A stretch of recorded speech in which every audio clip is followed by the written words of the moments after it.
sarcastic. Just ignore him when he's mouthing off. Don't let him get under your skin. I dare you to release me and say that to my face!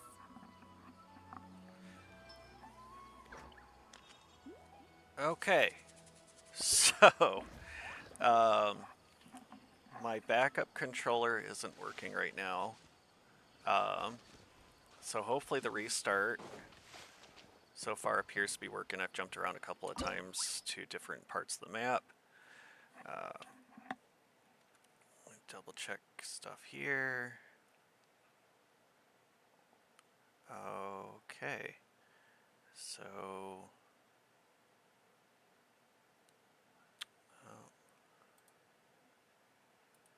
so if I exit, it's not letting the music work. That's never been. Oh, wait. But there we go. Just paranoid because once I got the old controller, my usual, working again, I could not get the audio to go, and had to restart Genshin at least once. So, of course I would go and check it while I was on a part that doesn't actually play music now. But it's been that kind of about hour, if you count the preposterous amount of time it took to update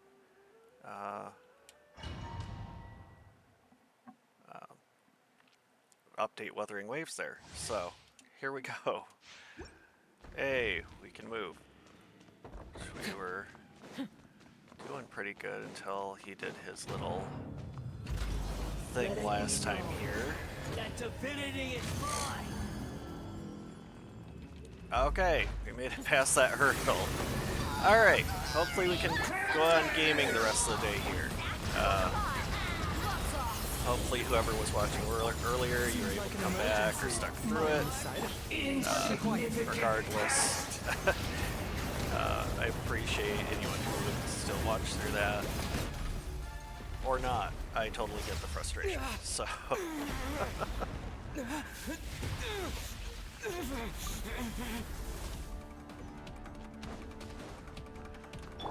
1,000 eons, mine to dominate.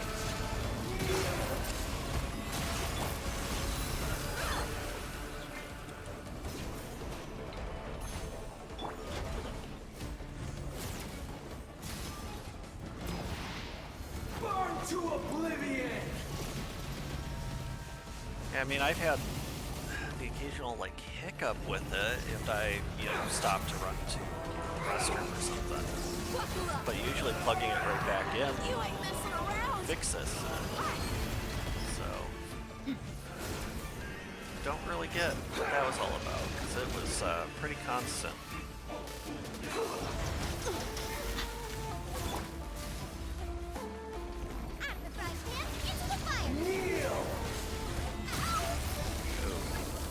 Yeah, I probably should have switched to Daya for that, so she could take the hit.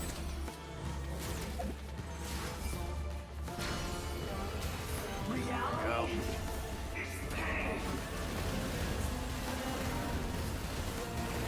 Mind the side effects.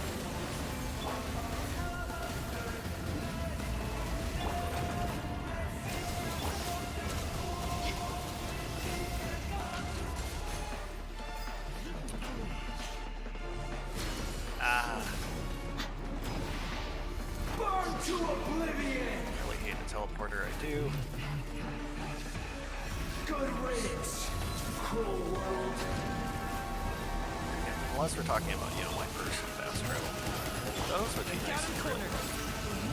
Right now I've got like a half-hour, 40-minute commute.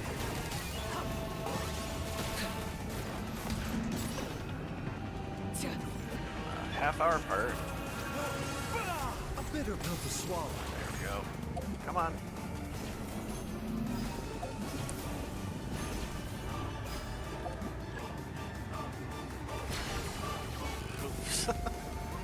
Smile, you son of a... Possible.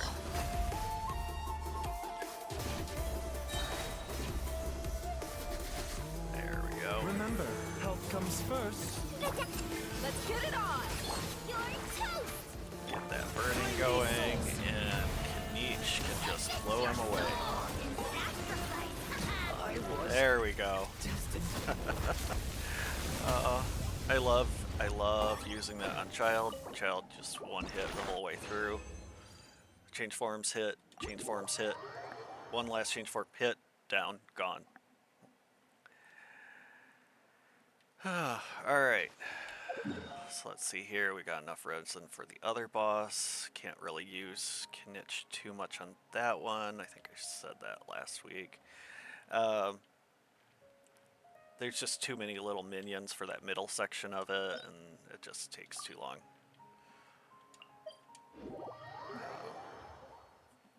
I do think this will be one where Chaska can shine. I do have the relevant skill up to 9. Still working on the rest. I'll be able to get some more of what I need tomorrow.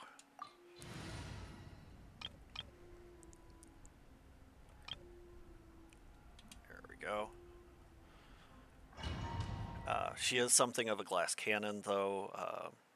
She can't really take a hit, so I just gotta get used to moving while I've got her in that mode.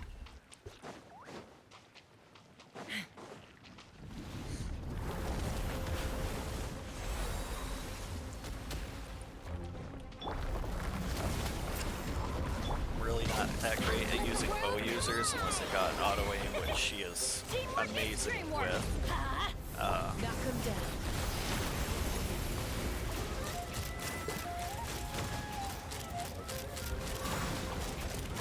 Yeah.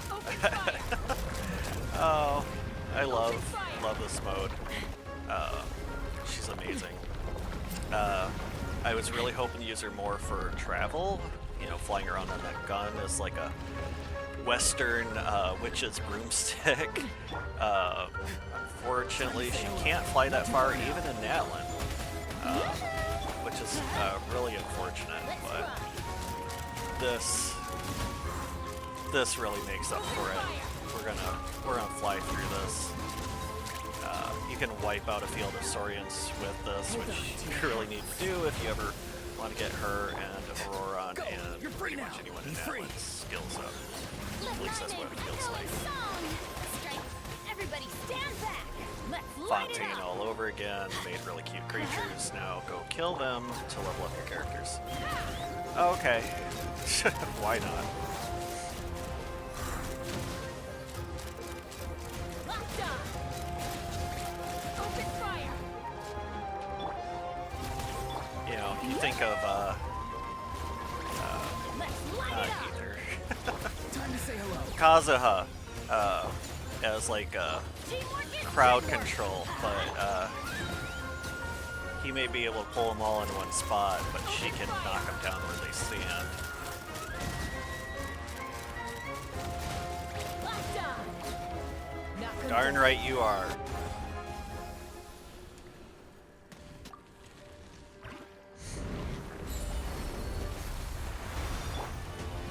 That's gonna hurt in the morning.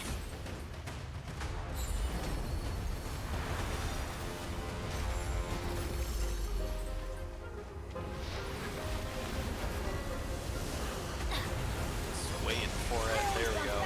Just watch me. This is just That didn't work. Not fast with enough, just not with it today. These technical issues really got me going. Tell me what you see. See you in the Ah, really am not worth it. You're always worth it. Not with it. locked on. Bullseye. Open fire. Here I thought Chaska was going to be lost on me today. Today's adventure. Of James, course. I have failed you. Alright, I don't know if I need to, but I was afraid I'm going to lose out on those companionship points unless they're, you know, alert. So I'm just going to wait that minute and a half out and revive Auroron there so we make sure we get those companionship points. I know a lot of people don't seem to care about them because trying to find the finer details on them anymore is a hassle. So that's why, you know, I follow my own paranoid routine on that. Let's see, we can do the claw convoy after this real quick. So I'll pick up some of this stuff here.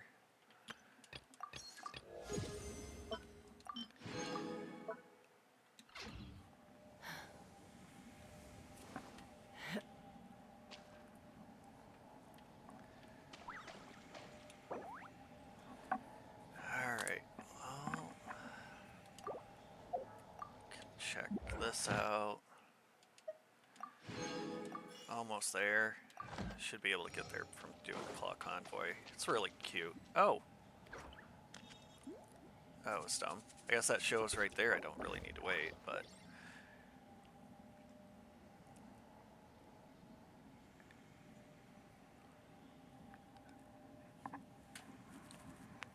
we're so close anyway, so why not? I'm a little out of practice these days. Any conflicts around? I'm in the mood for some peacemaking. Well, and at some point or another, I will be able to lay out a schedule for my my streams here. They're not going to be by game, just when I'm available to stream.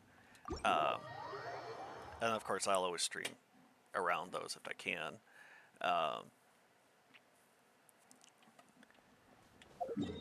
But I just don't like being held down to a schedule of what I'm going to play. You know, obviously Genshin's going to be a huge part of it. And right now, until I can get Klein's outfit in AOO, in Sword Art Online, Fractured Daydream, his ALO outfit, I'm going to be playing that a lot. The drops in that are just so absurd. Oh yeah, I should probably just look up the event and then take the nearest healing from there.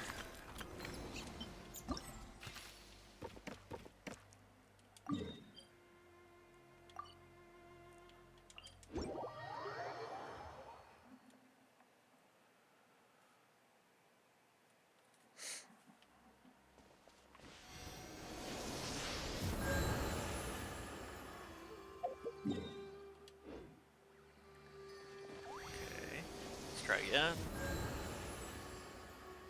There we go.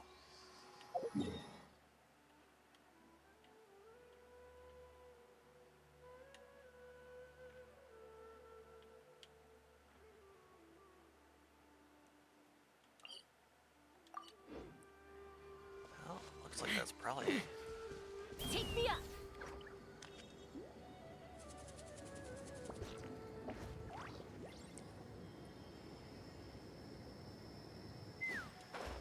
You know, I don't get why her travel is so restricted. The Wanderer isn't that restricted.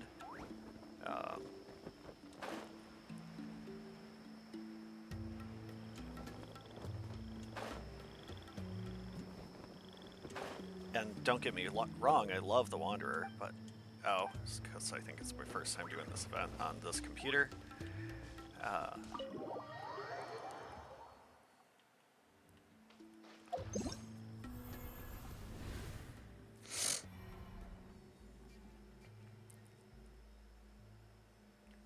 But, like, you know, there's in general some sense of power creep that, you know, maybe isn't acceptable to everyone, but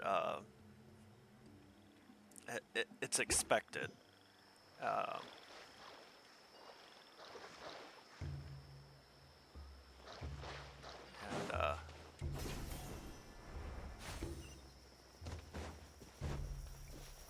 when you don't get that, it can be a little confusing, or just to go entirely in the wrong direction.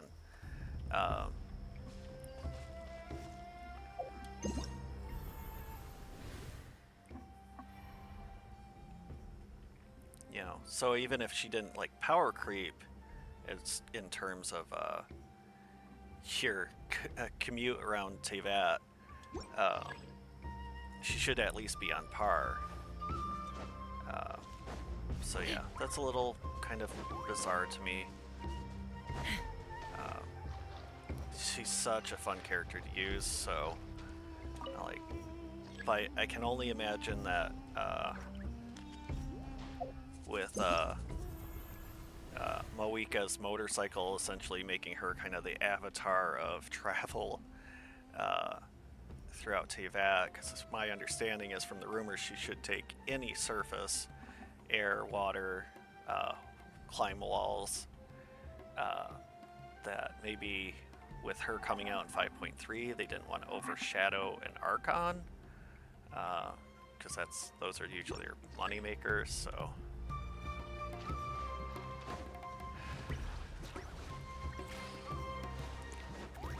I'm really hoping that like once the Natlan story's over, that they get buffed in a way that they get their phlogiston bar everywhere in Teyvat. I'm just crossing my fingers that that's somehow part of the story. Was this way, wasn't it? Usually don't have to do this twice, but I'm not the champion multitasker that my family and those around me seem to think I am. I mask well. All right, so we need to get up there. So of course we've got Auroran. His like jump up's cute, but it's so limited. But like I guess he is a 4-star. I don't think he should be. That went well. I mean, I just can't imagine putting like that much detail into him. He has this really great story running up. You know, you don't get nearly as much of his story as you really think you should so far, but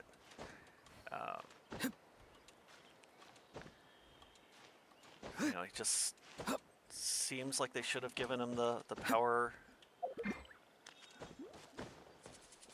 of a 5-star. You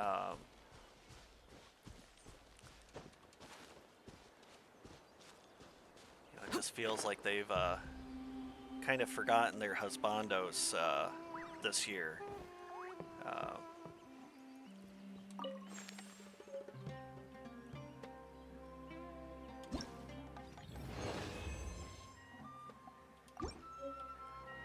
But I have been calling this kind of the 5.2 update, is ironically with 2 in there is also the buy update.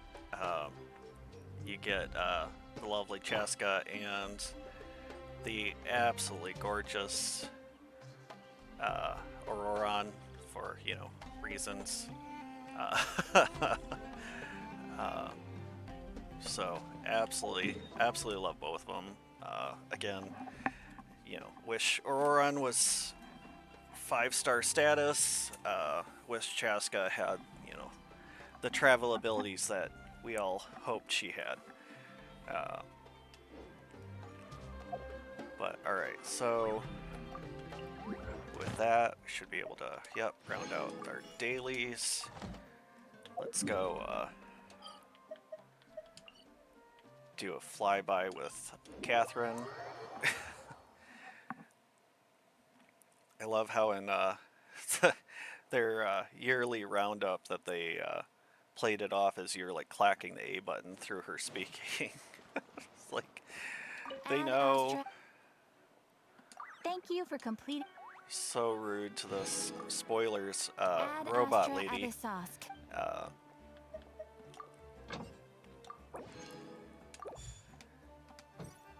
If you haven't played Sumero, why are you here?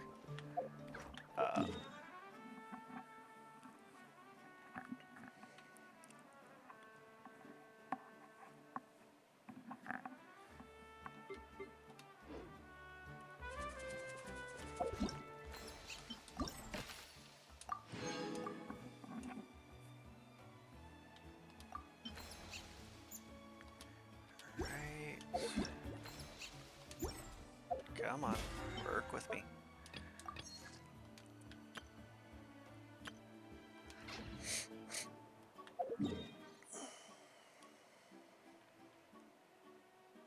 Alright, we're we're not doing that right now.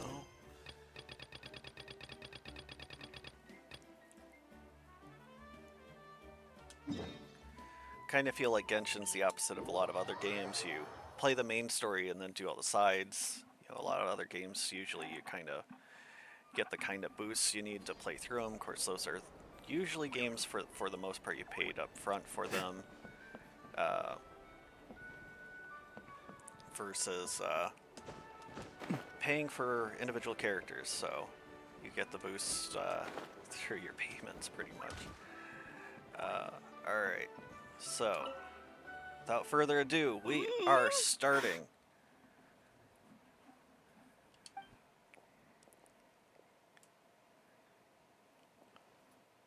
So dark. So cold. I want to go home.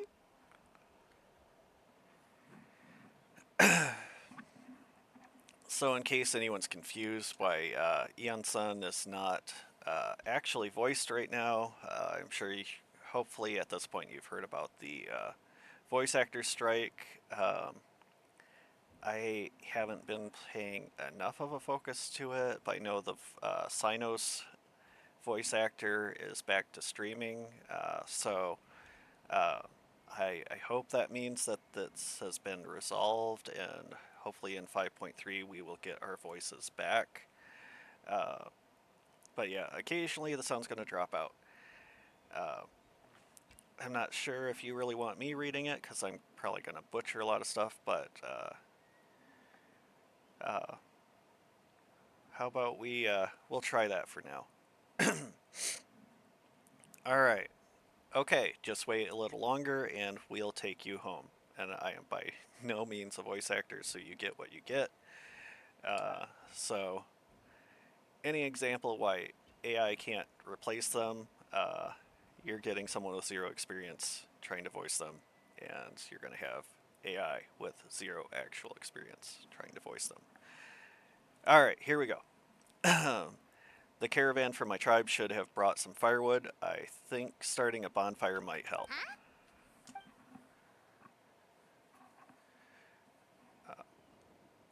When it's dark, damp, and cold, what's better than fire?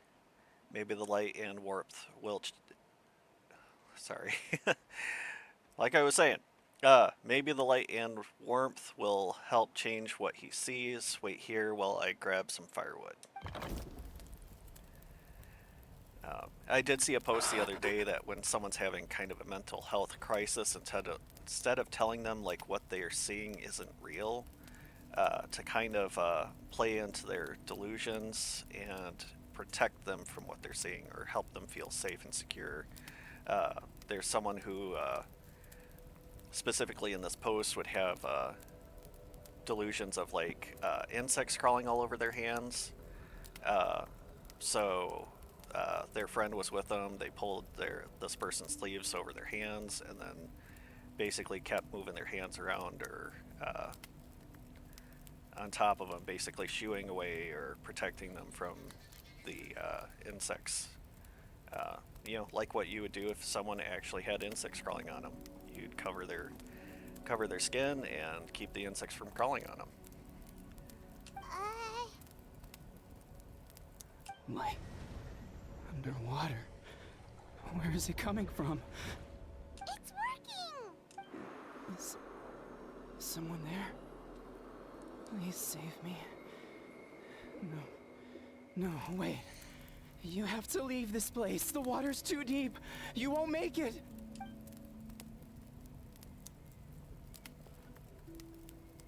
No. Please. Just leave me. Duarte. Oh no, it's not working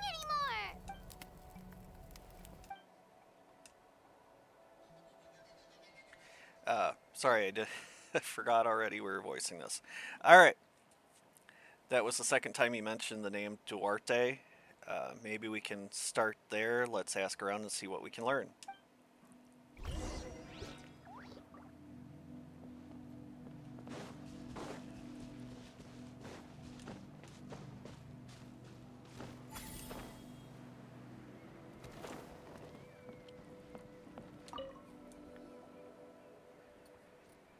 My friend. Is he any better? We're working on it, but I wanted to ask, does the name Duarte ring any bells for you? Duarte? Oh, yeah, I remember. Duarte was the name of Otoko's Surian companion. Otoko almost drowned as a child, and Duarte was the one who saved him.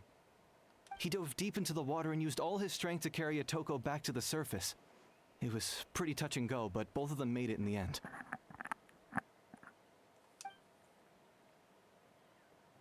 That means we just need to bring Duarte here and... Well, you see, Duarte died 4 years ago during an Abyss invasion. He was helping evacuate injured warriors from the front lines, but fell to an ambush.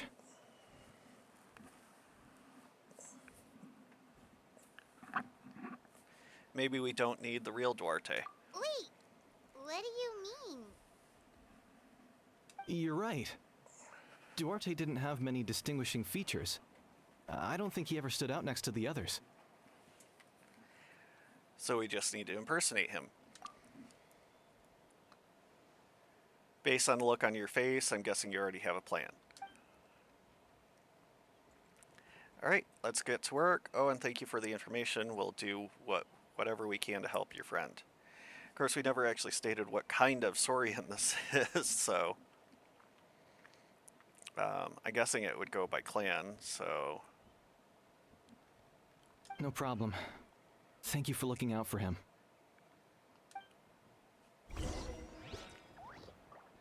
So it should be one of those feathered individuals. What are these guys? What are they called again?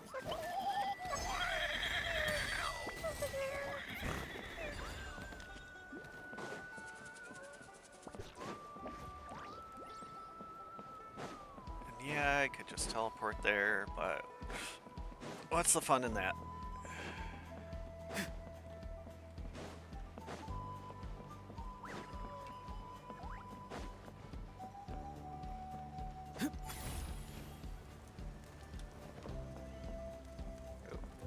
Let's take care of this. Pretty in a spooky kind of way there.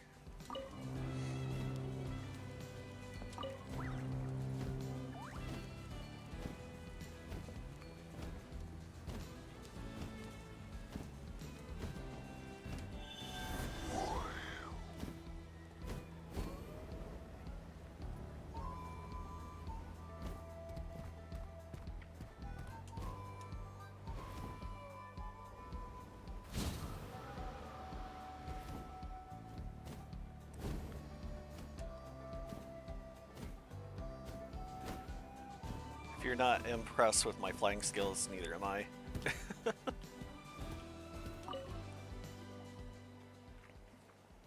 back! How are you feeling? Duarte?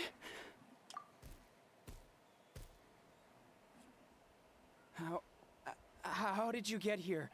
Are you here to save me? It's working!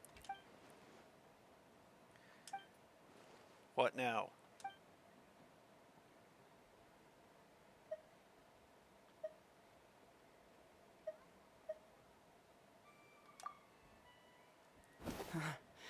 You're gonna carry me out of here just like last time.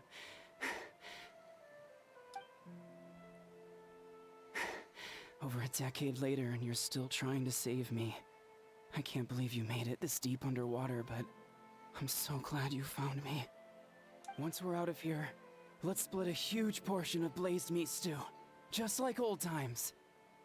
I owe you for this. We're almost at the surface.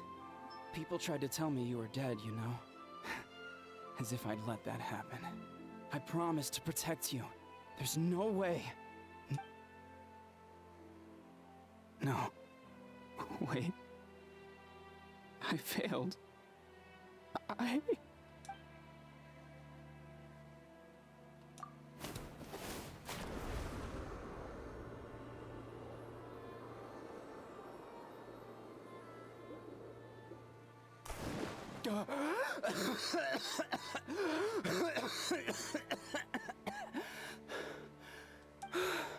Duarte?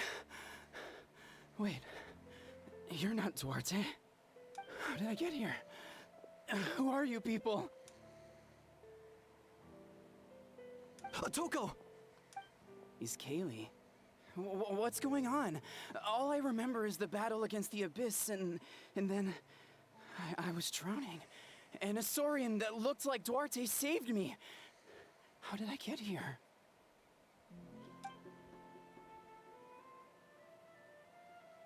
You went through all that for me? While all I did was cause trouble for everyone? I'm so sorry. None of this is your fault. Maybe it's not my place to say this, but go easy on yourself. You deserve to move past what happened here and what happened to Duarte. Thank you. I appreciate that. Go on, get some rest. We'll leave him to you.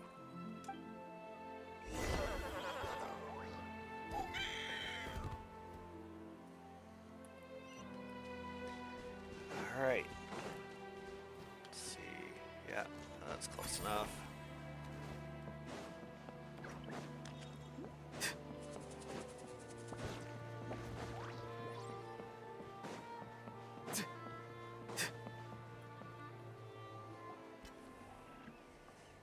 It's coming for me. It's gonna eat me.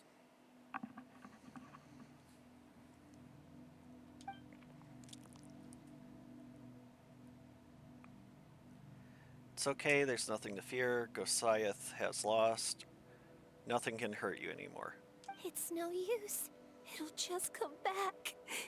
Nothing can stop it. Nothing can stop the abyss. It will devour everyone. One day, we'll all be reunited in the pit of its stomach. Maybe it's just Paimon, but she seems to be in even worse shape than Atoko. She can talk to us, but nothing she says makes any sense.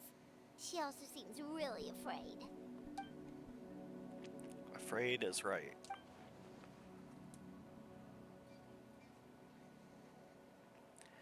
Wonder what triggered it, the battle against the Abyss, or maybe like Atoko, it's some deep-rooted fear and the Abyss just made it worse. Alright, just like before, let's go see what we can learn about her past. Ion-san, I heard you cured Atoko? I'm so relieved. Is there anything I can do to help? If you need extra hands, I can... Chief Mutota, perfect timing. I was just looking for you. I wanted to ask some questions. I think you're onto something. The mental distress does seem to be connected to pre-existing fears and anxieties. Kochita doesn't like it when people talk about her past. But the situation is urgent. So, I guess I'll be the bad guy. Ion-san, do you believe there are people in this world destined for battle? Yes, I get that feeling sometimes when I'm instructing a particularly gifted student. It's something like, wow, you were born to play the sport. Then, what about people destined to be unfit for battle? What do you mean? When Kochita was little, her parents died fighting the Abyss. She was only 11 or 12 at the time, and her brother, even younger still. The two saw their parents collapse in a pool of blood as flames roared and spread all around them. Kochita trained hard to become a warrior, but still found fighting Abyss monsters too difficult to handle. She and her brother were left with severe trauma after the incident. Pain and fear that they could not get over no matter what. But isn't Kochita one of the warriors who fought the abyss? Didn't you find her unconscious out on the field? Yes, we did. You see, something changed within her several years ago when the Abyss attacked our tribe and broke into her home. By the time the guards rushed to the scene, they found her standing there, weapon outstretched, hands trembling. Her brother huddling behind her for safety, and the Abyss monster dead at her feet. She didn't even look at it, and just kept repeating the same thing over and over. You're the only family I have left. I won't let anything happen to you. She became a completely different person after that.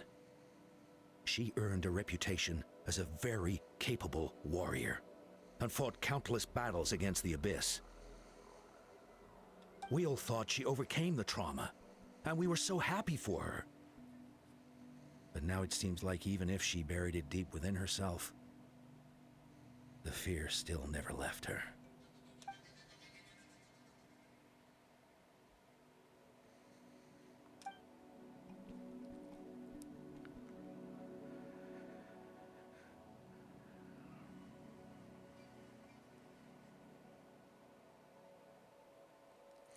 Maybe the thought of experiencing that pain again scared her more than the Abyss. On the outside, her choice to fight made her seem strong, but she never forgot the trauma of that night.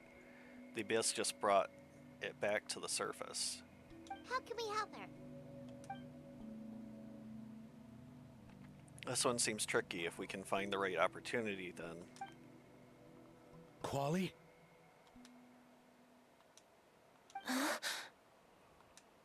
Quali, what are you doing with that weapon? Show me the monster that hurt you! I'll make it pay! I'm going to protect you this time! Calm down, Quali. That monster is already... I can do it! I don't care what it takes! I just want her to get better. She's the only family I have left. Family? Hold on, Chief Mutoda. Looks like Kochita is responding to his words. If Quali goes to battle, the Abyss will devour him. I can't let that happen. But it's useless. No one can beat the Abyss. It's a death sentence. But I'm no warrior. I'm just a coward. Kochita. Fight it. Good idea. Her fear of the Abyss runs deep, but she still has the will to fight. She just needs to defeat an Abyss monster by herself, and we can prove to her that the Abyss isn't indestructible, just like you said. I think it's worth a try, plus with us around we can make sure she won't get hurt, although that means finding an Abyss monster. Try checking the mountains to the north. A few fled in that direction after the battle. I dispatched a team to clear them out, so most of them should be gone.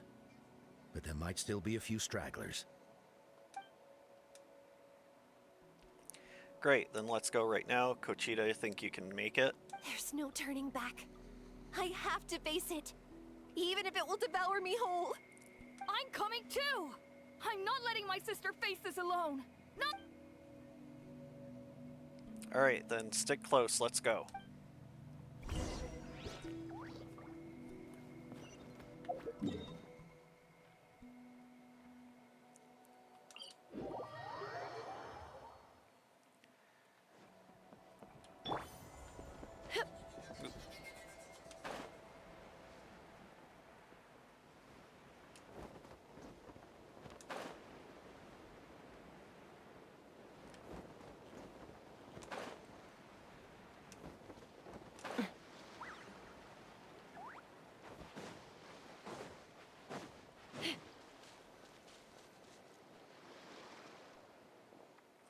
Found him, let's get started.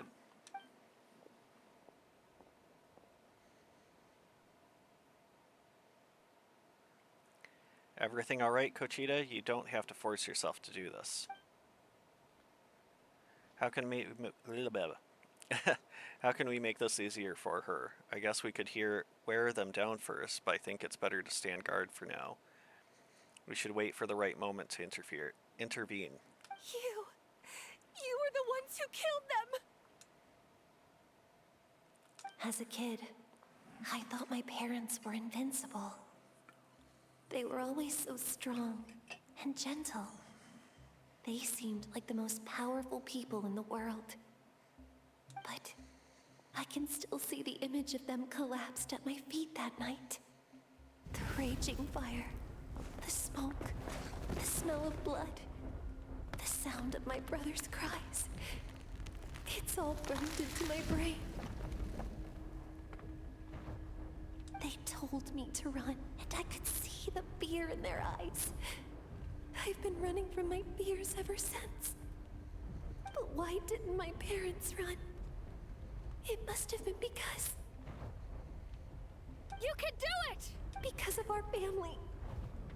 When you have someone to protect, there's no backing down, no matter what.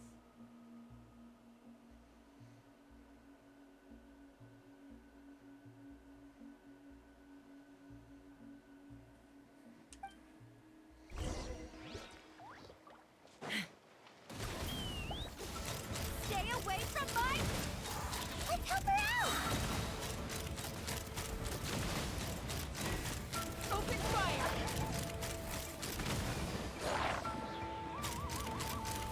Locked on! I can do this! I have to do this!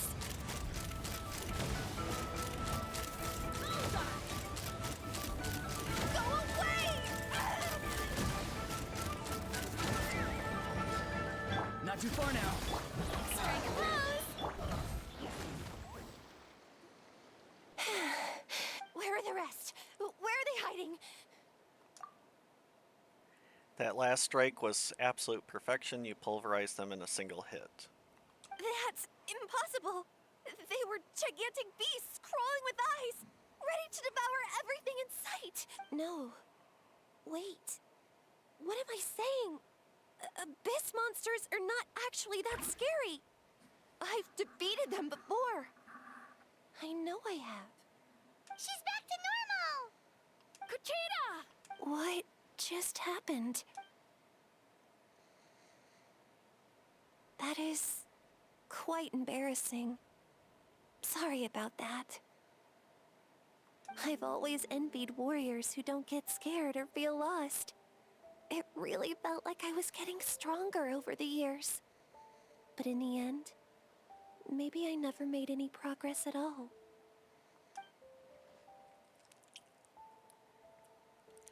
It's important to listen to your limits. Just like in training, pushing too hard will only hurt you in the long run. Everyone needs time to rest. Besides, I have a feeling you won't have to face those fears alone anymore. Even though we're both scared of monsters, you were always the one who stepped up to protect me. But not anymore. I'm going to get stronger. From now on, we're in this together. Is that so? Then I'll look forward to the day when you'll be all big and formidable. I finally feel like myself again. I couldn't have done it without you all. Thank you for everything. I think I'll rest here for a bit. I don't think I can make it back to the tribe just yet. I'll keep you company. Alright then, we'll head back. I made sure to check the surrounding area for monsters and it's all clear, so take your time.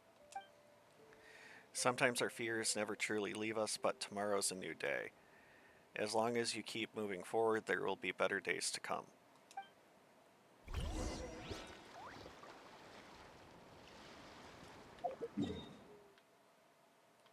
Alright.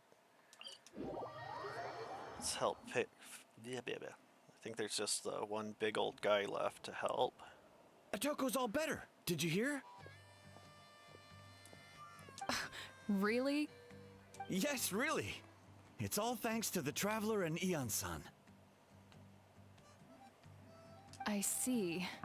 I was wondering why the Traveler was chosen to accompany the Pyro Archon in the final battle. But I guess he really can do the impossible.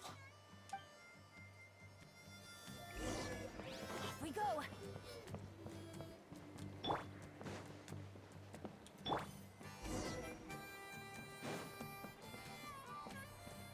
So all those rumors about the Traveler really are true. Kochita is getting better, too. Koichi, give me a hand for a sec. Right. Koichi's not... She's not here anymore.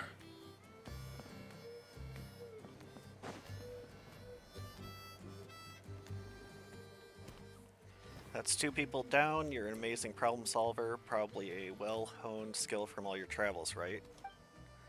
You really know how to give people hope ever since you came to Natlin. I've been feeling a lot better about our chances of winning this war. Yeah, honestly, Paimon was at a complete loss when she saw so many sick people on the hot air balloon platform. We only found a solution this time because you kept her cool and took control of the situation. You deserve most of the credit. Well, who am I to turn down such a nice compliment? Most people say the first step is the hardest, but it's not actually all that hard. Exaggerating the difficulty in your own head is where the fear comes from. I'll never get it, might as well not try. I heard that kind of talk all the time, but if you break your goal into smaller parts, the first steps might actually turn out to be the easiest. Whoa, you're right. That makes a lot of sense. Just like when I told you to eat less meat and drink more kale juice. You probably heard that and thought, I can never eat meat again, I have to drink kale juice for every meal. It's practically, I'll practically starve.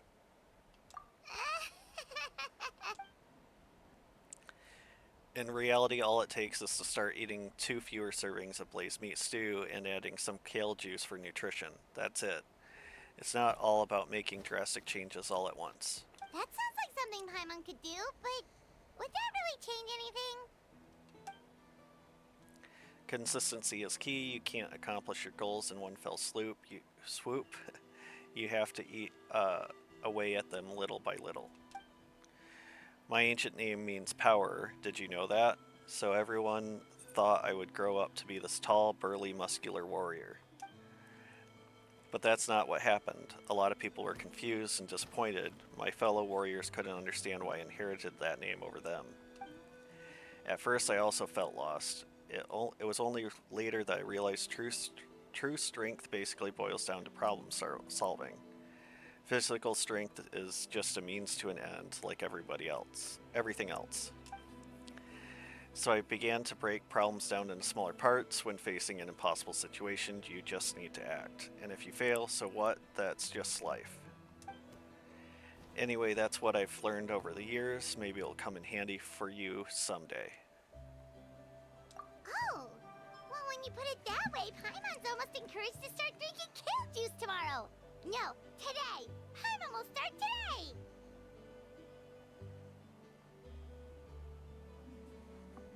You're amazing, Ansan. You really make Paimon feel like she can do the impossible. Maybe your true strength is giving other people strength. I don't deserve that much credit. You already have the strength within you. I'm sure you face more obstacles than I can imagine during your travels, but you never gave up. That proves it. I bet I could learn a thing or two from you two.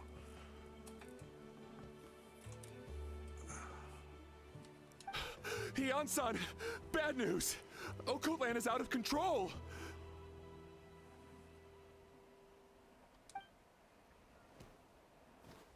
Stay calm, I'll be right there. Looks like the time for conversation is over. Come on, let's go see him.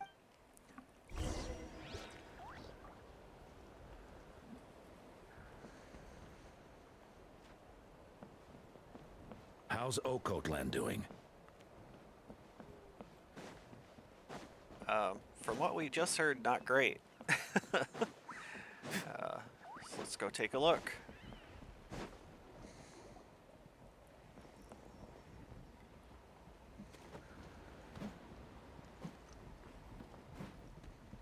What are you doing, Okotland? Wake up! Don't you recognize us, my boy?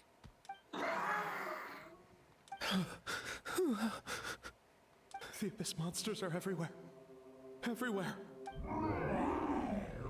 They've taken over the tribe. No corner is safe. Did we lose the battle? No. It's pointless to think about that now. A warrior only has one job. Fight until the very end.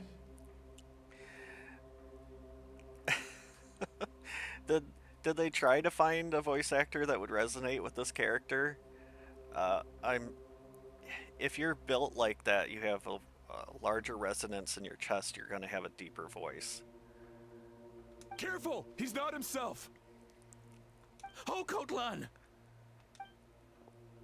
Get back. I don't think he can hear us right now. We need to get him under control. Let's go. Be free.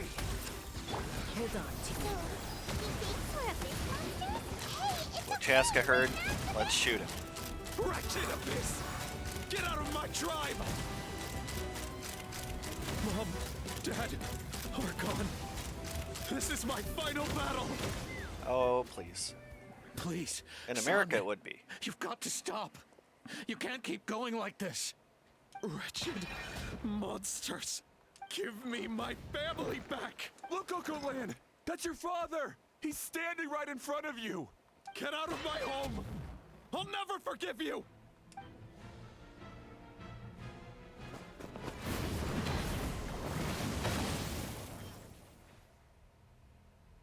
Watch out.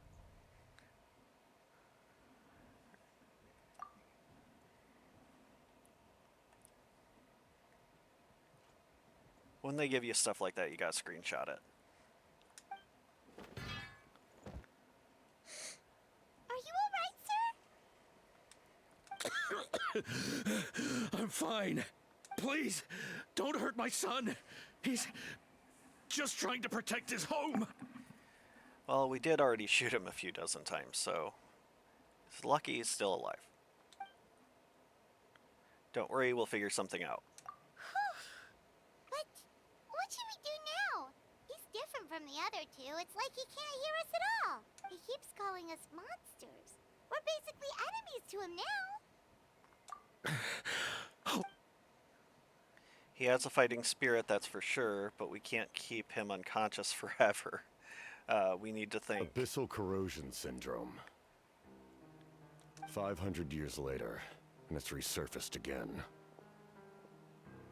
Huh? That voice, it's...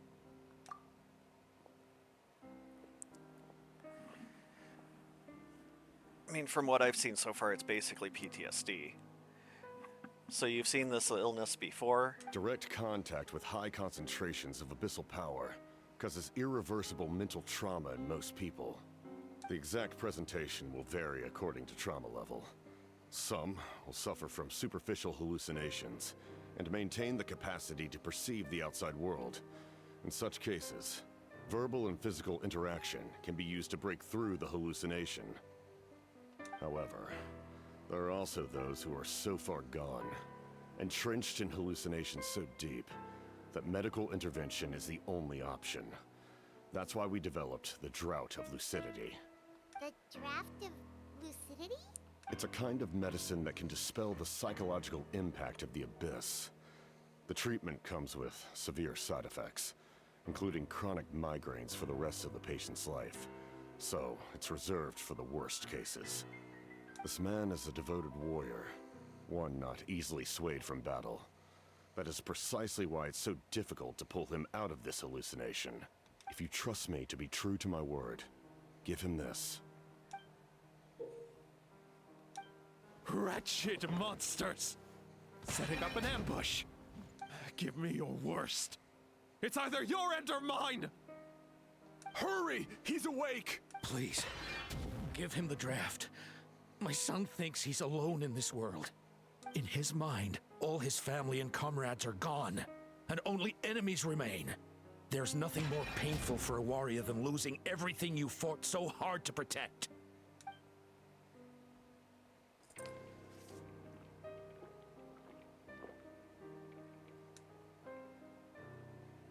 Monsters! What's going on? Dad? What are you doing here? My head hurts. I just had the strangest dream. I dreamt the Abyss took over the tribe. It's all right, my boy. It was just a nightmare. Let's go home. You need a good night's sleep. But first, I want to thank you for saving my son. May I ask your name? Just Capitano is fine. I owe you more than words can say, Mr. Capitano. My name is Mune. You're welcome in my home anytime. Time to go, son. Can you stand?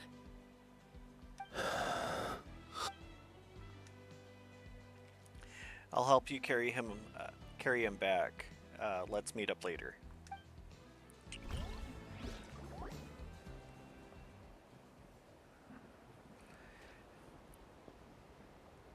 Thank goodness everything turned out all right. Think nothing of it. I agreed to offer you my aid, so this is merely a part of that duty. Besides, I care deeply about this land.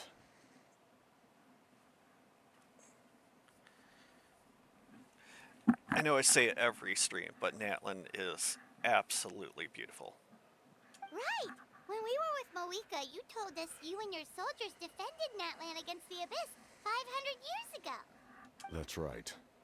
My desire to protect this nation remains unchanged. When my platoon arrived in Natlan 500 years ago, like you, we were true outlanders. But as time passed, I encountered the people of this land and witnessed their desperate struggle against the Abyss. Though many of the warriors were rash and inexperienced, they were steadfast and fearless in battle, willing to do anything to protect their fellow citizens, oftentimes with complete disregard for their own survival.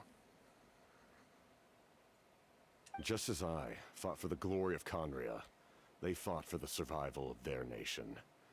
We happened to share a common enemy, so I decided to offer my aid. We fought side by side to the very end. I traveled to many places after that, but I never forgot this land. Even now, my work in Natlan remains unfinished.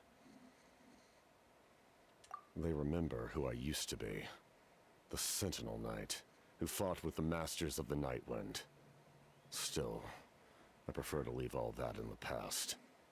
That name carries with it the glory of my homeland and the honor of Natlan. Yet, I failed to bring my soldiers home. And I failed to help Natlan defeat the Abyss. But that's not your fault. The Abyss is way stronger than any of us imagined. You need not comfort me. I am no longer who I once was. Let the events of the past continue to collect dust in the annals of history. I will continue to help Natlan in my own way. Like, with the draft of lucidity? Who knew you could make medicine? Were you a doctor before? The drought was Guthred's invention. He was a respected military doctor, as well as my trusted second-in-command.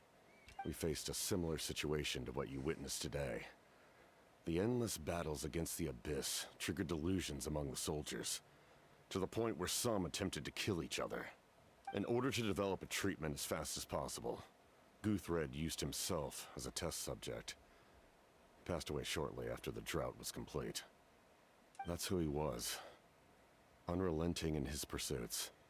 No matter the cost, no matter the sacrifice.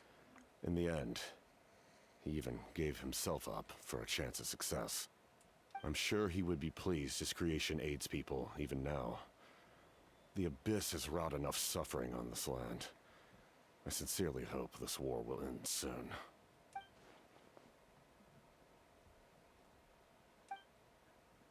Stop worrying about other people's survival, about their losses and sacrifices. You just need to win. That must be why I've returned. For this moment. Please finish what you set out to do, Commander.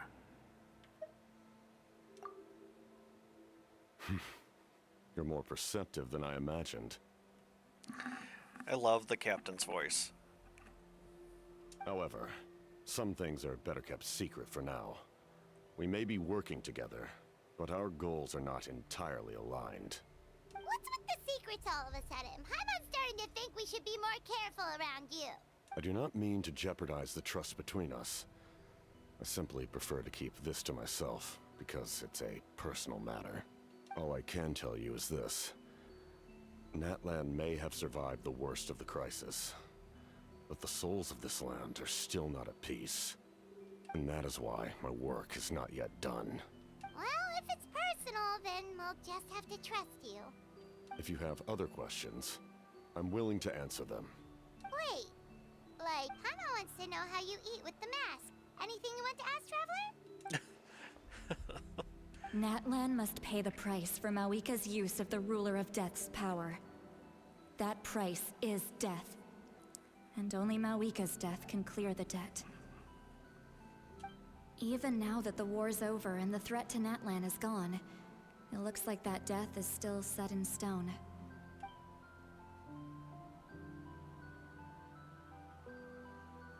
In the garden cultivated by the gods, flowers and weeds grow side by side.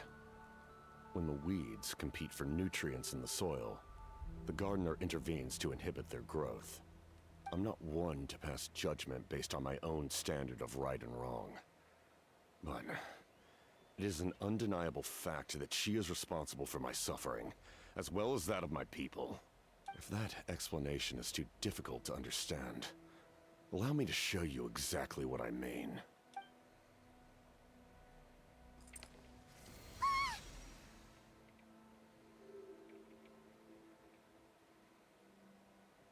The ruler of death can freely define the form of death, or grant immortality to anyone she desires.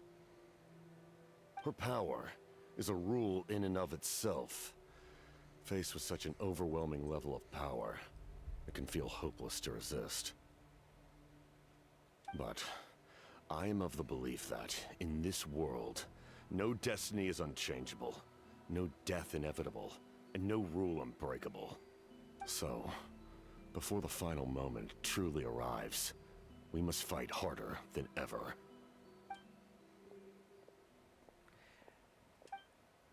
Sorry, I hope I didn't interrupt anything. After helping Okotlin back home, I went on a small walk and happened to run into a messenger from the Scions of the Canopy. He's been looking for you everywhere. Oh, did something happen? Apparently Jinlonen's ready to start forging your ancient name. She needs to check the progress of the Pilgrim's Chronicle, that device she gave you before. She invited a bunch of people to be there, including me, so let's head to the stadium once you're done here. This is a critical time for you, Traveler. It's best not to delay, so let us end our conversation for now. Best of luck to you all. Goodbye.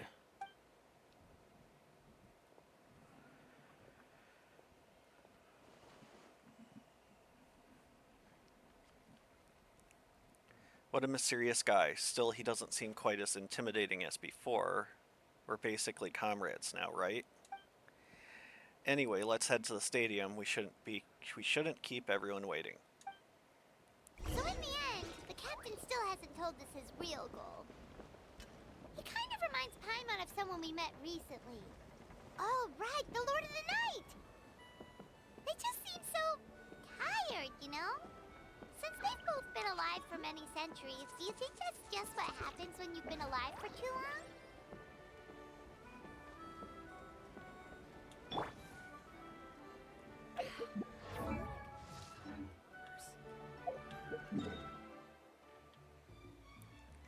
Alright, off to the stadium.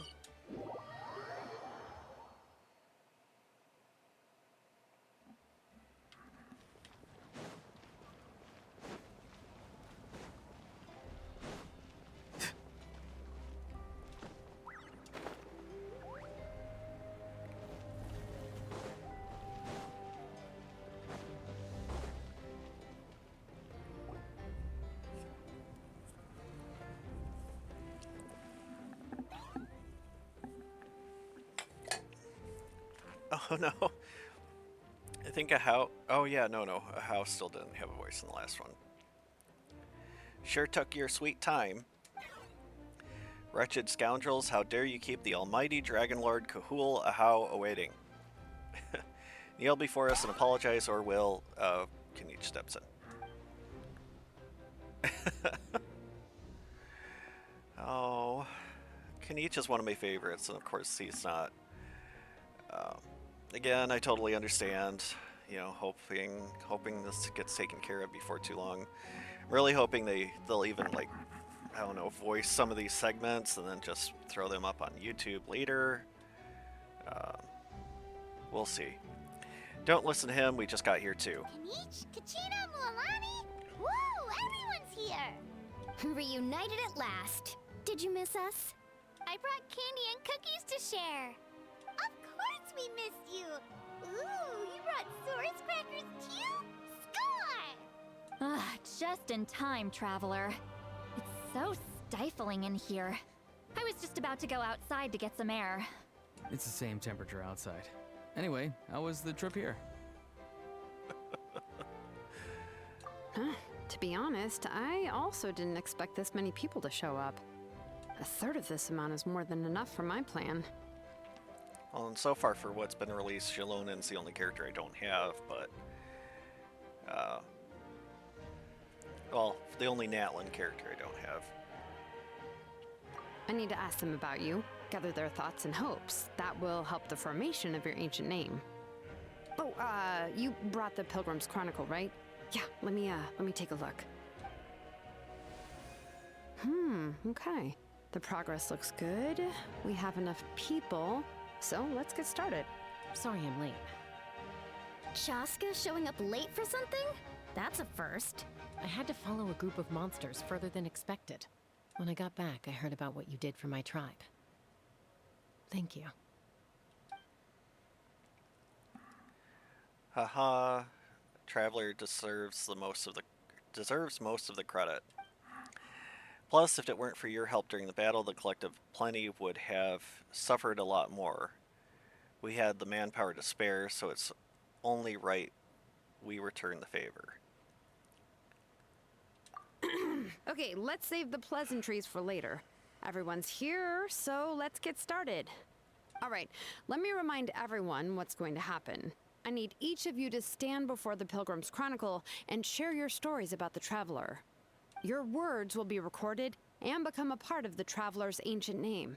Any, questions? Nope. All right, then, to start things off... Hold on. Remember what we discussed? Oh, right, I almost forgot. Traveler, Paimon, you, can't be here for this part. Huh? But why? We want to hear what everyone has to... I need people's true thoughts and feelings. It's best if the subject in question isn't involved. It's much more difficult to express those feelings to someone's face. People get shy in those situations. It's just how it is. You're right. Just like when Paimon doesn't have enough more to pay for her meal, but she's too embarrassed to tell the Traveler, so she has to make up some excuse. So basically, you want us to leave the Pilgrim's Chronicle here and wait nearby? Oh, don't worry. This shouldn't take long. Everything Shilonen said made sense, but did you see St. Lolly's reaction back there? She was definitely the one who decided we should leave. But staying out here is just making Paimon even more curious about what everyone's gonna say. Anyway, you're gonna have an ancient name soon. Ooh, that's so exciting! Feels like we've been in Natland for quite a while already, doesn't it? You're right! If only Paimon could say a few things about you in there. Well, looks like you're about to have that chance. Shilonen, is everything all set? Almost. We're just missing one last thing. You've been by the Traveler's side the longest, Paimon. We need to hear what you have to say. But Paimon's not from... Oh, it doesn't matter. As a Traveler's companion, your contributions are extremely important. You're the perfect person to finish the story. Sorry, Traveler. I just need to borrow Paimon for a second. It should be quick.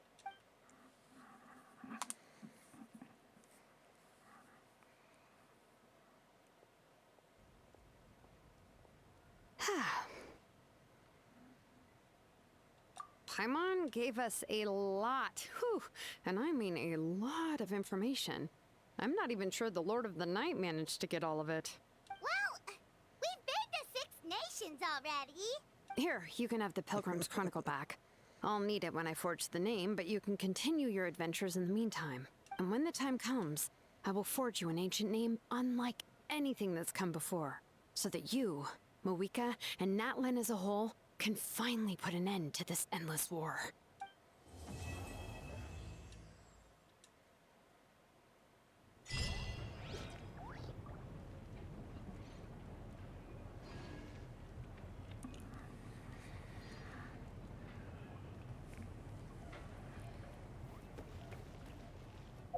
Is that all there was?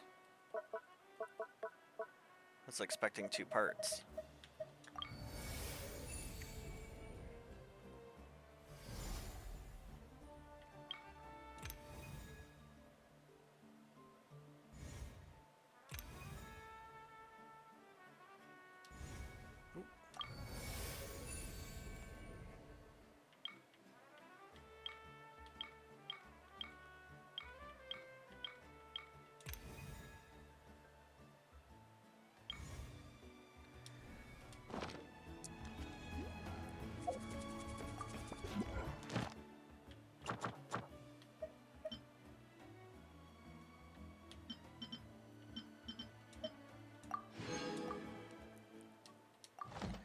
Alright, sweet.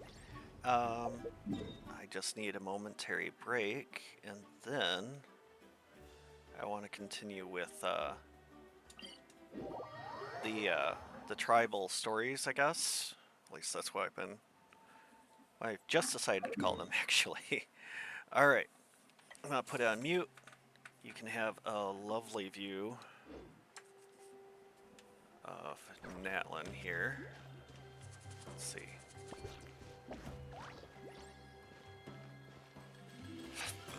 Excuse me. There we go. How's about a waterfall? Don't think anything should attack us in the city limits. Alright. Be back in a jiff.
Having a favorite animal, or vegetable or fruit, can help us recognize what kind of people we want to become.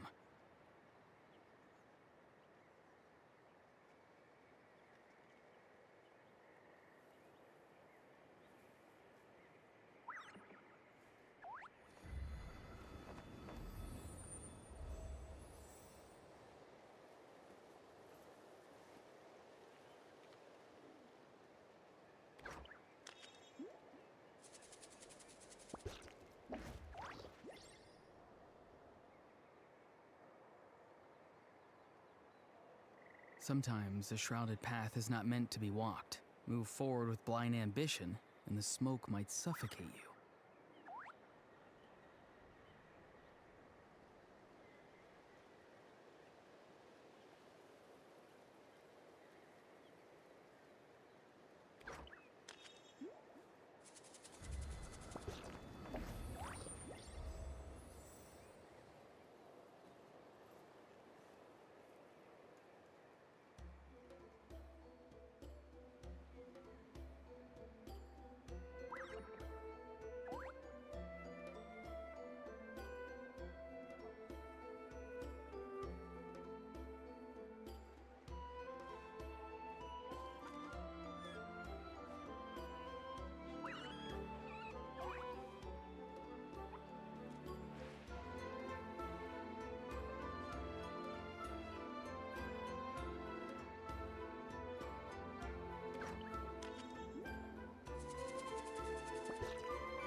Having a favorite animal, or vegetable or fruit, can help us recognize what kind of people we want to become.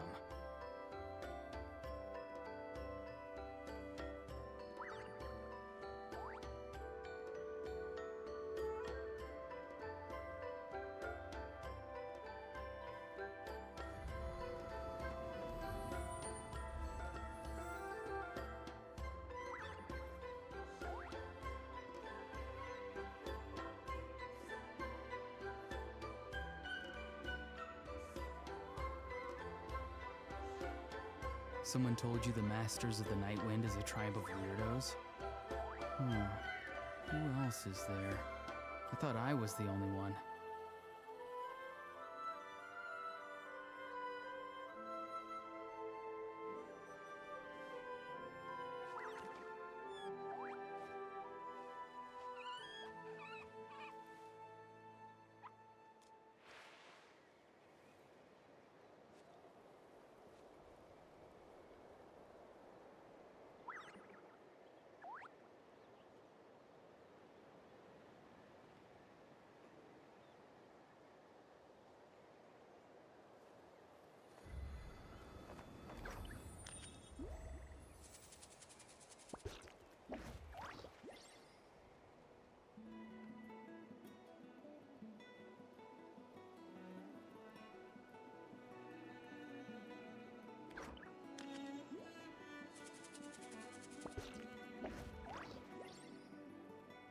Sometimes a shrouded path is not meant to be walked. Move forward with blind ambition, and the smoke might suffocate you.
Having a favorite animal, or vegetable or fruit, can help us recognize what kind of people we want to become.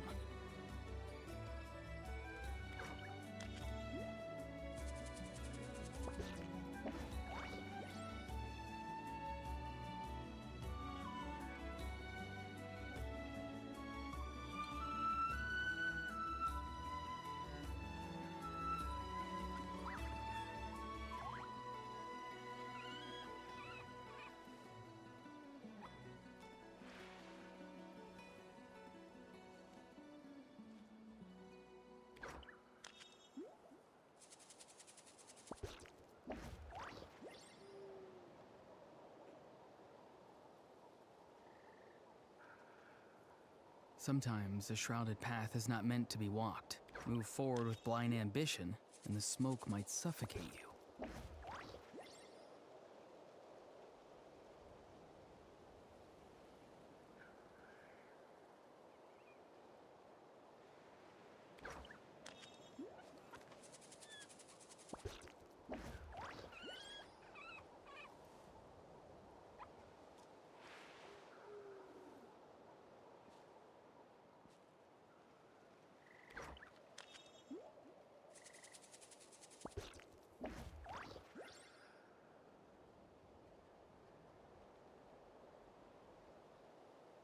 Someone told you the Masters of the Night Wind is a tribe of weirdos?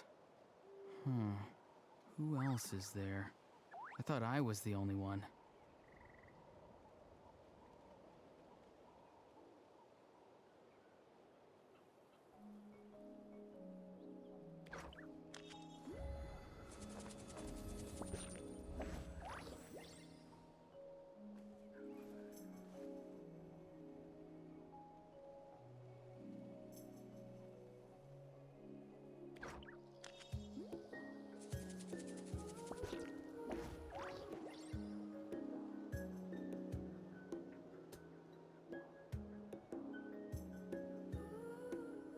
Sometimes a shrouded path is not meant to be walked.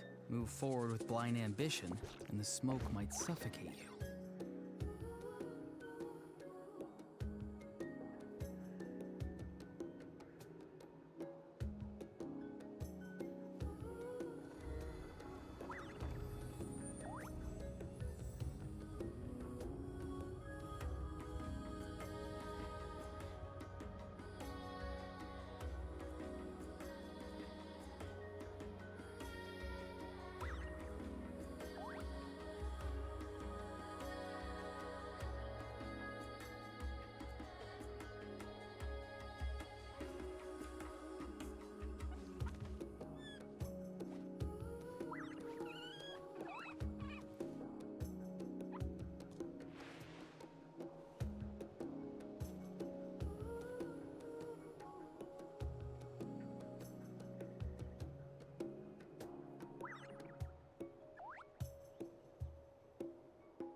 Someone told you the Masters of the Night Wind is a tribe of weirdos? Who else is there? I thought I was the only one.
Having a favorite animal, or vegetable or fruit, can help us recognize what kind of people we want to become.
Alrighty, I am back. Figured that was the perfect moment to take care of, excuse me, rest break. Someone told you the Masters of the Night Wind is a tribe of weirdos? Who else is there? I thought I was the only one.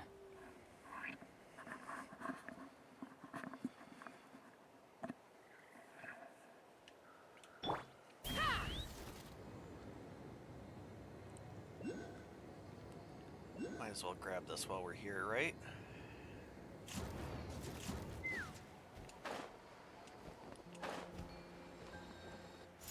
All right, let's finish this fast. Show me your courage! Let's run. Locked on. Locked on. Mora makes a lot of problems go away. So you can never have too much Mora, huh? Feel like we just attacked the chief there.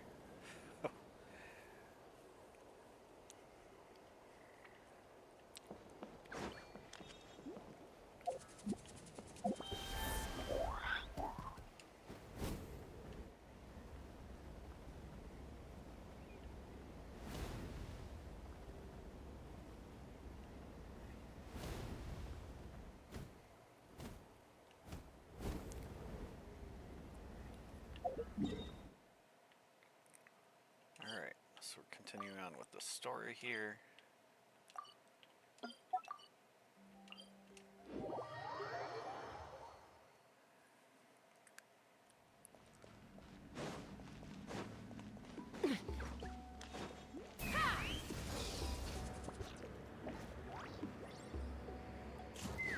If you missed it before, we've been put in charge on figuring out how the historic tapestries for the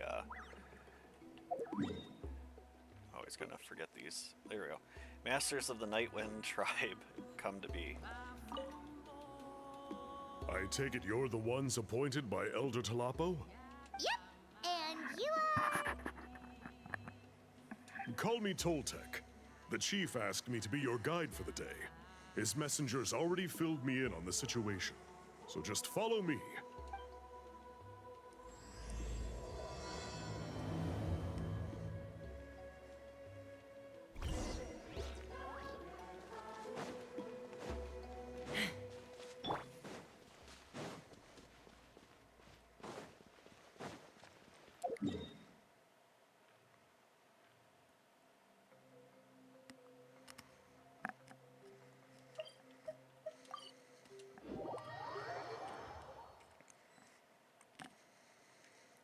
So the guy is somewhere in this cave, huh?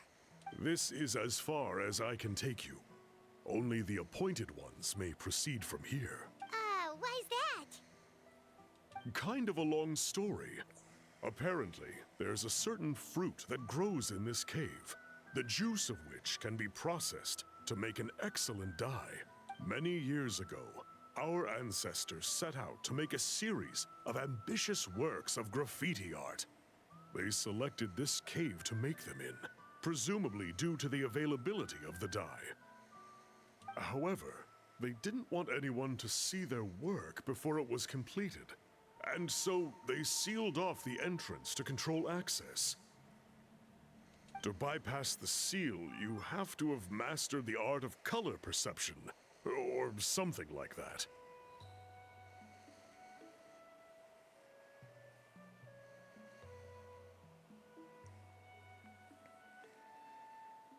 Oh, haven't we been in here before, though? The strange thing is, our ancestors never removed the seal, even after they finished the graffiti art. Since it was sealed off, the only person who's been inside is the great shaman, Huitzilin, and that was 200 years ago. According to her, the artwork tells the story of a hero by the name of Kuntur.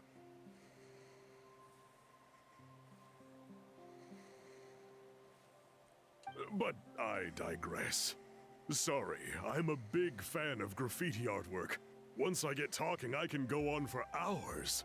So you're sure you don't want to come with us? I'll pass. I tried to get in once, but the seal blocked my way. I tried getting my Iktomi sword to clear it with its powers, but even that didn't work. I guess it's supposed to be a test left there by our ancestors. If you don't pass the test, you're not worthy of viewing their works of art. Aww. Don't worry about me, though. I wouldn't be joining you this time even if I was able to get in. Unlike our chief, I don't have the guts to challenge our traditions. This task is specifically appointed to someone by the Iktomi Sor Elder. Who knows what bad things might happen if I got involved? Fair enough. All right, we'll try not to take too long.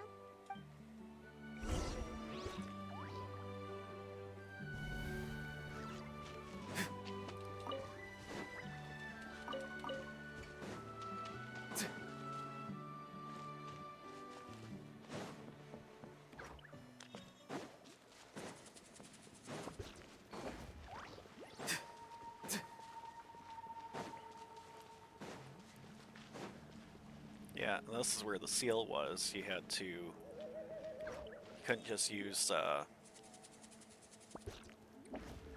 elemental sight, and you couldn't just use his or the Iktomi Sora's abilities. You had to use both.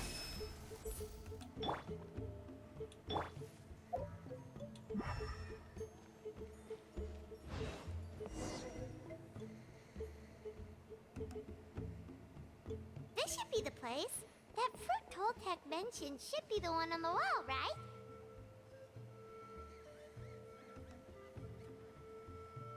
Paimon didn't notice it last time we were here. Now the only question is, which ones do we pick? Well, go ahead, try it out!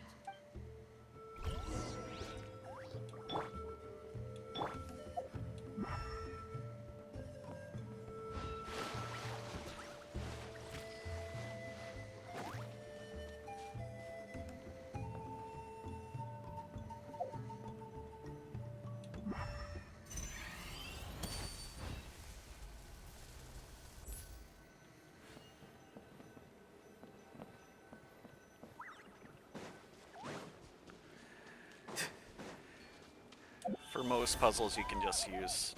If you have a Roron, you can use them, but I'm guessing they're gonna make me use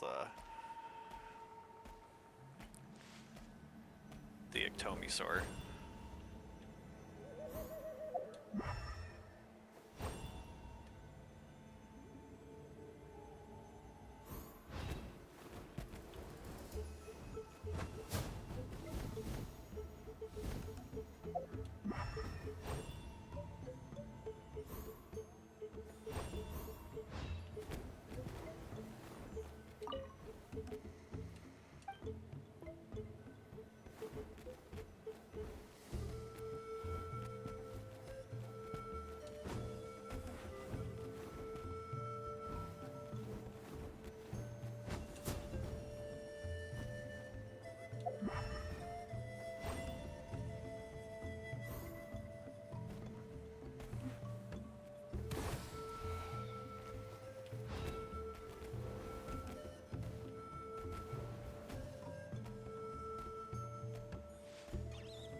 Since it's not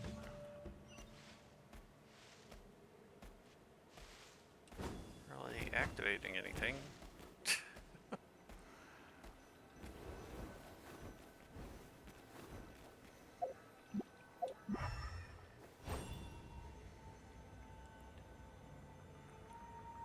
Kind of already gotten past this earlier.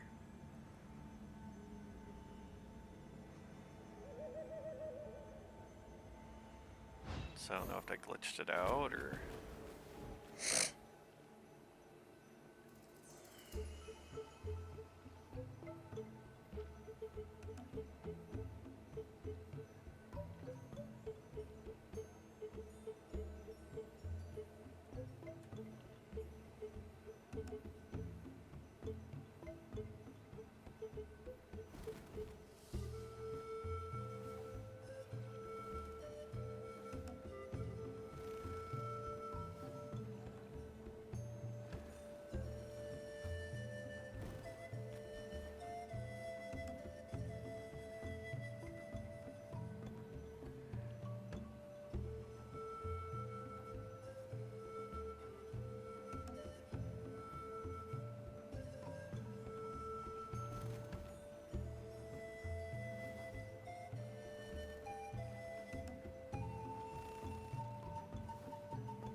Okay, so we're not supposed to face the painting.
See, I don't know if I'm not supposed to use the full elemental sight.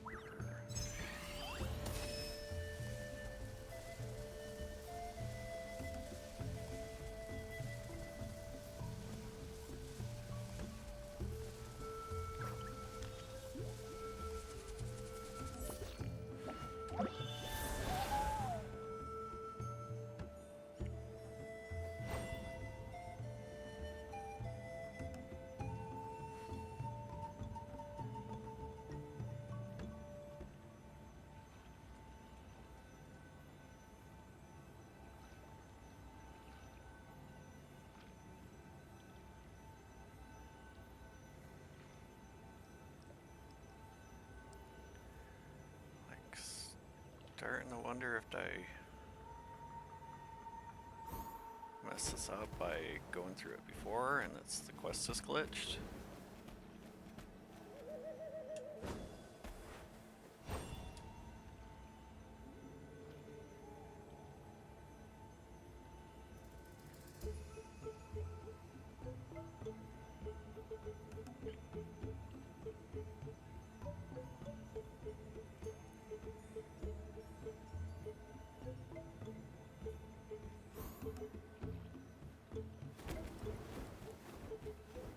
Like if I'm supposed to be precisely on this, it's not reacting.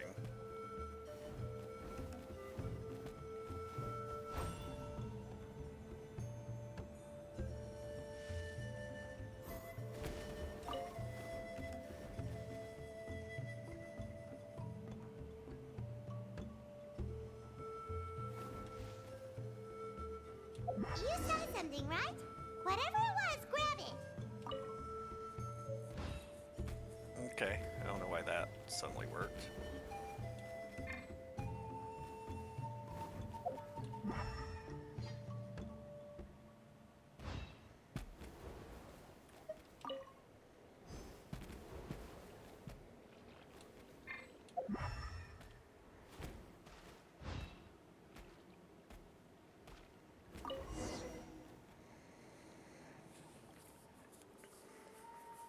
Remember the last time we came here? We found all of the artwork throughout the cave. These guys' ancestors created a real masterpiece. They probably used the same stuff for their paint as we're using for the dye, right? Maybe we'll create a masterpiece of our own. Yep, let's head back and meet up with Toltec.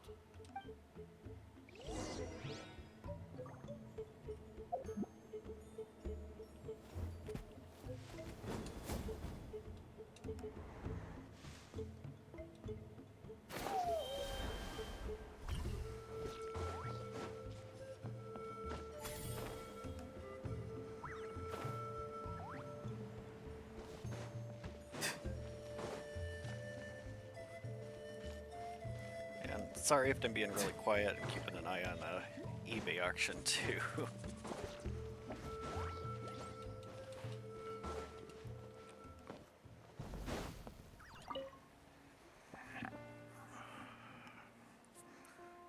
We're back, and we found the ingredients for the dye. Sounds like you made it through the seal then. Our Iktomi-Sor Elder was right about you. It's getting late. Follow me. I'll take us back.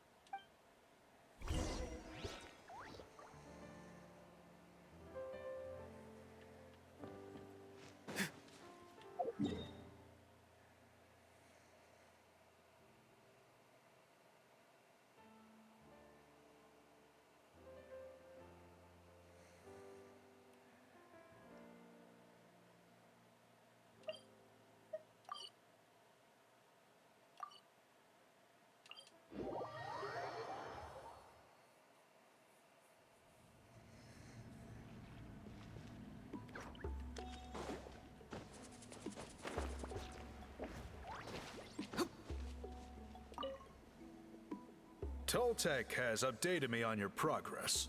Well done. I appreciate your efforts.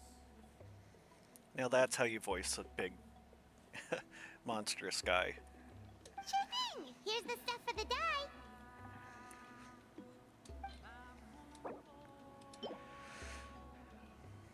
Well, I'd put it on auto, but so many people have been lacking voices in this, but so just going without that for now.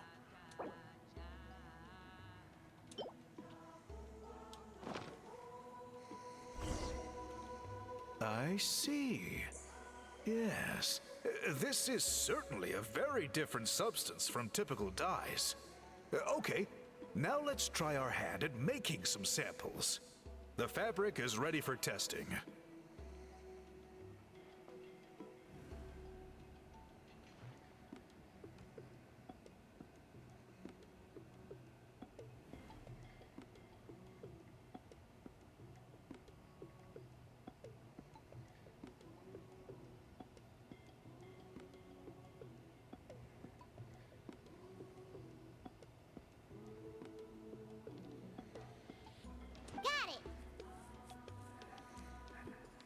Please come with me.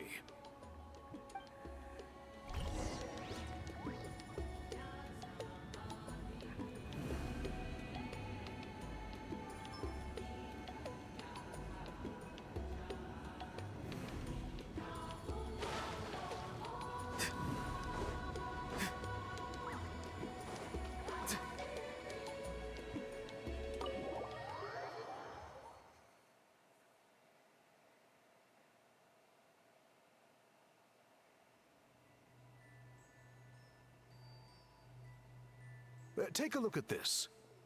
It's a woven scroll made by one of our ancestors. This is the kind of thing we're trying to make. Ooh! The person depicted is the legendary shaman, Huitzilin. She lived 200 years ago and was once appointed by the Iktomi-Sur Elder, like yourselves. She was especially skilled in the art of color manipulation, and of course completed her task with flying colors.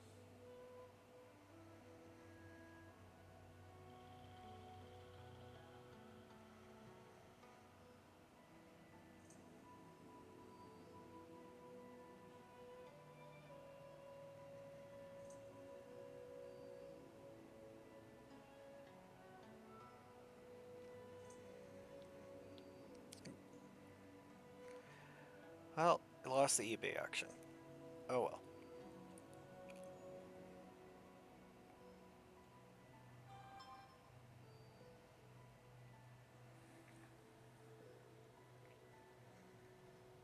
This scroll is a record of her deeds, and was most likely the work of her own hand. The quality is simply breathtaking, even compared to other scrolls of this variety.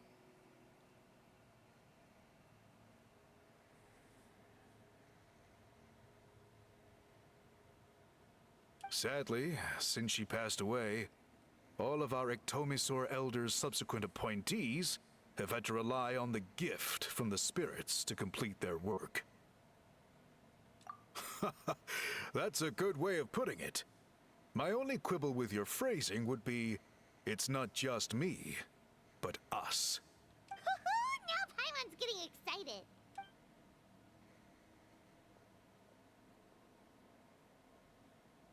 Bring out the samples.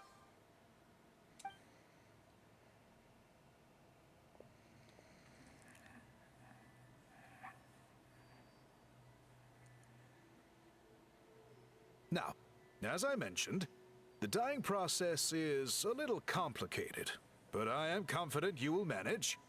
Just make sure to follow my instructions carefully. The pattern has already been sketched out on the sample, so you just need to dye each block with the correct color. But you'll need to wait for the dye to fully soak in between each step to make sure the colors don't run.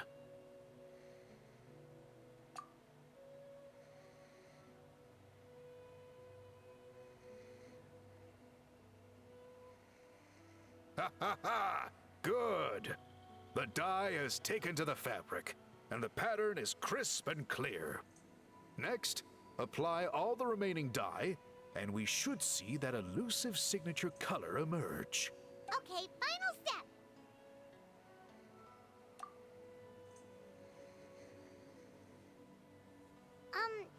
Did it work? Paimon doesn't see it. Oh, that color isn't showing up. Oh, the dyeing has failed. No, your technique was flawless. You did everything exactly as instructed. It would have made no difference if I'd done it myself. Then what went wrong? It could be the weaving technique. Or maybe the dye has to be applied in a different way. Oh, whatever the case. It looks like I have failed to get to the bottom of this mystery.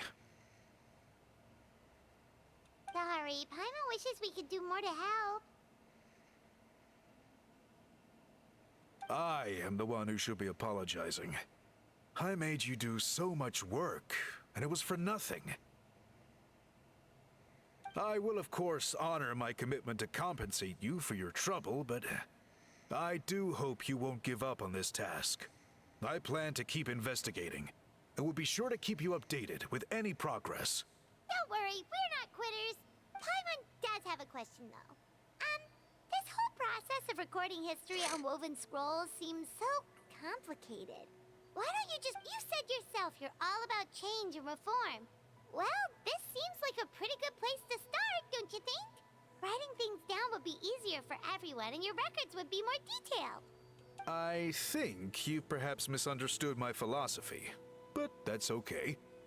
I can answer your question, but there's somewhere I need to show you first. Oh, sure.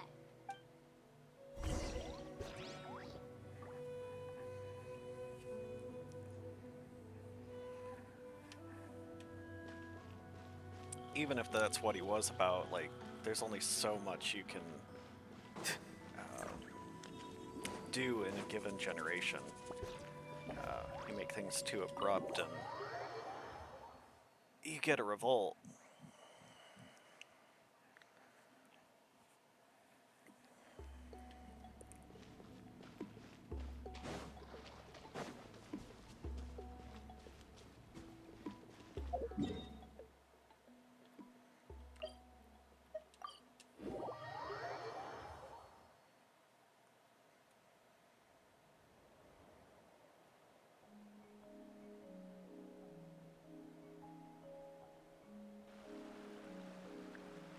Cool. Look at this view. What do you think? It's gorgeous! Now, try looking a little further. Whoa, that graffiti! In all the years since the founding of our tribe, those colors have been with us every step of the way. It is true that I seek to bring new life to this ancient tribe through change and reform, but I also understand there are certain foundational things that we cannot afford to throw away. The foremost of these is the way we record our history. Oh, that makes sense. Since the very beginnings, our tribe has always sought to bring color to history.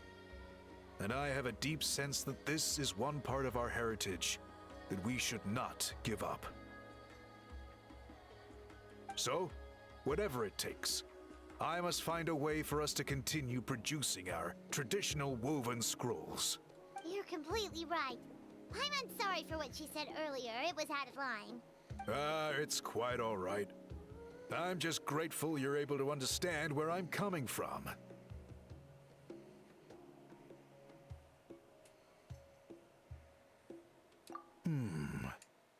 Then let us hope that when we next meet, we succeed in reviving this tradition.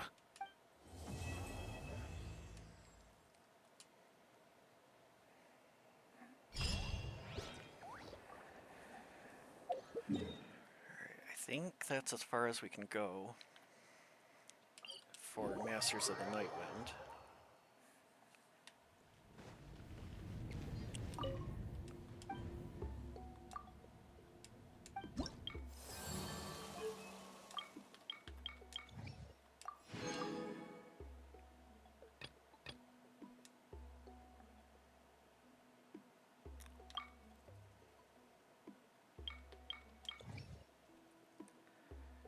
Last time it was like not available yet. Maybe that's just here we go. That's what I was looking for. I'm a professional, I swear. At least that's where I'm trying to get to. Alright. Okay, so before we move on to that one, let's use our resin here. So yeah, Sumero's done. We got Fontaine. Let's see how Chaska takes on that Narwhal.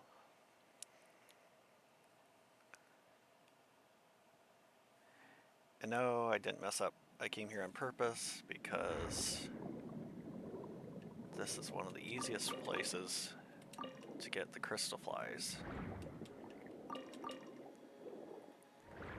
making condensed resin. Alright, with Fontaine, let's do the narwhal first.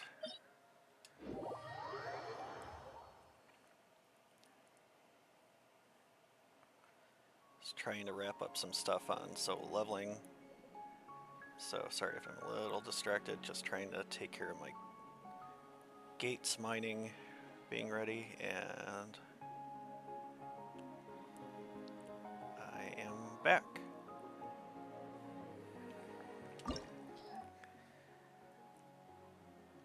Alright. So, let's see how this team works. If it doesn't, we are back to using Kniech.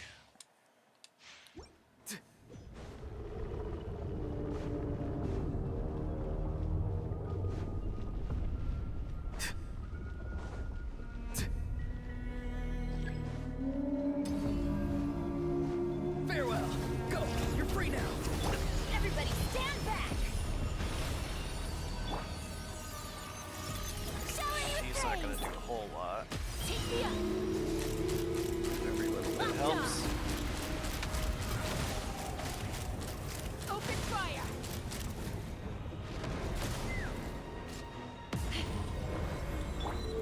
Not too far now. Time to shine! Knock him down. That was probably pointless, but it made me feel better. Come on.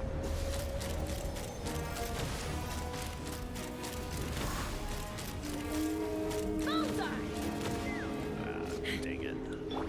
Farewell. Strike a pop! Take me up!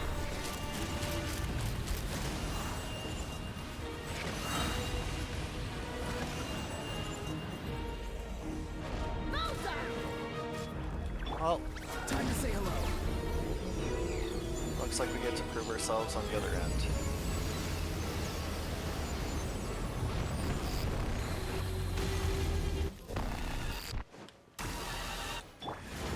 Welcome to the dubstep boss. Let's light it up!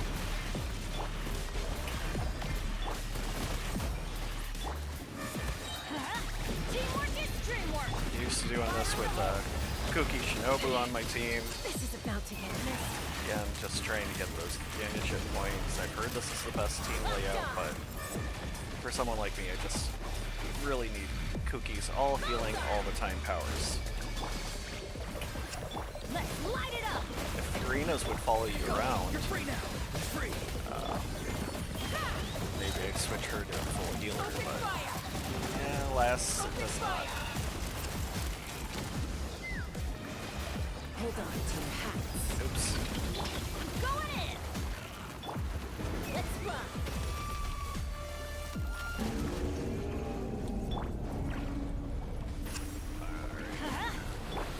Shower me with praise! Let the world come on! Time to say hello. Not too far now. Knock him down. Oh shoot. A little too excited, overpress the button. Yeah. Just stay down, you stupid whale. Locked on! No. Don't move. Open fire! Dang it. Oh. I'd have had it. I would've. I had to double press.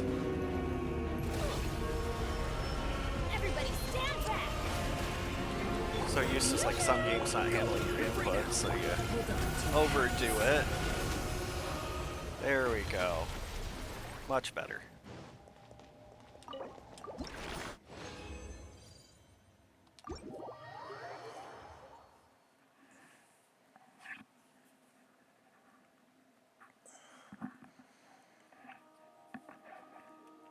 Alright. I'm not really gonna get to play tomorrow.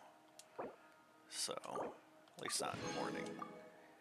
So let's go ahead and take on Father Arlecchino.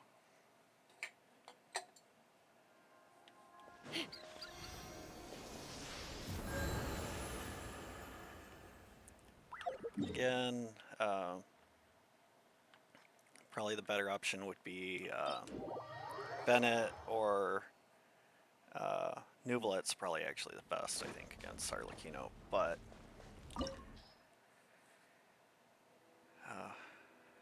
I am excuse me, curious about how this team will perform. Again, everything's leveled up except for all their talents. Talents are all at least at 6. The relevant one, her elemental skill on Chaska, is at 9.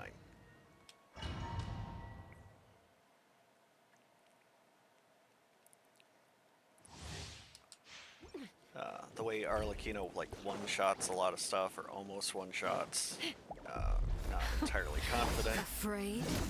Or do you not even have the courage to be afraid? Is it my turn now? Not do it as much as she does against others.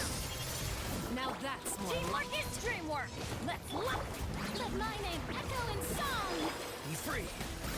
Closer now. Time to say hello. Fire in the hole! With the fall of darkness, destruction shall rise. Have a taste of purgatory. Her lock-on is really good. Locked on! Really hate that lead though. Look at you. Trapped like a bunch of helpless ends. Shoot! I can't afford any more Spare your bandages. energy. Running Yeah, is a no, we really can't, Bennett. Bend your tongue. Let it break. I never lose as many characters on a regular basis than I do when trying to face the knave. Again, maybe Kuki would be better. Running is of little use. She is like my absolute #1 go-to healer. Ah, yikes. Who's transcend? Yeah.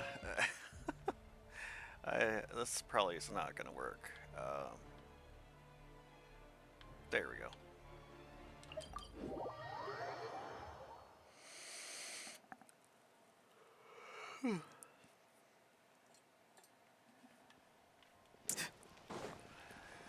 In other news, it looks like Niantic has found other ways to monetize the game. Congrats to them. With the introduction of max mushrooms, in order to double your attack power when facing Gmax bosses. Why they didn't introduce it before the last weekend event, you know, as much as I hate the level of monetization the game has reached, maybe I would have gotten a Gmax Toxicity in the Gmax Toxicity event. But even when you could see like a dozen people like taking on a weaker boss, Or do you not even have the courage to they be were afraid? not taking on Gmaxes in my area. Is it my turn now? I know the Gmaxes are easier than when they started, but I don't know if everyone knows that. Maybe it's just written off. Yet another part of the game that you can't do remotely.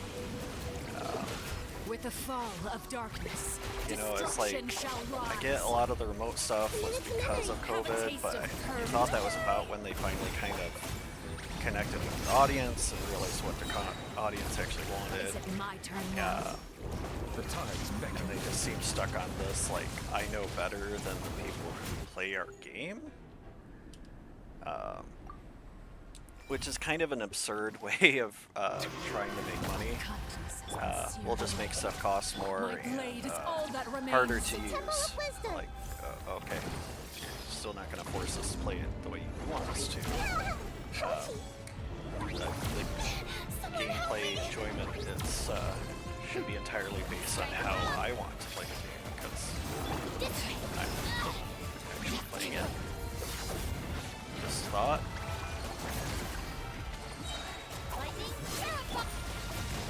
So happy I got Cookie C6'd. Saves a lot of heartache when facing This way through the loop. Lady of the One Shot See here. how strongly resolved true blood is. That's so much easier. Again, it might just not be a boss that Chaska's good for, or Chaska. I just love using that auto-aim riding gun.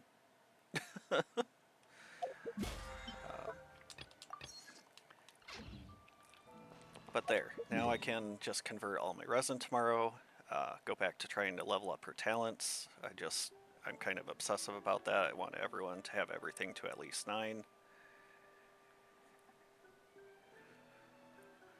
Alright, so back to Natlin.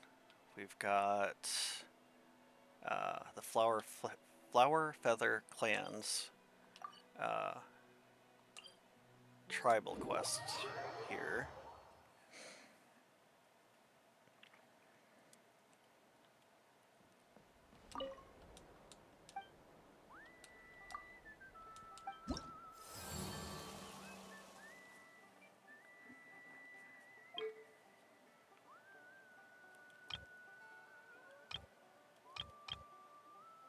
So in theory we should be able to do all 3, I think.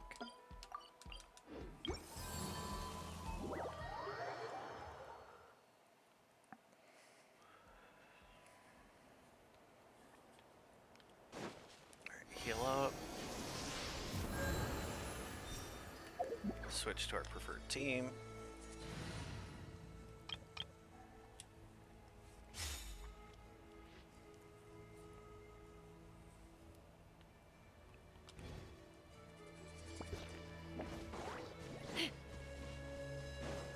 Appreciate whoever's been sticking around. What's that sound? Seems like it's coming from that means bridge. a lot.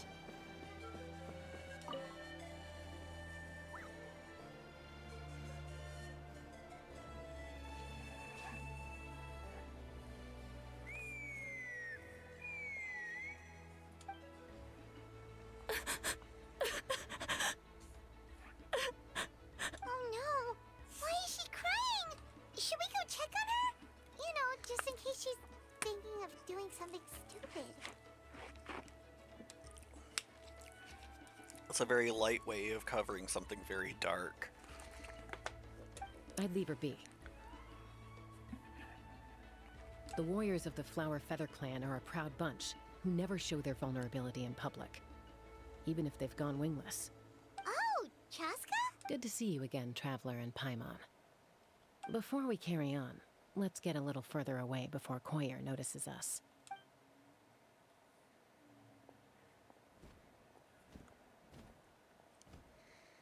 So, that girl on the bridge, Koyer, you said?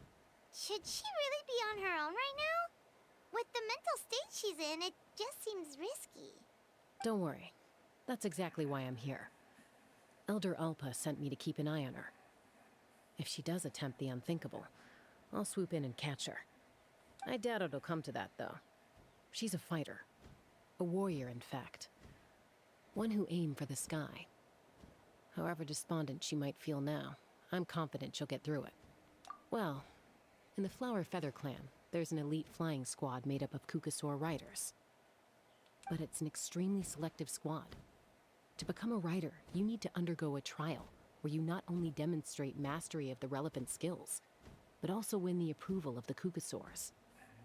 Koyer has spent years training for her most recent attempt, but unfortunately she didn't pass. So it's not hard to see why she's so upset. Sometimes, after multiple failed attempts to pass the flying test and win the Kukasaur's approval, people get so disheartened that they give up on their dream to soar the skies. They resolve to quit trying for good. We call those people the wingless. Do they get expelled from the tribe? What? No, of course not. They're still prized warriors. We have a saying. Just as the Kukasaur treasures every feather on its body, so the tribe treasures each one of its children. This hits even harder in the wake of the war. All of our young warriors carry the future of our tribe on their shoulders. Besides, every Kukasaur falls from its nest before it learns to fly. It's practically a rite of passage. Likewise for the wingless, we always hold out hope that one day, when they're ready, they'll rekindle their dreams and keep trying.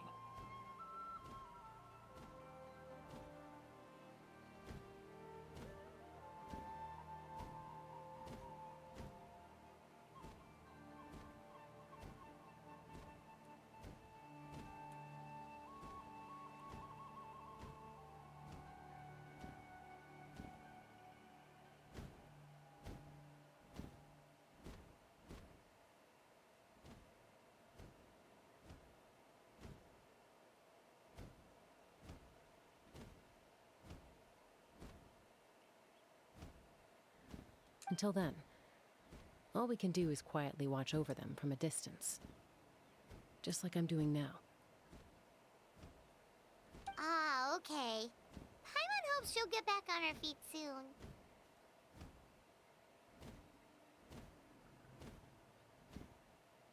Well, from the sound of her whistling, her confidence has been seriously shaken. No Kukasaur is going to respond to a call that sounds like that. Yeah. People from my tribe call to their saurian companions by whistling or blowing a horn. So it sounds like Koyer was trying to summon a Kukasaur to practice her flying. But the Kukasaurs are an even prouder bunch than our warriors. They would never respond to a lackluster whistle like that. First she failed the trial, and now she's struggling to even summon a Kukasaur. That's only gonna hurt her confidence further. And getting trapped in that vicious circle is the kind of thing that'll make people go wingless. Surely there must be something we can do to help. That's very kind of you. Koyer's flying skills are up to par, but mentally she's stuck in a rut. If she wants to return to the sky, she has to overcome that for herself. I'm going to lay low nearby, just in case she takes a turn for the worse. Let me give you a tour around the tribe once this is all over.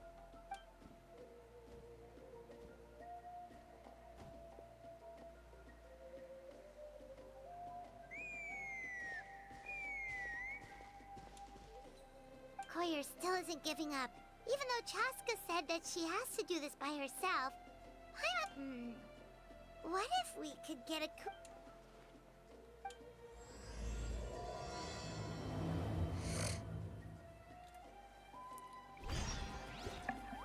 Don't interfere. Of course we're going to, but you know.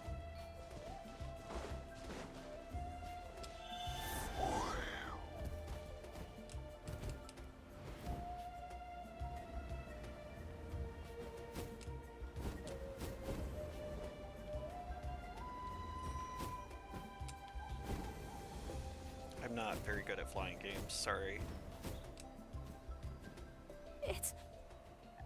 It's a Kukasaur. I was beginning to think you'd all given up on me completely. Excuse me? Would you mind if we did some flying practice together? Right now? I think I know where I went wrong in the test now. I need to maintain a higher speed on my turns. So, I just gotta practice my bell tail slides and split S maneuvers. Also, I really want to try some stall turns and cobra maneuvers.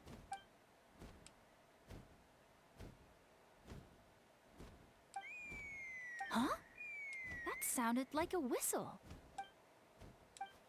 Hey! Wait! Wait!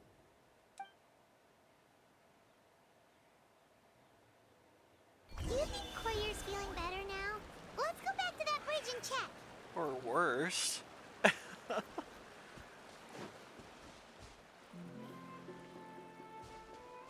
Let's fly.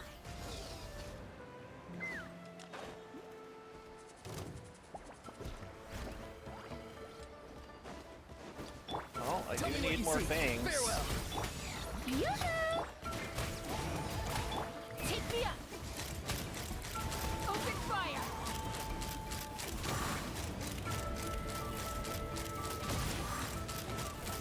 Locked on! Locked on!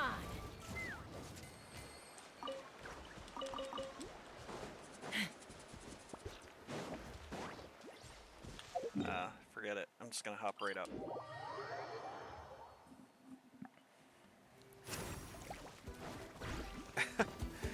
Farina, you guys are a little over enthusiastic, but I appreciate it. Locked on! Open fire!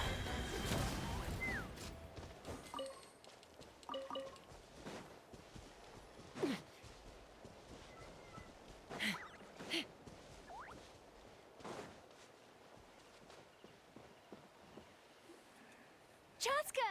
I summoned a Kukasaur! They do still respond to... Although, unfortunately, someone else summoned it away again before I had a chance to go for a flight. Oh, really? That is unfortunate. But if you can do it once, you can do it again. Keep at it, and you'll pass the trial eventually. You're right. You know, I almost thought about giving up, but I'm glad I didn't. Hey, Chaska, how's Koyer doing? Huh? Who are you?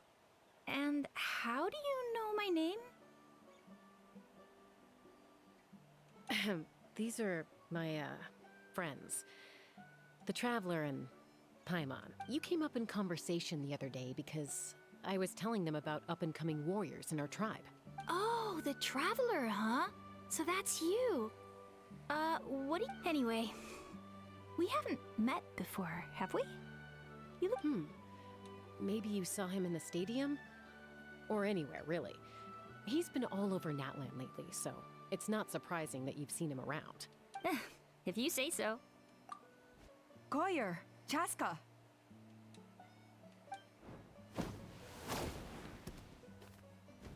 Here you are. I've been looking everywhere for you two. Oh, Elder Alpa! What's the matter?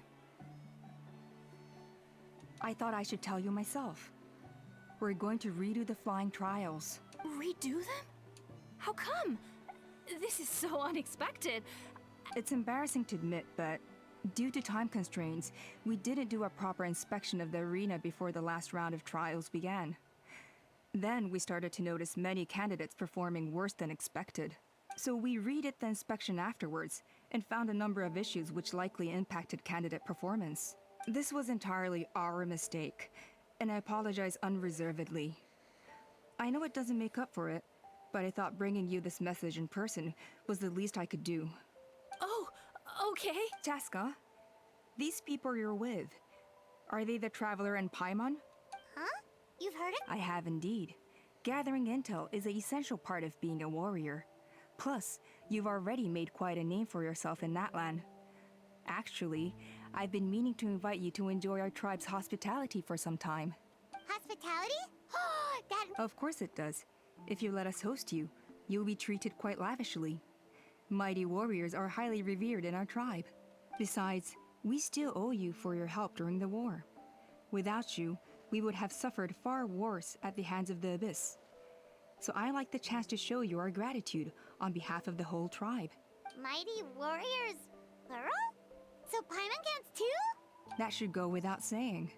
Your flying skills are the envy of our tribe. The Flower Feather clan seems like a really nice bunch of people. We definitely need to take her up on this offer. Well, I'd love to stay, but I'm afraid I still have to inform the other candidates about the retrials. With our younger generation's future... Wait, Elder Alpa! Let me help! Very well. In that case, Chaska, could I leave you to entertain our guests? Sure thing. Okay. Let's meet by the Obsidian Totem Pole later. Koyer, let's get going. Okay.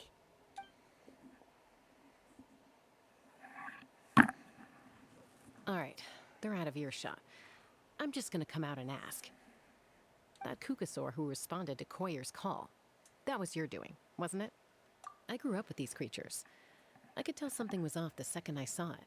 His whole demeanor seemed less like a Kukasaur and more like, well, you. So I figure you must have been pulling the strings somehow. He looked very flustered when Koyer asked for a ride, so I whistled to give him a chance to escape. And judging by the look on your face, that was a welcome intervention, huh? It's all right. If you'd rather your hidden talents remain hidden, I respect that. I won't press you for answers, and I'll keep my speculations to myself. You're the kind of person I'd still trust even if you had superpowers. I know you'd use them for good. I think the ends justify the means in this case. She just lacked confidence, and you helped her resolve her internal conflict. If you hadn't intervened, I likely would have gotten my mom to help out instead. Although, having said that, there's a small chance she might have recognized her and seen through the whole thing. That would have done more harm than good. Yeah. Anyway, if you're free now, how about I give you that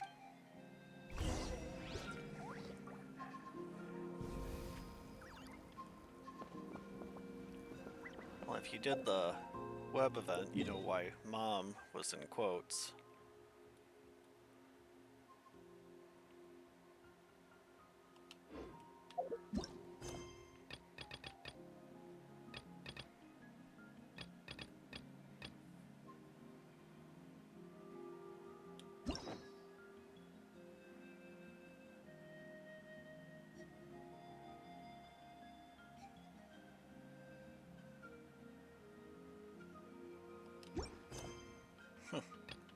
It's interesting.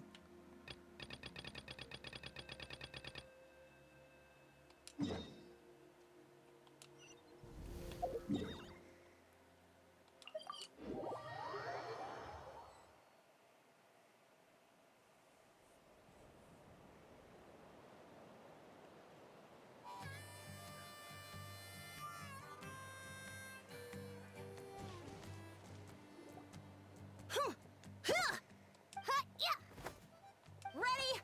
I'm gonna get you! Uh-oh. Are they fighting? Should we... They're fine. Just doing their daily combat training. Combat training? A little young for that, aren't they? Not to us.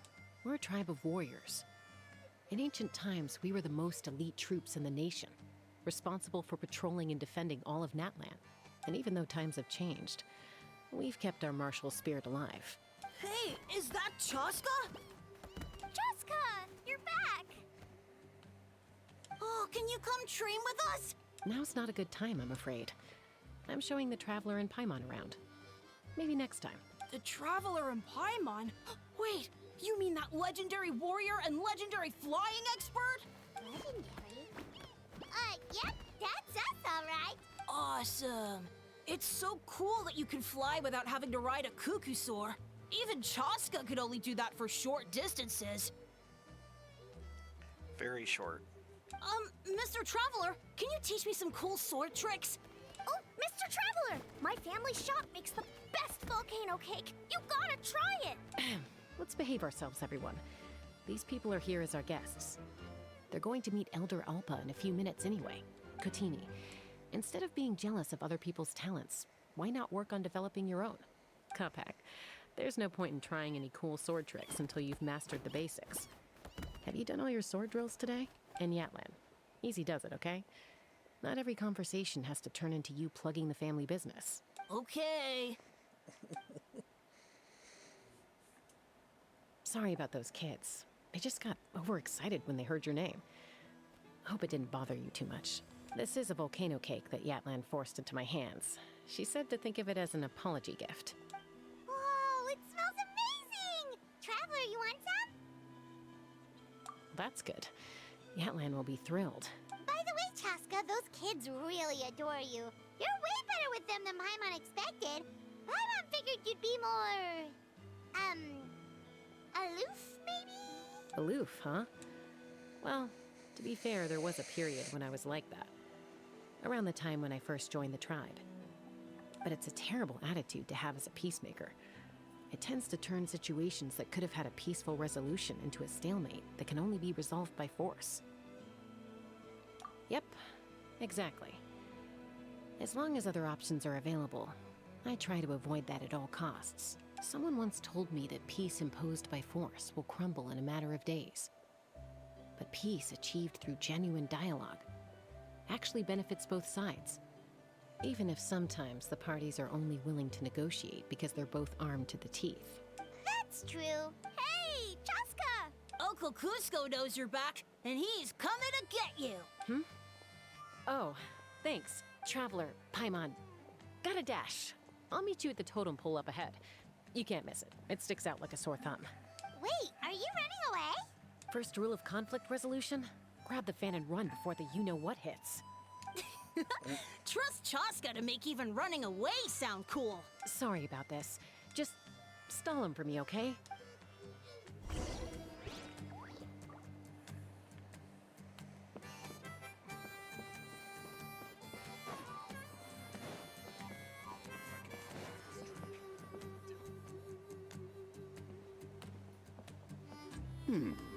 A golden-haired outlander and a white flying object.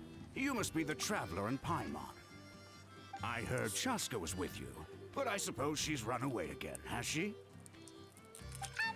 Sorry, who are you? Who am I? Huh, only her father. She's supposed to go for a checkup every 3 months to see how her abyss condition is doing. We both agreed on it. But she's already missed 3 checkups this year. That's 3 out of 4. Yes, she got exposed to abyssal energy as a young child. Then her birth parents abandoned her. It's lucky those wild cuckoosaurs found her when they did, or she wouldn't have made it. They took her under their wing and raised her as one of their own. Eventually, some riders out on patrol spotted her and brought her back to the tribe. But she was practically feral at that point. The moment you took your eyes off her, she'd be getting herself into a fight, or she'd run away to be with the Saurians. She seemed to prefer them to her own kind. She might as well have been a Saurian in human form. That must be the aloof period she mentioned, right? We later discovered that her exposure to the abyss had planted seeds of conflict in her heart. So, we started trying to bring it under control. But ultimately, she's the only one who can control it. Anyway, she's much more human these days. Yeah, don't worry about her. She seems pretty stable to Paimon. She's probably only avoiding the checkups because she thinks it'll stop you guys from worrying about her. Yes, I'm well aware of that. She knows she needs to be careful. If her condition ever took a turn for the worse, she wouldn't be brushing it aside like this.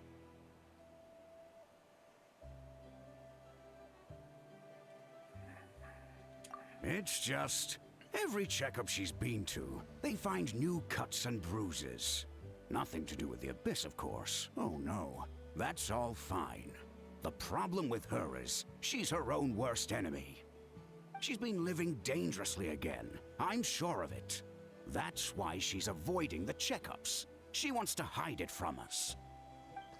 Yeah, Paimon can see her doing that. Oh. In the past, she always had Koichi to keep an eye on her. Now Koichi's gone, and I don't want to lose another daughter. Chaska's been increasingly reckless since Koichi passed. It's like she's trying to make up for it somehow. Next time you see her, please tell her to be careful for me.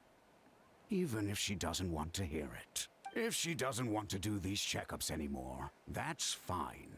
I just want...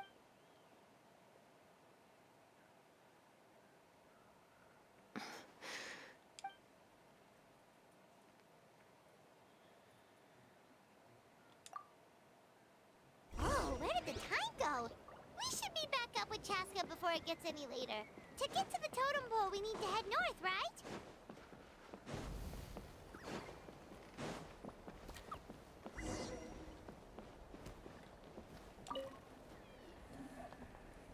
Hey, Chaska! Hey, Alpha! It's all right. I bet my dad talked your heads off, huh? What did he say?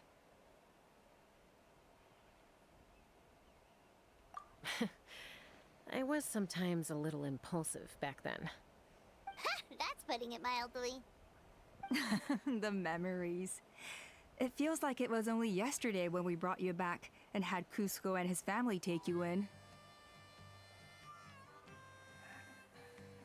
Back then, no one imagined this feral child would grow up to be the strongest warrior of the Flower Feather clan. Huh?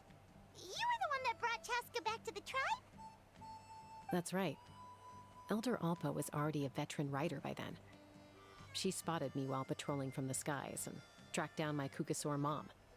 Mom agreed it was time I tried to re-enter human society. But I didn't know the first thing about being civilized. I clashed with everyone who had to deal with me. And look at you now. Renowned throughout the land as a peacemaker. How time flies. When the day comes that I can't fly anymore, it will be up to you to look after our tribe and our flying squad. You know me, though. I'm not a natural commander. I'm better off as a lone wolf on the front line. So stick it out at least a few more years, okay? Give Koyer and the others time to come into their own. Oh, stop.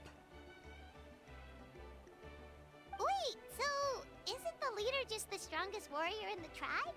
At least Paimon figured that's how your tribe would work. Strength is certainly a core tenet in the Flower Feather clan. But strength means far more than martial prowess alone.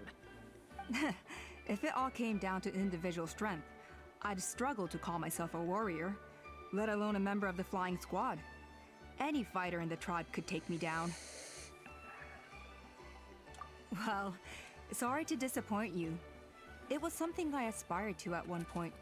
So much so that I went adventuring in the Cinder City, Ashkanatlan, to try and prove myself. But it was foolish of me. I wasn't ready. I came back empty-handed and seriously injured. The fact that I survived was something, I suppose. But after that, I never seriously considered myself a strong fighter. And yet, you still managed to become the leader of the flying squad, thanks to your experience and determination. All while battling those old injuries. Don't you think that's a display of strength in its own right? Let's shelve this discussion for now. Traveler, Paimon, there are some simple refreshments on the table. Please help yourselves. Yes! Paimon was waiting for that part! They were for the snack stomach. The refreshment stomach still has plenty of space.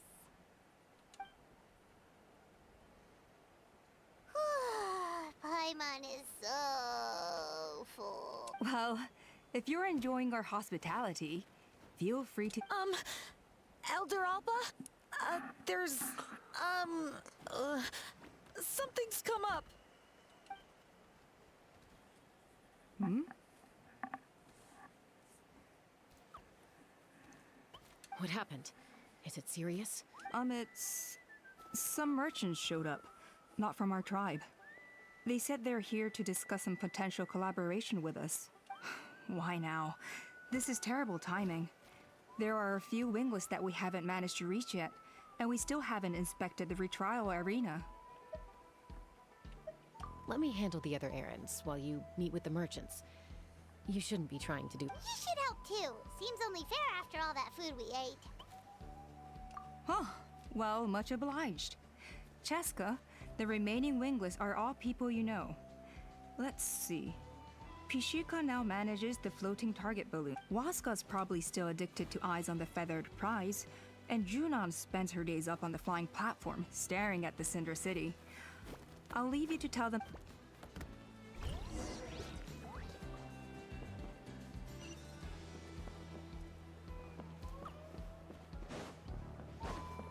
Take me up!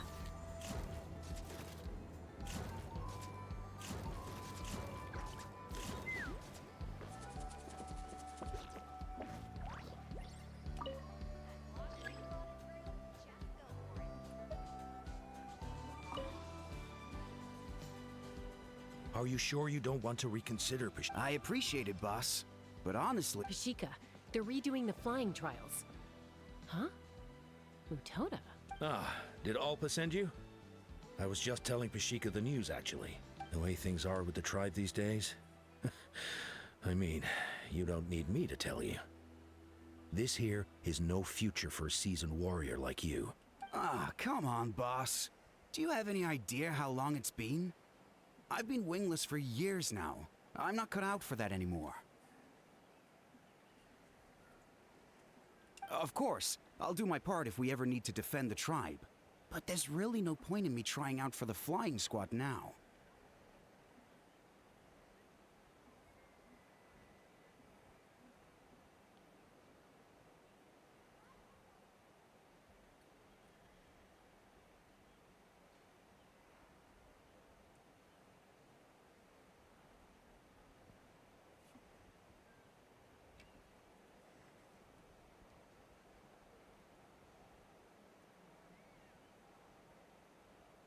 I've already made my peace with it.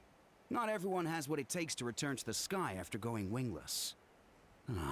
Elder Alpa's perseverance is something else. And it's okay if I'm not destined for greatness. I might not have the Kukasaur's approval, but with my hot air balloons, I can still reach the skies. Handling these balloons every day, seeing how the customers react... Finding something you love doing can be just as hard as passing the flying trial. Fair enough. It's your choice. I won't force you. Oh, by the way, you should try taking a balloon ride if you've got the time. Once you've been up there for yourself, you'll see why I love it so much. No problem. If you ever want to give it a try.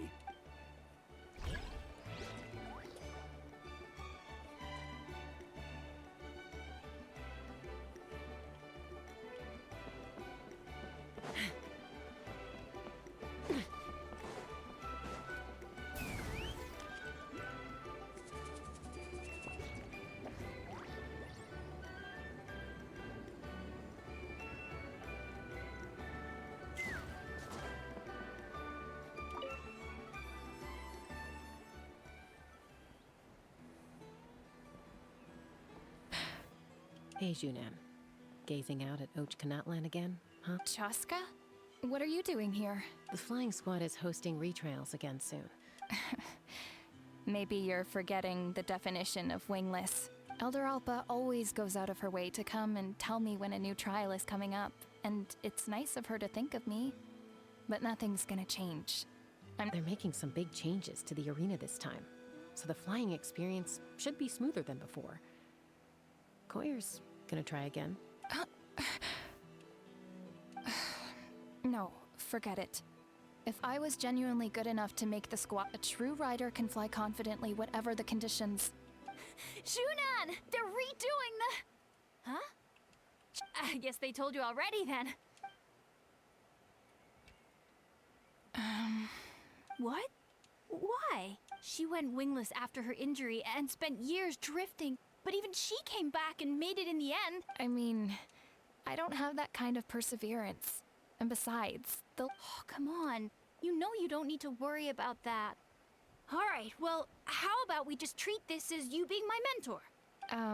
Enough umming and ahhing. Let's just get up in the air and figure it out as we go. Wait! Hold on, slow down. I can't keep up. Well, that's one way to do it. They've been best friends since they were kids. You helped Koyer deal with her internal conflict, and now she's done the same for someone else. You know, people often talk about how one conflict leads to another, but sometimes in life, things spiral in a good direction instead.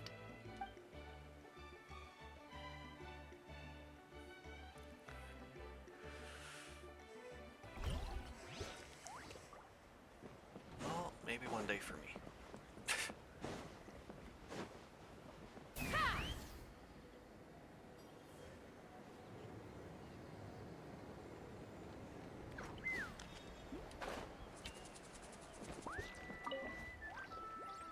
A retrial? What's the point? I pretty much treat life like it's a game. No Kukasaur's ever going to approve of that, no matter how many times I try. Waskar, I can assure you, Kukasaurs wouldn't judge you for something like that. Well, they must be judging me for something. Maybe I lack fighting spirit, or just don't have the talent. Don't waste your time on me. Excuse me. You'll have better luck with the ones who still have their heads in the clouds. In the meantime, I think I'm gonna treat myself to a few more games of Eyes on the Feathered Prize. Yeesh, there's wingless, then there's being a total lost cause. You used to be a fierce warrior, actually. But fighting spirit alone won't win you the Kukasaur's approval. Are all Kukusaurs so strict? The ones in floating target balloons and Eyes on the Feather Prize? It's one thing to hang out and have fun, but quite another to take to the skies with a human life on your back. Giving a ride to someone who's unqualified endangers not only the rider, but also the Kukasaur themselves. If the rider makes a mistake, they both suffer, so we have a mutual understanding with the Kukasaurs.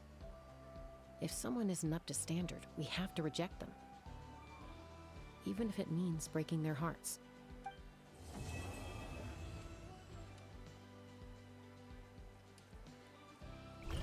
Yay! on the list now, right?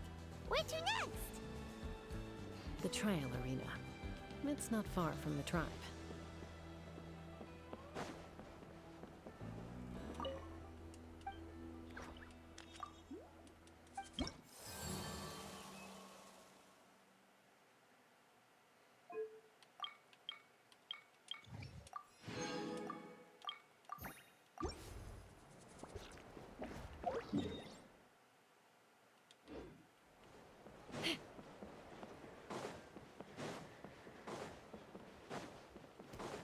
Take me up!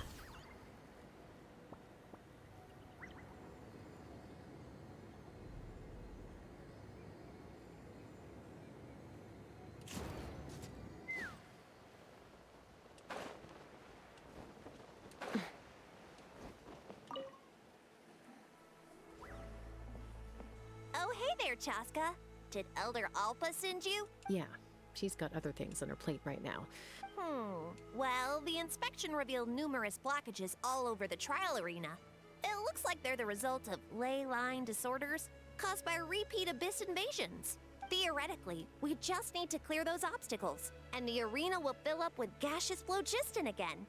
But that's proving difficult to achieve in practice. Why don't you head on down and check things out for yourself?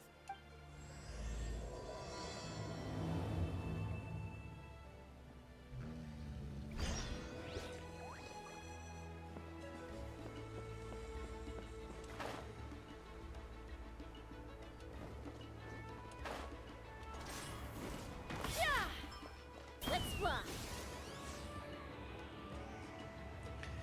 We really need to work on being able to target everything with her. Going in! Shower me with praise! Hey! Monsters!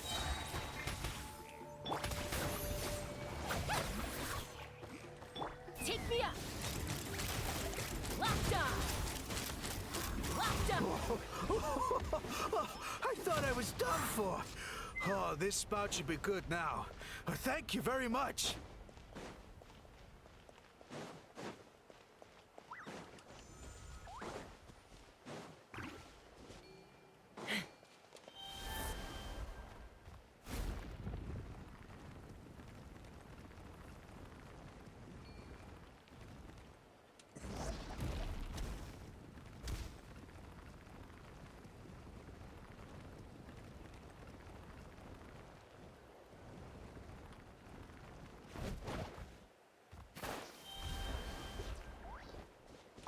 How strange. Why is there so much solid phlogiston here? Well, could be from the Children of Echoes. Maybe it got swept up here due to the ley line disturbances?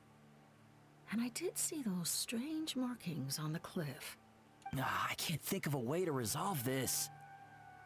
Short of going all the way to the Children of Echoes to borrow it to Petlisaur.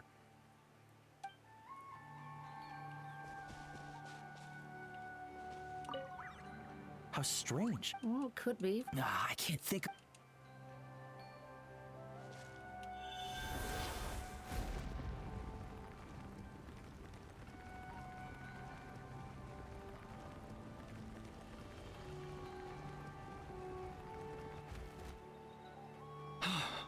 Oh, are you here to help? So the blockage here has to be cleared using a special bomb, but carrying explosives up if I dropped it or slipped and fell, I'd be blown to bits in an instant. So, my plan, all I need now is for someone else to strike the balloon at the right moment, dropping the payload right on top of the spout, and problem solved. What do you think? Simple enough, right? Huh? Oh, that one. No, I've got no idea who that belongs to.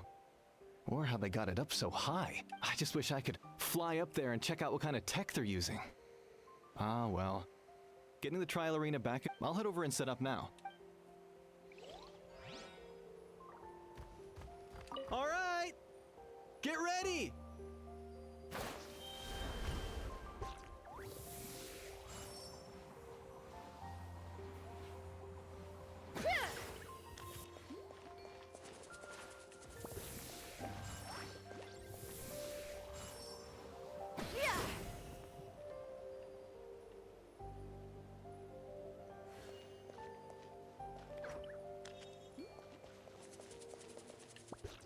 All right,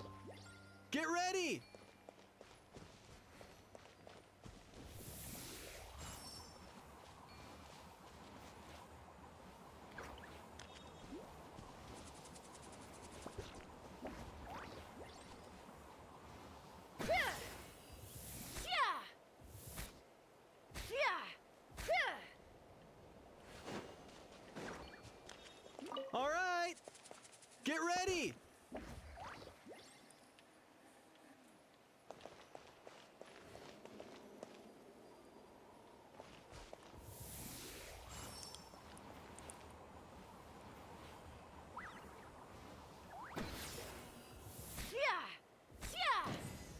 There we go. Not my best work.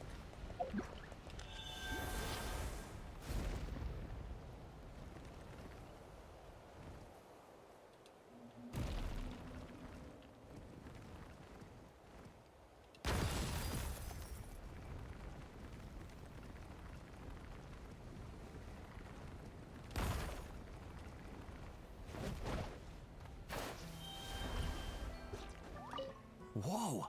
Did you see that? How did it get here?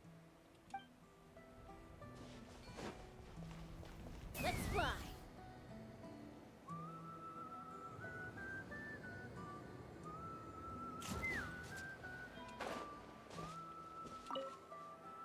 This is crazy. I put all of my strength into it, but it just won't break. Maybe Inkanak was right after all. If a stable structure is formed inside the solid phlogiston, I'll need to hit all the weak spots at the same time to break it. But how am I supposed to do that?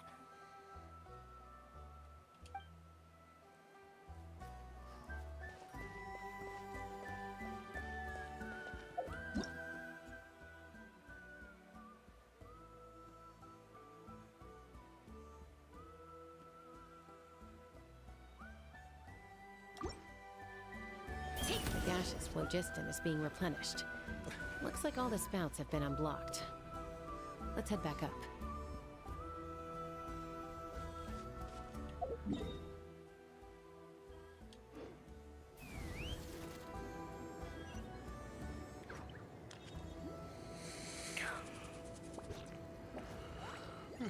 Excuse me.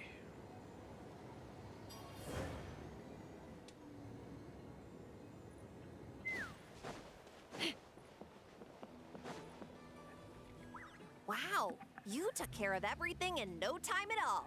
Incredible work. Now we just have to wait until the gaseous phlogiston is fully replenished. Then we can kick off the retrials.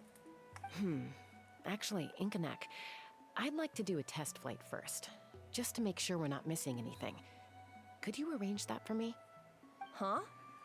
But you only just finished getting the arena ready. There could still be other hazards we're unaware of. All the more reason to have me test it out. Think of it as another inspection. I guess you're right. With your flying skills, you won't be in any serious danger, even if there are hazards we overlooked. The conditions in this area seem a little unstable, but a test flight is the... All right, I'll get things set up for you. Just let me know when you're ready.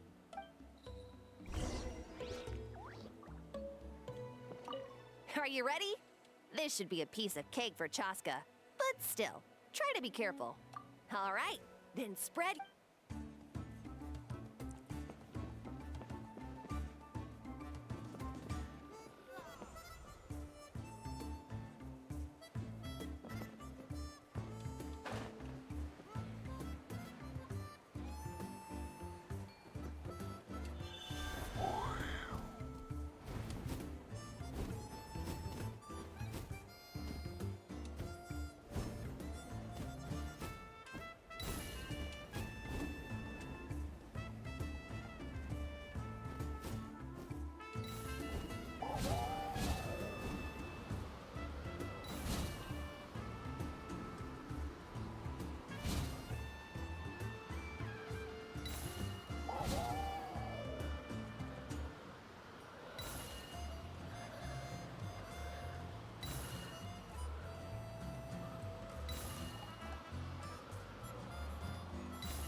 guess I could have gone through with Jessica, but...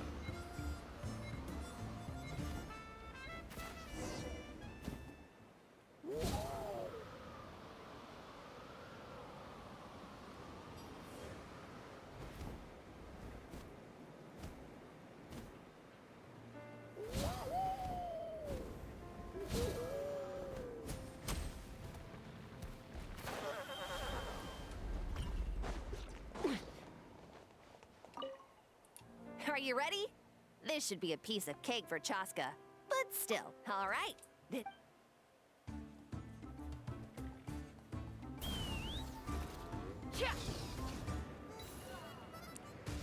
didn't even realize it gave me a trial one.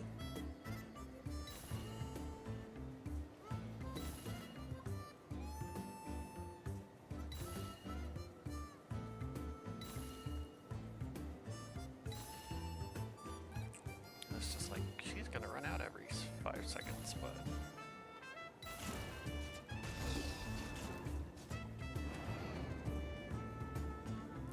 I forgot these rings give her a boost.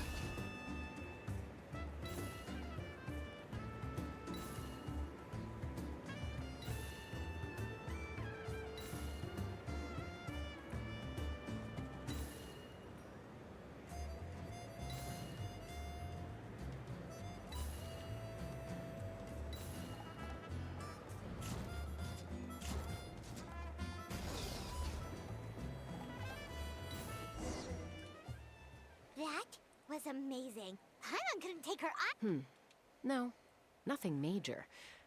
Give it a few days, and we should... Help! Help me! You're from the Flower Feather clan, right? Please. Catch your breath first. We got attacked by a Kukasaur. My friends are still stranded in the middle of the road with the goods we were transporting. Please, I'm begging you, save them. Huh? Are Kukusaurs really that aggressive? Do they usually attack groups of people unprovoked? Not in my experience, but there are exceptions to every rule.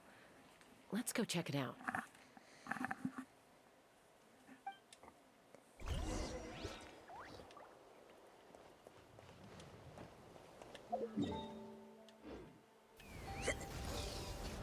Sorry. Ouch! I've never seen such...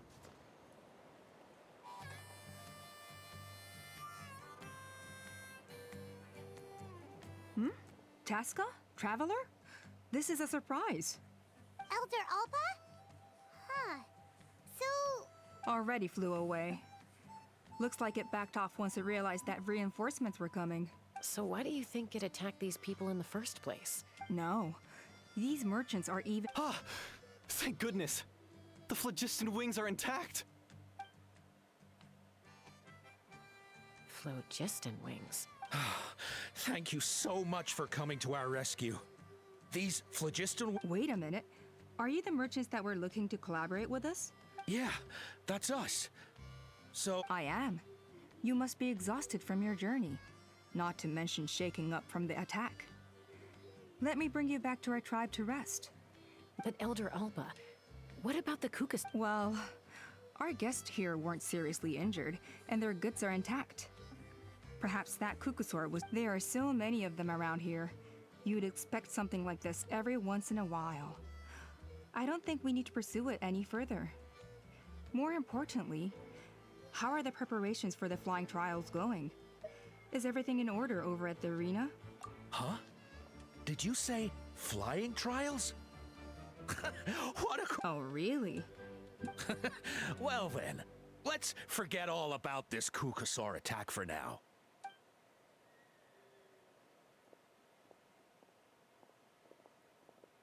Huh? So that's it? That all went smoother than expected. Well, guess we'd better get going. Huh? Chaska?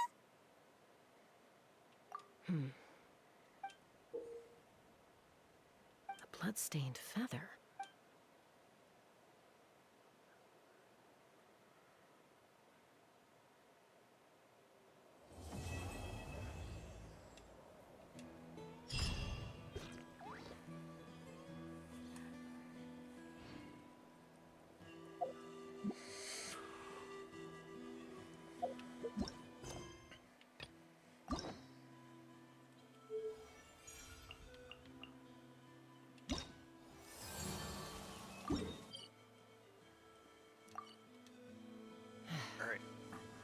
for a minute?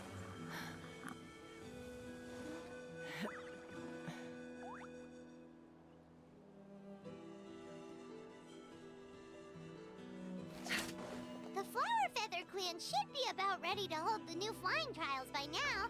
Let's go check it out!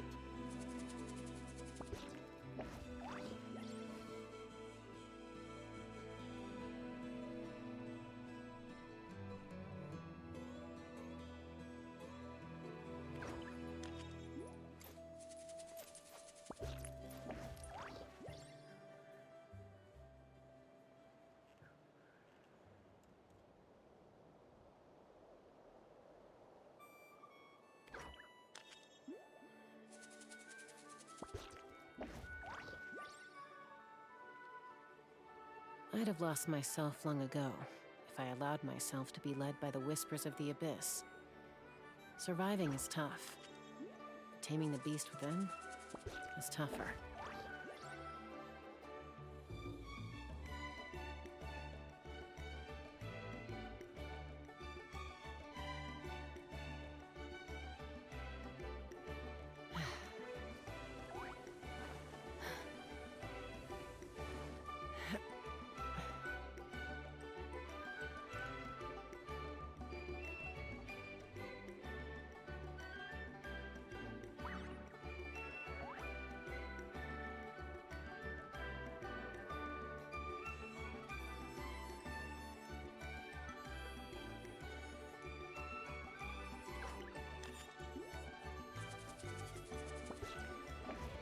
When you lose your way, gaining some altitude can bring some perspective.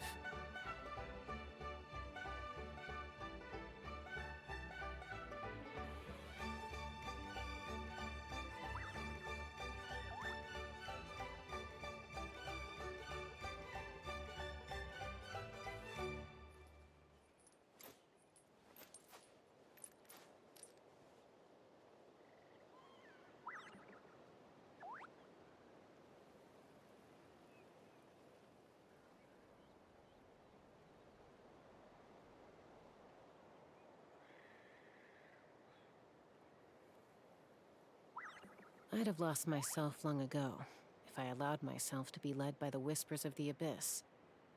Surviving is tough, but taming the beast within is tougher.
I'm a little out of practice these days. Any conflicts around? I'm in the mood for some peacemaking.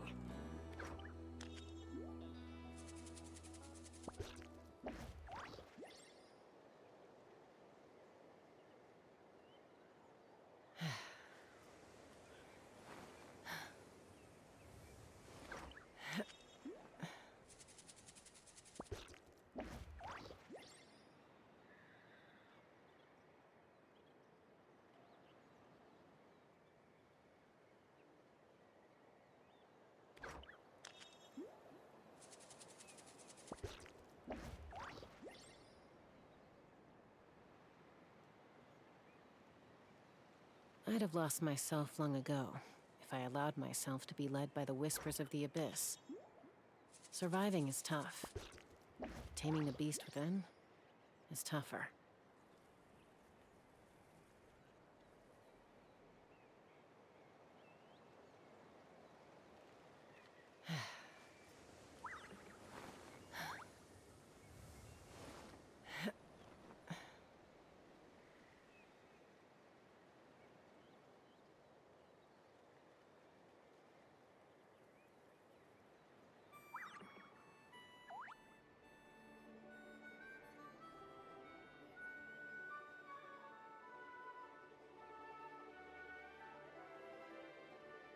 When you lose your way, gaining some altitude can bring some perspective.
I'd have lost myself long ago if I allowed myself to be led by the whispers of the abyss.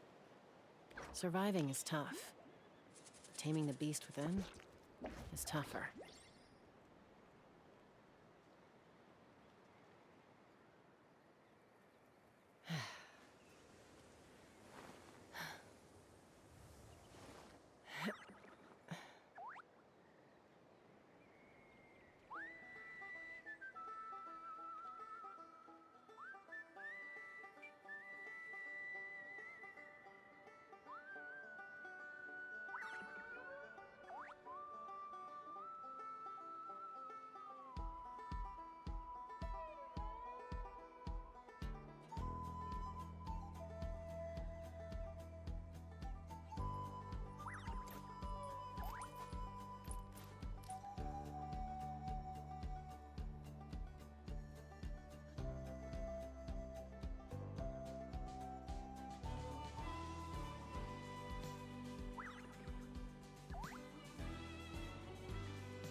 I'm a little out of practice these days. Any conflicts around? I'm in the mood for some peacemaking.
I'd have lost myself long ago if I allowed myself to be led by the whispers of the abyss.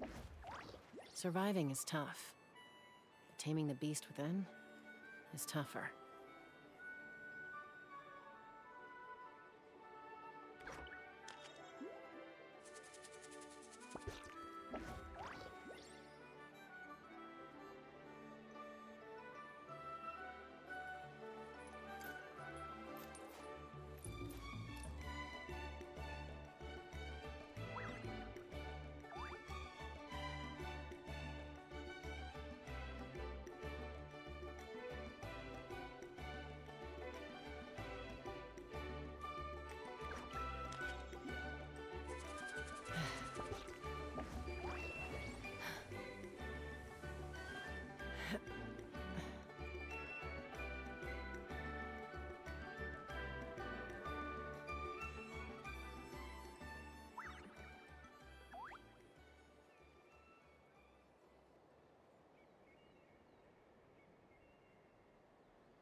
I'm a little out of practice these days.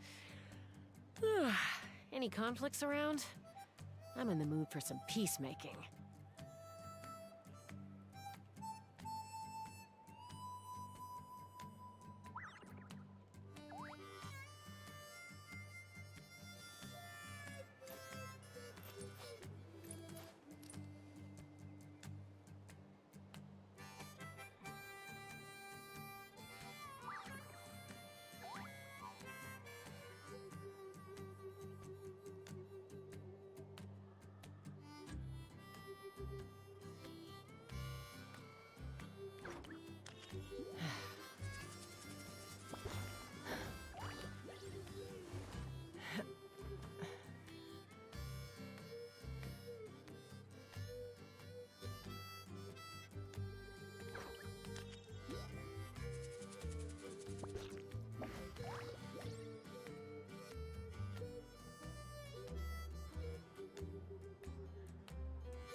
When you lose your way, gaining some altitude can bring some perspective.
I'd have lost myself long ago if I allowed myself to be led by the whispers of the abyss.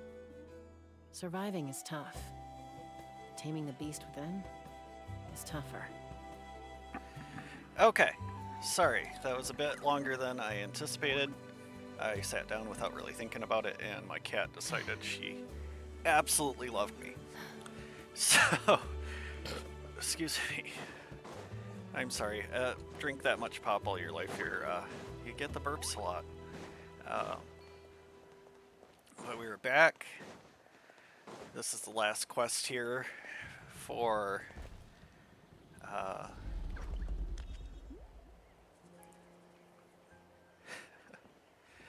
for this clan. Ah, Traveler in Paimon. You came. Yep, and it looks like we made it just in time. Although, can't say the same for the Cuckoosaurs. Bit of a low turnout, huh? Yeah, you'll see why soon enough. All right, get ready. 3, 2, 1, fly! Whoa! We're really flying! I feel light as a feather. I'm flying without a Cuckosaur. These phlogiston wings are awesome! What the? Paimon can barely believe her eyes. How did they fly all on their own? The merchants we ran into that day were selling a product called phlogiston wings. It's a flying machine worn on the back. To operate it, you just use a handheld trackball that controls the flow of gaseous phlogiston. That's incredible. Yeah. If our tribe, well, if Natlan mass adopted this technology, it would revolutionize our mobility and responsiveness in times of crisis. Just think of the countless tragedies that could be averted. I feel like I'm dreaming. Did I really just fly on my own without the help of a Cuckosaur? You'd better believe it. Plus, you just passed a flying trial. Right, Elder Alpa? Elder Alpa? Should this really count as a pass? If we did the trial using phlogiston wings? Why not? The scoring rubric is about flying performance. Yeah, maybe, but... I mean, even Chaska had to ride a Cuckosaur in a trial, right? And the whole point of a trial is to test both your flying technique and your ability to work with a Saurian companion. Well, if we can fly by ourselves, maybe we... Chaska, Traveler, what are your thoughts on this new invention? Right? That's what I think too. I agree that they have strategic value. But I don't think it makes any sense to evaluate candidates by the current testing standards if they're using phlogiston wings. Why? Shunan finally mustered the courage to go through with it. I don't have any experience using these wings in battle. Nor is it immediately obvious how to incorporate them into the existing systems in our tribe. Taking a longer-term perspective, I think we need to start by getting thoroughly acquainted with how these things work. Then we can develop a new trial format with new assessment criteria, tailored to candidates using the phlogiston wings. You all raise valid points. But Chaska, while your proposal sounds perfectly reasonable, it would probably take years to put it into practice. We lost so many people in that war. These phlogiston wings could be exactly, and as for real-world battle experience, there will be plenty of opportunities to gain that. I have high hopes for you, Junon. Huh? Hey, stop staring into space! Say thank you! Oh, thank you. Thank you, Elder Alpa. You have nothing to thank me for. Remember, the way you got your wings back was by relying on yourself. Oh, Elder Alpa! Bad news! Cuckosaurs are attacking the merchants again! Again? Okay, everyone, stay put while I... Huh?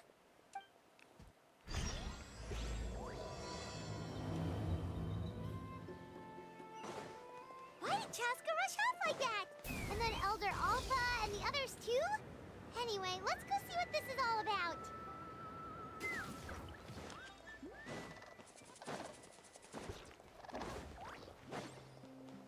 Let's fly!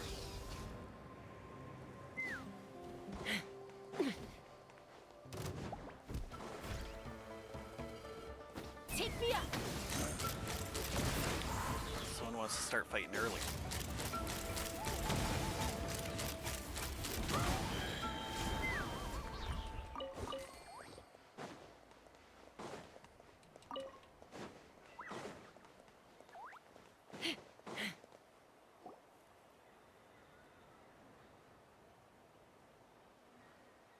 Oh, it's back! It found us again! Run! Get out of here! Curses. She's really riled up this time. Hey! Stop running! We'll never outrun a creature with wings! Get back here and let's fight! Stop! All of you!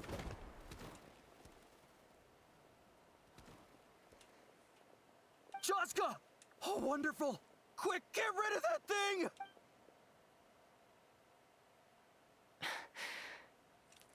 It's concerning how quickly they wanted to be able to replace something so representative of their tribe.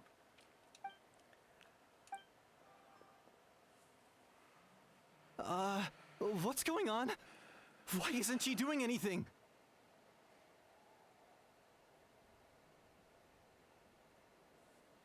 So it really is you, sister. Wait, sister? That Kukusaur is Chaska's sister?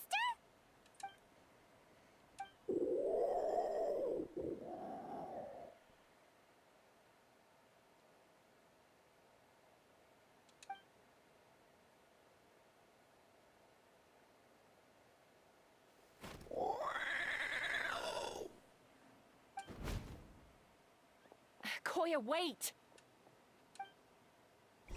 Is Chaska gonna be okay? Should we go check on her?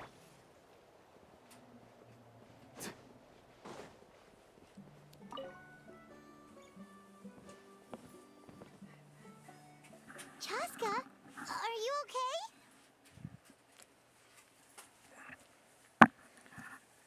Alright, sorry. I swear this one's just a second.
Alright, I'm back. That was Mrs. Protocol Ruins is here, so had to have a little catch up. I'm fine. Sorry for making you worry. No point. She's an expert at hiding her tracks. Once she's shaken you off, you'll never catch up to her. At least, I always used to lose to her at hide-and-seek when we were kids. Well, yeah. You know I was raised by Kukasaurs. Anyway, she and I grew up in the nest together. Her name's Koya, and she's my big sister. We played together all the time, chasing each other through treetops or mountaintops. It felt like it would go on that way forever. Until the day I was sent back to live with the humans. Not all Kukasaurs are friendly towards people. Koya, for instance, she's fine with me because we grew up around each other, but she's not fond of other humans. When Mom decided to send me away, Koya strongly protested, and after I left, she became more and more reluctant to interact with humans. Maybe she thinks that humans stole you away from... It's a possibility, but in any case, we still stayed best friends at first. I had a hard time adjusting to life in the tribe. So whenever... Ah, so that's what Uncle Cusco was talking about. He said you seemed to prefer hanging out with Saurians to your own kind back then. Yeah, I did. But then, gradually, everything changed. With a new mom and dad, a new tribe, and Koichi, I started getting curious about these humans, and made an effort to understand their behavior. The more time I spent with them, the less I spent with Koya. And then, one day, it was Koya's turn to leave the nest. She sought me out and asked if I was willing to leave the tribe and go live in the wilderness with her. As far as I can remember, that was the first time she ever approached a human settlement on purpose. So... Well, I wouldn't be standing here talking to you if I'd said yes. No, I was torn. On the one hand, I'd already made up my mind to embrace my new family and accept my human identity. But I also knew that Koya wasn't a fan of humans, and I didn't want to disappoint her. She took my hesitation as an answer. She saw it as a personal betrayal, threw a huge fit, and then flew off. We hadn't seen each other since... Not for a lack of trying, though. I tried asking Mom where Koya's new nest was so I could talk things out with her. But Koya had already asked Mom not to tell me where she'd moved to. It must be hard for Mom, being stuck between her two daughters. So I didn't press the issue. And I didn't go looking for her. If things carry on like this, I need to make sure I find her before anyone else. Even if she doesn't want to see me. For now, let's bring the wounded back to the tribe. And see what Mutota and Elder Alpa have in mind.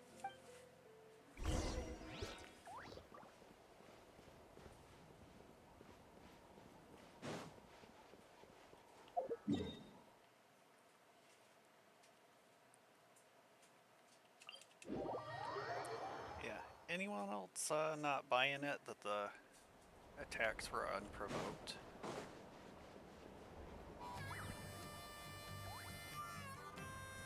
So, I hear there's been another Kukasaur attack. Ha! I knew it! They're wild animals, and they can't be trusted. That was a pretty quick turnaround. Hey, show a little respect. The Kukasaurs are our partners. Maybe in the flying squad, but they don't give a hoot about the rest of us. Well, now that we have the phlogiston wings, do we even need the Kukasaurs anymore? Are you kidding? How are we supposed to protect our tribe without them? I didn't mean it like that. Huh? Protect our tribe? Or are you just scared that your precious flying squad will lose its prestigious position? You take that back! Things are changing so quickly. Tasca, there's a conflict emerging there. Aren't you going to nip it in the bud? The whole tribe's talking about this now. Breaking up a single fight won't solve anything. The real source of conflict here is the phlogiston wings. And what happened with Koya. On any other day, people would just brush this attack aside. After all, clashes between wild Kukasaurs and humans are no more common than those between people. But now that the phlogiston wings have entered the equation, it's sparked a debate over whether our tribe needs the Kukasaurs at all. I worry that we risk repeating the mistakes of the Cinder City. Back then, Lord Ochkon's hatred of the Saurians nearly destroyed the peace forged by the Pyro Archon. Chaska, to prevent things from deteriorating further, I'd like to task you with restoring peace to the tribe. I will. Traveler, you've already done so much for Natlan. And the flower... Thank you. And don't forget about Paimon. This whole situation has unfolded so quickly that it's put us on a back foot. To tell the truth, it makes me a little suspicious. You think someone might have orchestrated all this? It's possible. Leave it with me. I'll look into it. Also, Chaska, could you try to keep a low profile while you're out there digging around? We don't want to give our hand away. I'll do my best. Okay, so where should we start? This all began with Koya's attacks. If we can find out what led her to do it, that should give us something to work with. Unlikely, given how she reacted when I showed up. If you want to resolve a conflict through dialogue, sometimes you need a third-party facilitator. Let's go see my mom.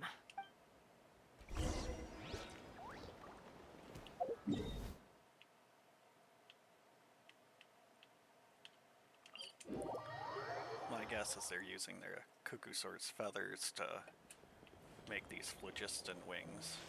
Or they started crap so it would be easier to sell their phlogiston wings.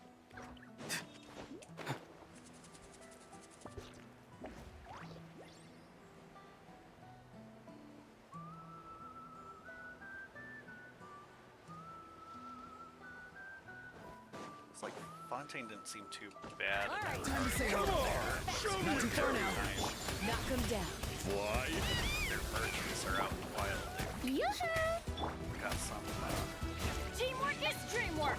less than straightforward tactics going. Let's run. Locked on.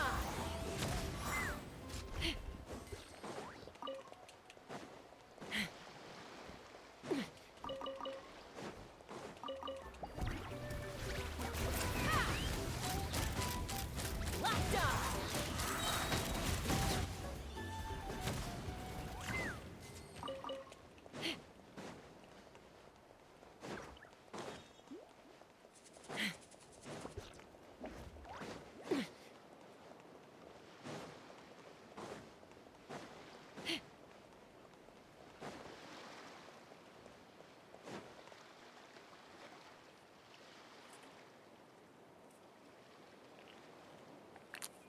Wow, so this is where you used to live as a child? Mm-hmm. When I was little, we used to do this thing where I'd jump from the top of this tree, and Koya would fly over from the platform and catch me in midair. Or sometimes we'd both fly from the treetop together, and then after some aerial maneuvering, she'd throw me up onto that platform.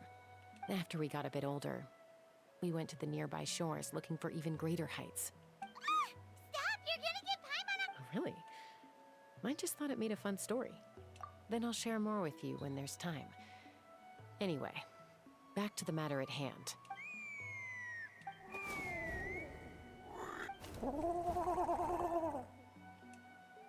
Hey, Mama Bird. I'm back. My last visit was only a week ago, wasn't it? See? I visit you more than I visit Papa Cusco. I brought a couple of friends with me. These are the Traveler and Paimon. Traveler, Paimon. This is my mom. Her name is Chimpu. In the human tongue, anyway. Hi! No, not really. I don't speak it as such, but I can sort of get the gist. Although only with Mom and Koya, since I spent my formative years with them. Even then, it's basically a best guess based on their sounds, body language, and expressions. Seems to work about 9 times out of 10, anyway. As for whether Mom understands me, I can't always tell. But somehow we still manage to communicate. Call it the family bond, I guess. Don't worry. I'm doing well, but I think Koya might be in some trouble. I know she's never been a fan of humans, but she's never deliberately attacked them before either. What's behind this sudden change? Does, Auntie Chimpu know anything? Doesn't look like it. Koya hasn't visited her in a long time. Then, could you please tell me where she's living nowadays? If this animosity between her and the tribe continues, then the next time there's an incident, I don't know if I'll make it there in time.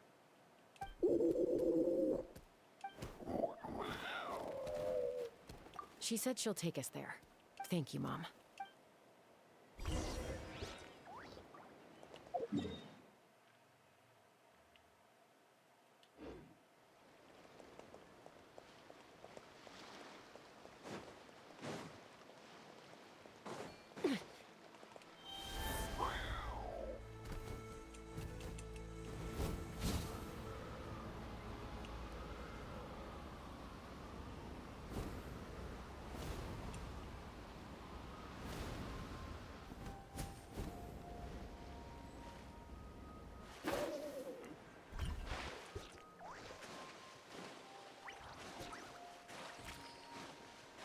Maybe Farina would have been a better choice. Oh well.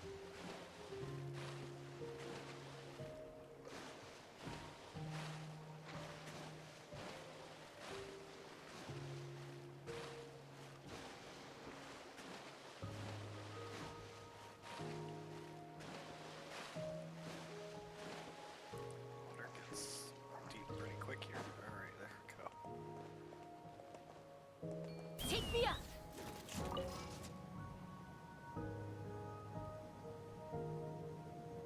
Let's fly! Mark off that trial because we're not doing it right this second.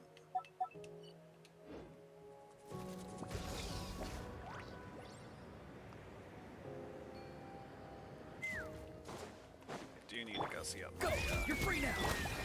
Strike a pose! Let the world collide! Uh-huh. Take me up!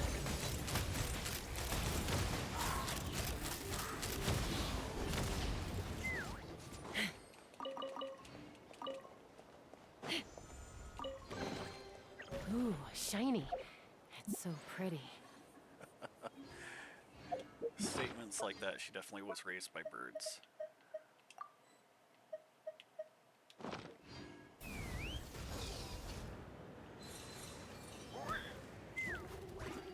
Fire in the hole! Still need fangs. Let's fly! Bullseye! Seems I'm no good with those Spontanean merchants, but here we are.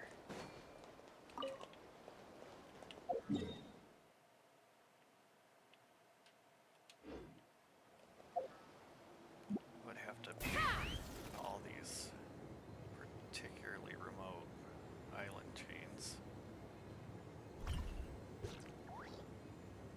This is a really remote location. Guess she was trying to get as far away from humans as possible. We stay here? Okay. Got it. Traveler. Paimon. Mom says Koya is very hostile toward humans right now.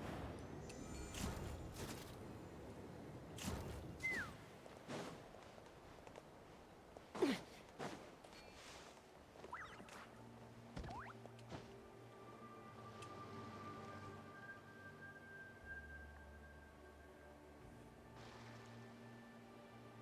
This is a really remote location. Guess she was trying to get as far away from humans as possible. We stay here? Okay. Got it. Traveler. Paimon. Mom says Koya is very hostile toward humans right now. So if we show up unannounced, it might just make things worse.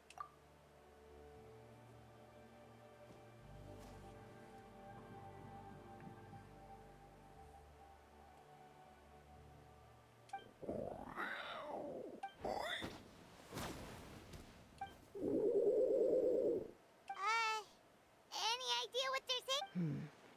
Sounds like there's evidence in this area suggesting that Koya might have been the victim of a human attack.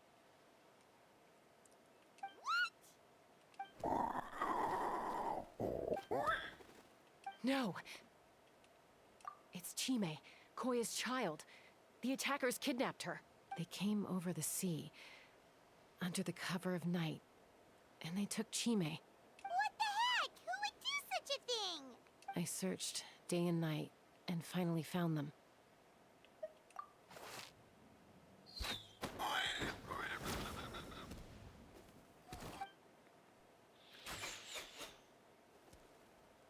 Oh, yeah! T'Pol's contraption is working like a charm!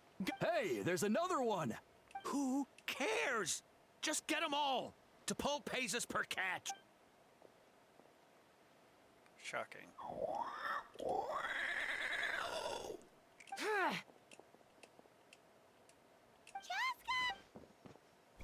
Jaska?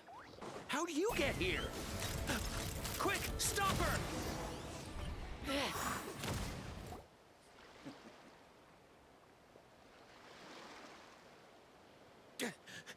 Don't come any closer, or I'll... Go, Phlogiston Wings! Take me out of here! Uh-oh, looks like it malfunctioned. This is bad. Mom and Koya are... Help! Elemental energy suppresses it! Please, someone! Get back!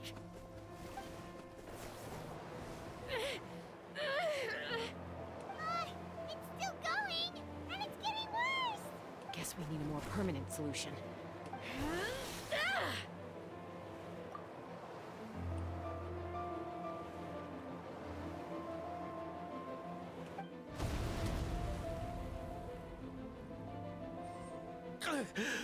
That was too close.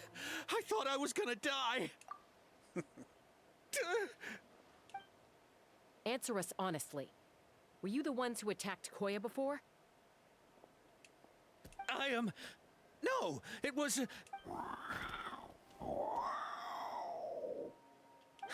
Well, she says it was you.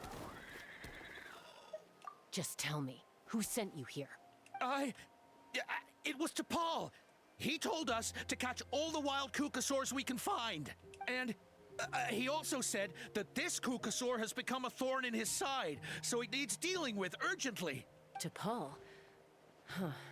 Sounds familiar. Well, he pretty much never communicates with us in person. When he does, he wears a mask to hide his face. And whenever we trade Kukasaurs for Phlogiston Wings, we deal with his henchmen. So you didn't even make those wings? All we did was slap some labels on them and transport them over here, to make them look like they're imported. Oh. To make it harder to trace their origins. Well, that's mighty convenient, huh? What about if I held a gun to your head? Would that change your answer? It's a pretty big gun. No need. I'm sorry. I'll tell you everything I know. T'Pol doesn't tell us much, but he always stresses that he wants them alive. This is just a best guess, of course, but we suspect that the gaseous phlogiston stored in the trackballs is drawn directly from the Kukasaurs. There we go. What? Easy now. You're still injured. Hey, keep talking. Yes, ma'am.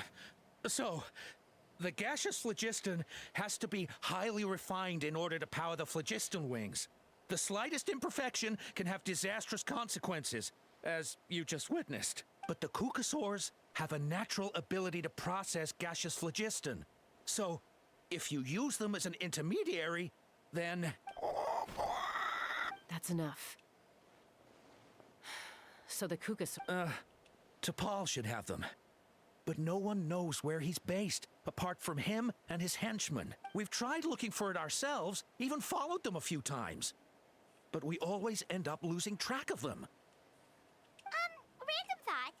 Maybe they're hiding up in the sky? T'Pol...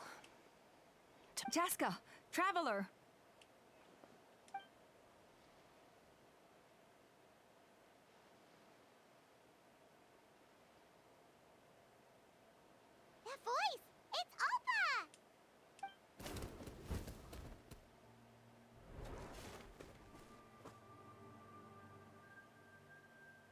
Elder Alba?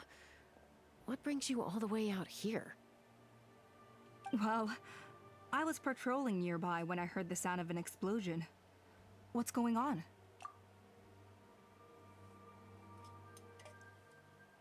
I don't believe it. Elder Alba, does the name T'Pol ring a bell to you? I feel like I've seen it written down before. Huh? So he's a... No. If he was a member of the Flower Feather Clan, I'd definitely know him.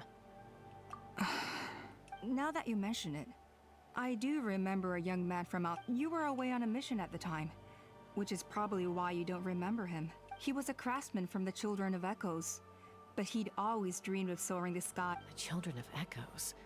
But despite his best efforts, he unfortunately failed to pass the trial and gain the Cucusaurs. In the end, he went wingless and returned dejected to the Children of Echoes. Wingless, huh? Maybe... Perhaps... Or maybe it's simply his way of dealing with his regrets over his past flying endeavors. Either way, it doesn't excuse his abuse of the Cucusaurs. I'm gonna take these guys back and expose the truth to the tribe. It's time for this conflict to end. Easy, Chaska. Remember, the ringleader still hasn't shown himself, and this man's allegation about powering the phlogiston wings with Cucusaurs is only speculation. Bringing these men to the tribe now won't win over any current supporters of the phlogiston wings. After all, many are mistrustful of the Cucusaurs after recent events. Is that why T'Pol waited until now to try to capture my sister? I don't know. I mean, he did tell us to spread negative rumors about the Cucusaurs and slip some Mora to anyone opposed to them, but... Koya only attacked humans because... Nevertheless, we will be hard-pressed to change people's minds while emotions are running high. Unless we have irrefutable evidence. Bravo! My thoughts exactly. In the meantime, leave these men with me. I'll escort them back to the tribe. I'll take the other members of their crew into custody, too. They won't get another chance to stir up trouble. Fair enough. I guess finding T'Pol is gonna be the key to resolving this conflict. Sorry, whatever it is, it'll have to wait till this is all blown over. Mom, sis, rest up and get well soon.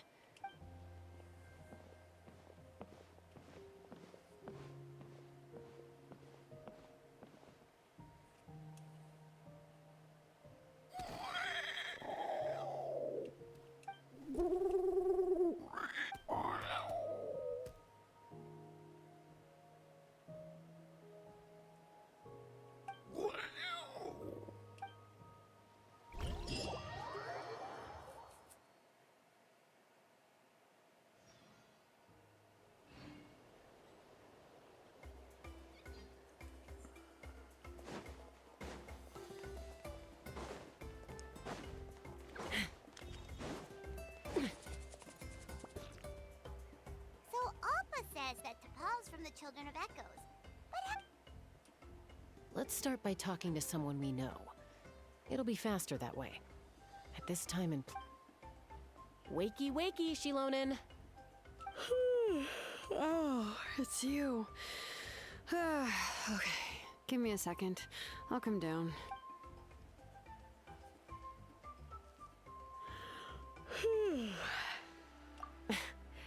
I climb trees to fly further and see farther. I don't usually stop for a nap. Well, we're not all like you. Always full of energy, even after flying around all day. Yeah. So, you've come all this way and interrupted my precious nap time. Might I inquire as to, why? I'm sorry, Shilonen, but it couldn't wait. Does the name T'Pol mean anything to you? Huh. T'Pol. Yeah, that rings a bell. I think that's Puma's child. Nope, I'm afraid you're a few years too late. Why are you looking for him?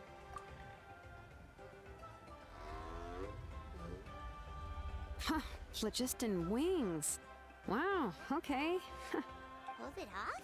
You mean he's tried making... Yeah, he started trying to build a flying machine right after he got back from the Flower Feather Clan. So right after he went wingless then. Was this flying machine anything like the gun you made me? You mean your gun that's harder to tame than the proudest Cucusaur? No, he wanted to build something that allows anyone to fly freely, even if they're not naturally gifted. But he never got very far back then, though. Blew up his workshop a few times and barely made it out alive. I never really kept up with him after that. His parents traveled a lot in their youth and only returned to the tribe after he was born. But they settled in a remote area and don't interact, which means most people in the tribe don't know them very well. I'll go get Puma. Wait for me in front of the workshop.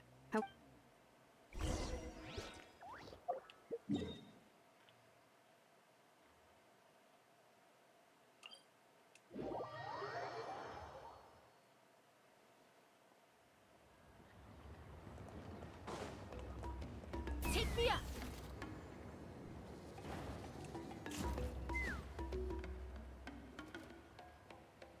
I'm back. Allow me to introduce Paul's mother, Puma. Hello, we're... Oh, save the pleasantries. I don't want to spend any longer talking about that boy than I have to. Huh? I disowned him long ago. He is no child of mine. All he cared about was his pipe dream of reaching the sky. Oh, we tried to talk sense into him, but he was obsessed. And then when he left us, he spouted some nonsense about building a workshop in the sky to avoid the constant criticism of us ground dwellers. He left his notebook behind. Whatever questions you have, you can look for them in there. I am done talking about him. He's no son of mine. He never called me Mom anyhow. Yikes.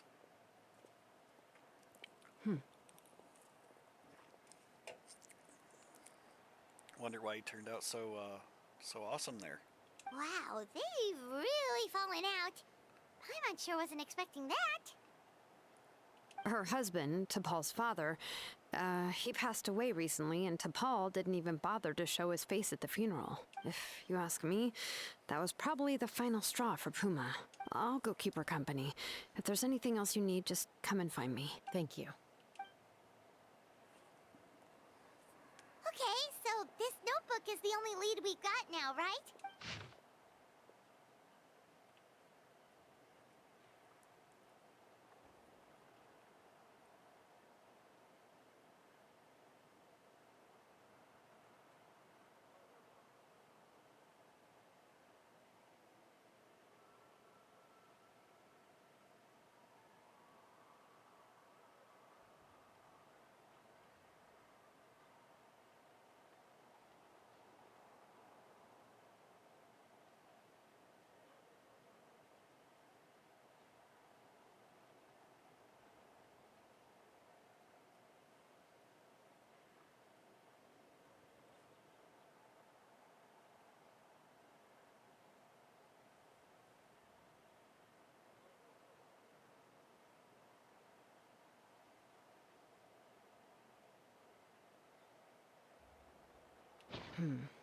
Some early designs for the phlogiston wings, and some theorizing about an airborne workshop, Ochkanatlan, the Cinder City. Looks like that's where he got his technological inspiration from. So, was he serious about the workshop in the sky? But that's such a big project for one person. Do we think he actually pulled it off? Oh, yes. The one from the trial arena that was super high up. That balloon has been there for a while, and everyone's been wondering how it got up there, but what if that's the wrong question? What if it started off even higher up, above the clouds and out of view, and it only descended to its current height due to some kind of malfunction? Part of T'Pol's workshop? Seems likely. If T'Pol's base had been hiding above the clouds this whole time, that would definitely explain why Isidore couldn't find it. I totally called it! But... By myself? Possibly. But with a passenger, no chance. I doubt even phlogiston wings could take you up that high. At least, not without that relic T'Pol mentioned in his notebook. Yeah, and he's probably holding on to it. We'll have to find another way. Nope. That's way beyond Paimon's altitude. Also, would you really... Let's not worry. Just because we can't think of a solution doesn't mean no one else can. I'm not the... Oh, good point. And Mutoda. He was quite the flying ace back in the day, too. Let's head back and see what they suggest.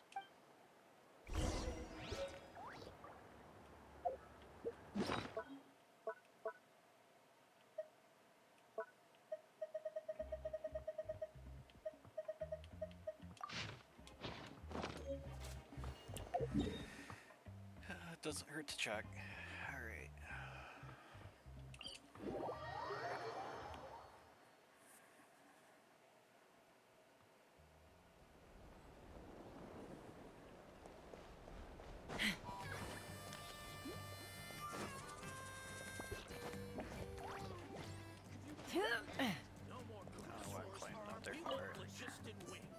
Chaska, you're finally back. Things are getting... Some people even think we arrested the merchants just to support the flying squad and crack down on the phlogiston wings.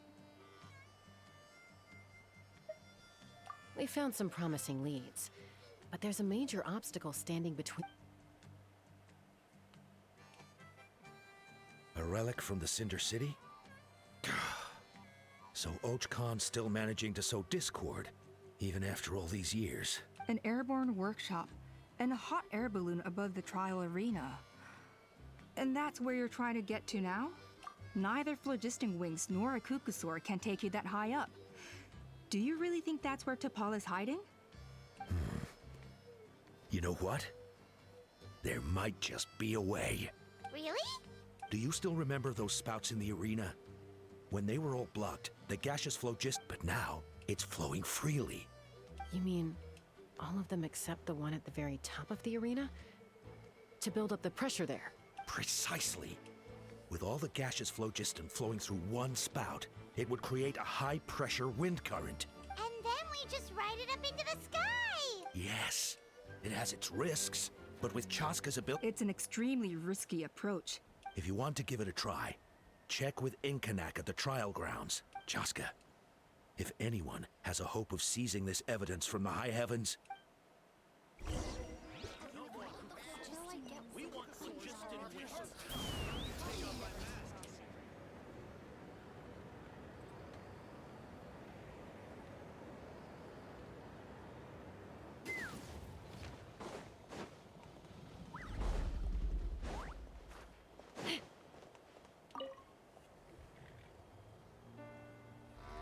Goodness me! Maybe so, but we have to act fast. From a technical perspective, I'd have to advise taking some measurements and carefully... Then we'll have to take the rough and ready approach. See the solid phlogiston over there? Our prior inspections revealed that some kind of stable structure has formed inside. It's not without its weak points, but unless they're all struck at the same time, So, what happens if we do strike them? it'll collapse. Okay, I see where... Yeah, you got it. As long as you hit all the weak spots at once from the right angle, the solid phlogiston will fall right on top of the spout and... You're right about rough and ready.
Koya can give you a lift. She's actually been... Wow, Paimon didn't notice at all. Well, probably because she didn't want to get too close to humans. Or maybe just me. But right now, we need her power.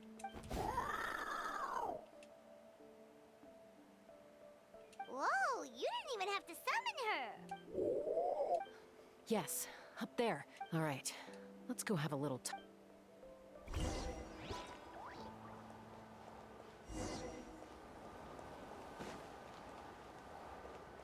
Take me up!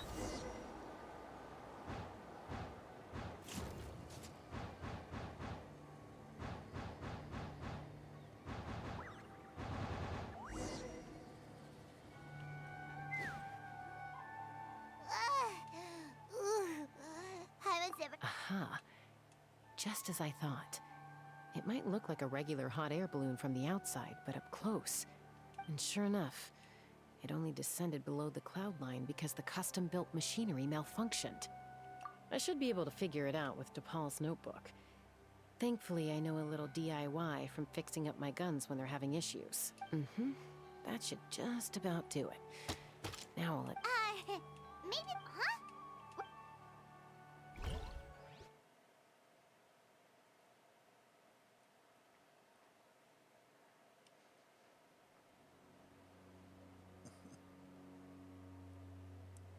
Here it is! The workshop in the sky! Oh, you gotta see it to believe it.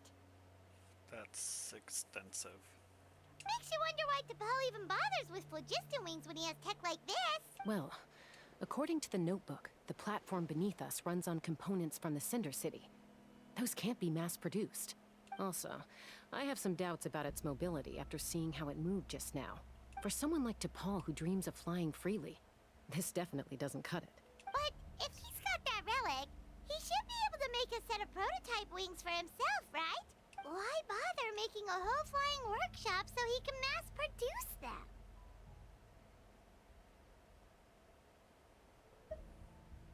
But this doesn't add up. If he's already achieved the power of flight, then he must have bigger dreams we don't know about. With any luck, we'll find the answers in his workshop.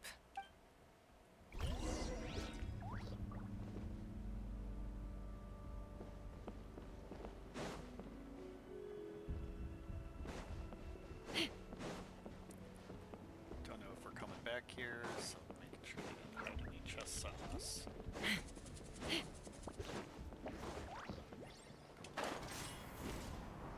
Smooth.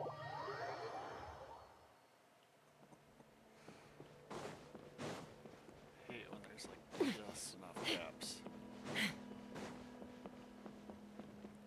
Yeah.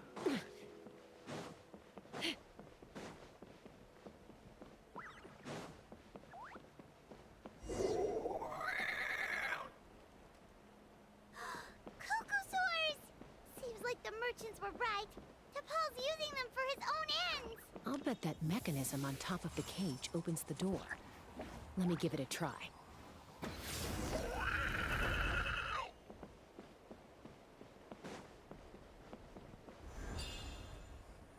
Let's fly!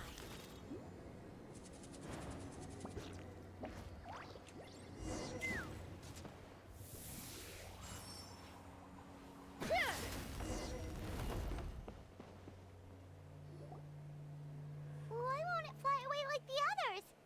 Is it...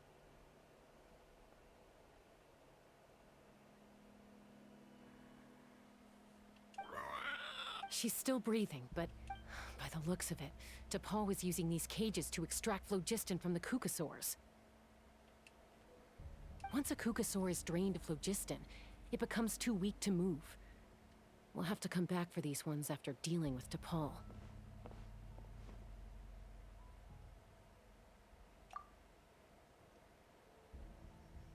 Let me see. Looks like a record of his phlogiston research. Log number 330. With the support of... I was finally able to launch the airborne workshop. Even though it relies on the relic for 80% of its power supply, I've at least taken the first step. Log number 348. Research on the relic is progressing well. I should be able to replicate the technology and scale up production very soon. Has proposed a name for this groundbreaking invention, the phlogiston wings. I think I'm getting close. Soon I will achieve my dreams. It's like somehow, don't know why I didn't catch it earlier. I'm like, I don't think the person who named it or created them was from Fontaine. There's always some ridiculously convoluted name. This was too simple. Log number 377. Encountered some issues with the new smaller model phlogiston wings. The gaseous phlogiston showed some volatility during the refinement process. Thinks we should proceed at a more cautious pace with the refinement experiments. But after so many past failures, I have to prove that I will succeed this time. Log number 114. Ran an experiment using cucosaurs to refine gaseous phlogiston. It was a success. Log number 117. I've started recruiting merchants and hunters to capture wild cucosaurs. Log number 121. Major breakthrough in the efficiency of phlogiston yield. Huh? So many parts have been crossed out! Yeah, probably the contact he alluded to in his other notebook. Did anyone else notice how the numbering system in this notebook suddenly changed halfway through? We haven't got time for textual analysis, I'm afraid. Grab the notebook and let's press on.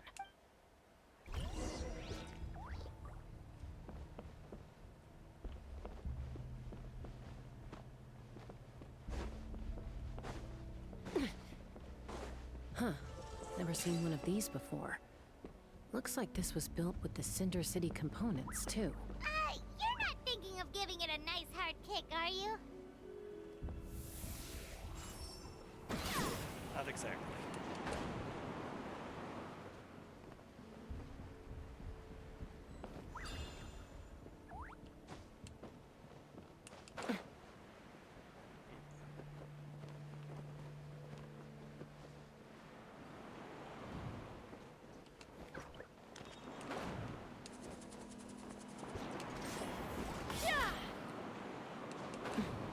Guessing after reaching that one platform, I was meant to use Take me up!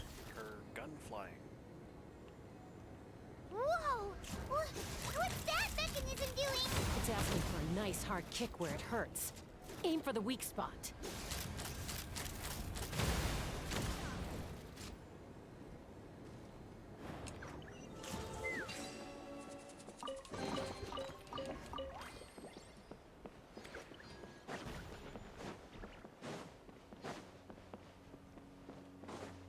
What are they doing here? It's T'Pol's henchman. He must have brought them here using the relic in his prototype wings. Watch out!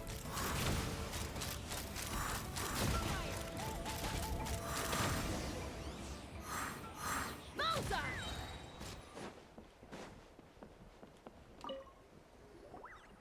Hey, look here! More of T'Pol's notes!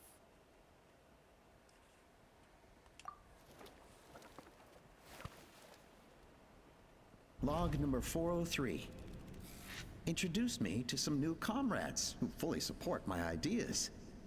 I told them that some Saurians are blessed with wings, and some people with natural gifts, while the less fortunate among us can only look on longingly as they seize the skies. But I also told them that progress can erase individual differences. Think of the tools humanity has made to fight back against wild beasts. The law we have put in place to even the playing field between the strong and the weak. I promised them that our research will be the new frontier of human progress.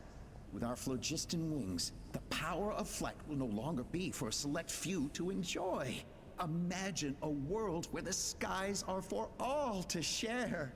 I only hope that when we finally achieve this goal, we'll be proud of me. Imagine a world where the skies are for all to share. If only it were possible. We could respond faster. And so many but T'Pol, what about the Saurians you're draining dry of phlogiston? You're not sharing the sky. You're stealing it. Bad move. I won't let you get away with it. I'm fine. Let's keep moving. I don't think we'll find anything else.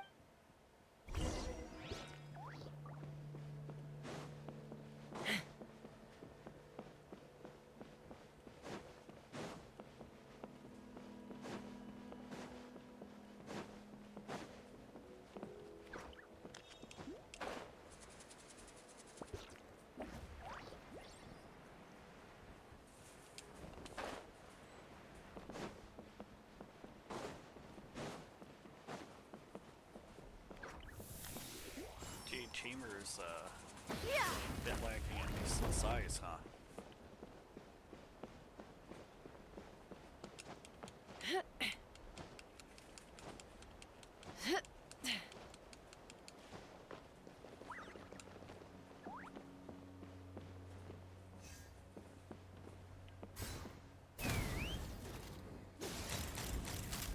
Locked on!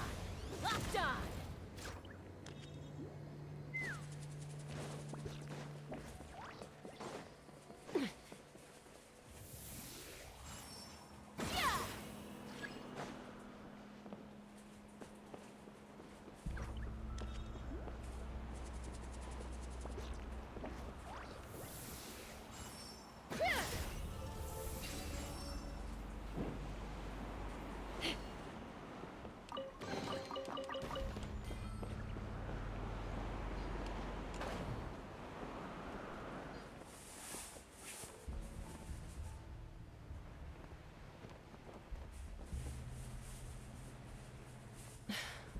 I can't believe he captured so many Kukasaurs. But right now, we have to focus on solving this problem at the source.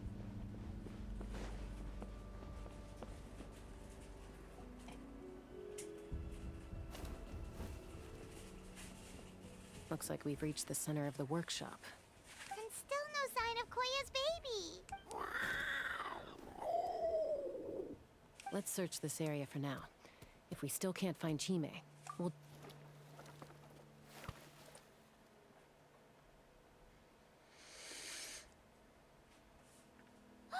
Chaska, Traveler, come quick! What is it? Did you find Chime? Not yet, but look! It's another one of T'Pol's notebooks! What?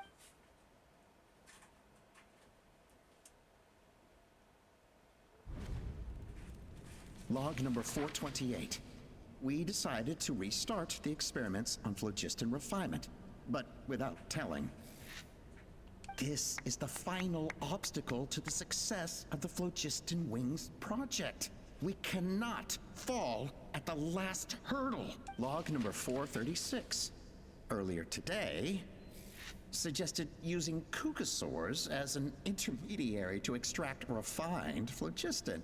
It's certainly feasible, but anyway, as long as our secret experiment succeeds, I'm sure won't bring it up again. Log number 443. We will conduct the experiment tomorrow. But birthday is coming up, so hopefully we'll have a birthday surprise for her. Log number 444. I guess whoever wrote down the log number was prevented from recording the results. Log number 0. We lost many comrades in the accident. Among them are friends, lovers, and children. But we cannot stop now. We will keep their legacy alive and carry their dream. As of today, we are scrapping the artificial refinement method. Instead, we will focus all our efforts on phlogiston extraction from live Kukasaurs. They are arrogant beasts whose existence in the wild serves no one but themselves. Their true worth lies in their sacrifice for the sake of human progress. To facilitate our operations, we will gradually move the airborne workshop closer to the Flower Feather clan, even as we continue to expand it.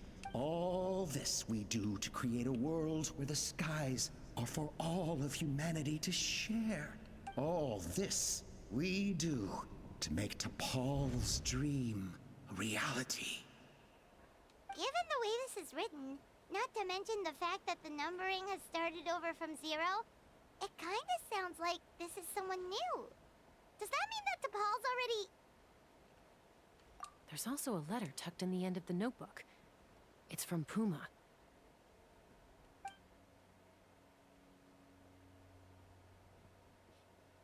T'Pol, I don't know where you are right now, so I don't know how to reach you. My best bet is to send this letter to the Flower Feather clan. Your father is gravely ill. Oh, I know we've had our differences in the past, but he is still your father. I know you never liked him and cared even less for me. All you ever yearned for is the sky. And your birth mother. But we'll still be waiting here for you if you do come back. This may be the last chance you'll get to see your father. So Puma's not T'Pol's real mom? Huh. Well, she did say he never called her mom, but... We know that T'Pol's father passed away quite recently, and this letter looks recent. By contrast, the writing in this notebook is old and faded. It looks like the real reason T'Pol didn't attend his father's funeral is because he'd long since passed away himself.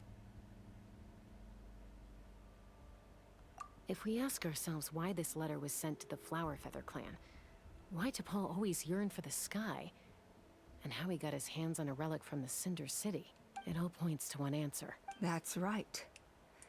T'Pol was my child. He was born during my days as a wingless wanderer. His birth gave me new hope. I wanted to become the kind of mother who spent her days as a valiant rider, soaring the skies. Not an aimless, wingless nobody. But his father wanted to settle down, to give his child a safe, sheltered life in his tribe. We fought about it constantly. He started a new family, with another traveler who was also looking to return home. And I went back to the Flower Feather clan, alone.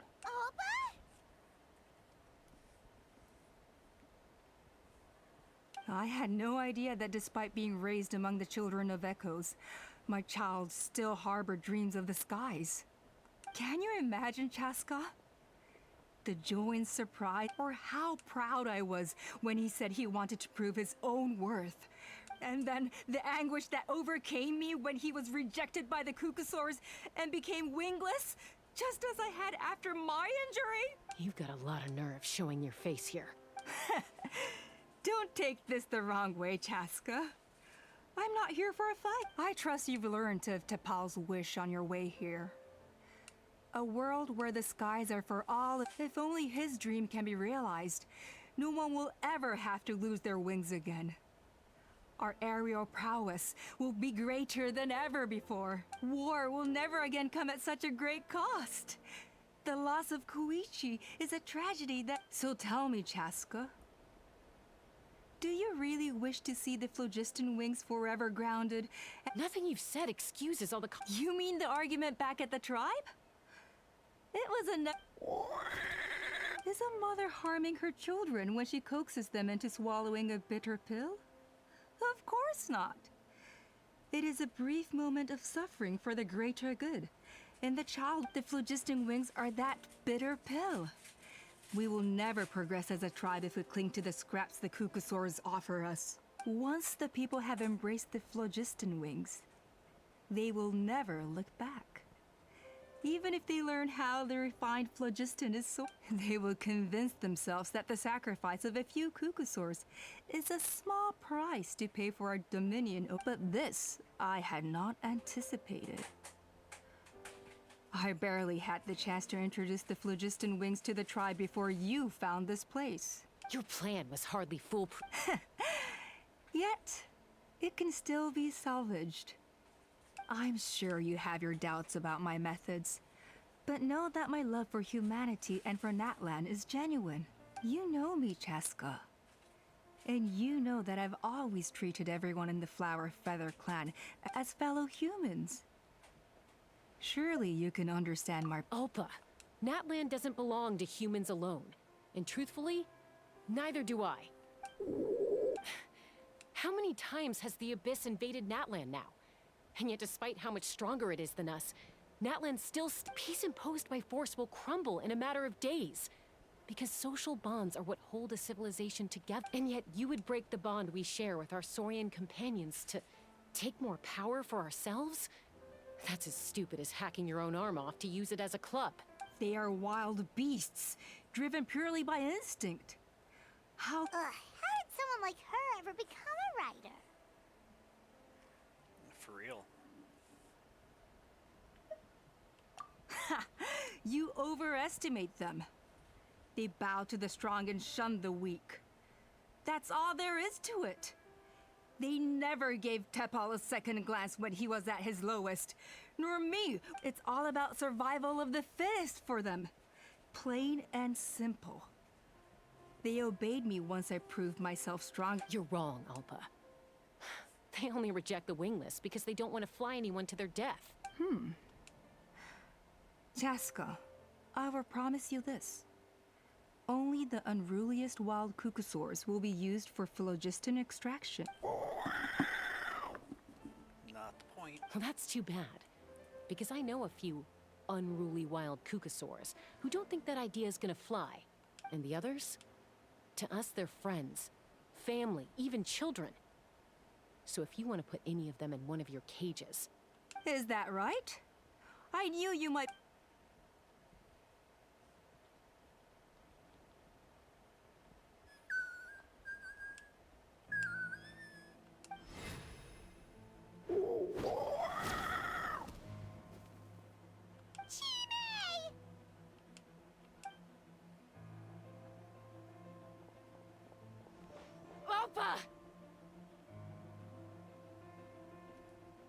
Careful.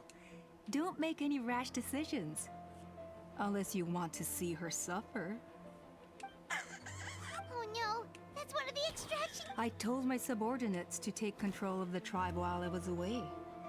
Luckily for them, our strongest warrior and our most powerful ally aren't there to stop it. Take control? What are you planning to do with me? Merely accelerate their inevitable downfall.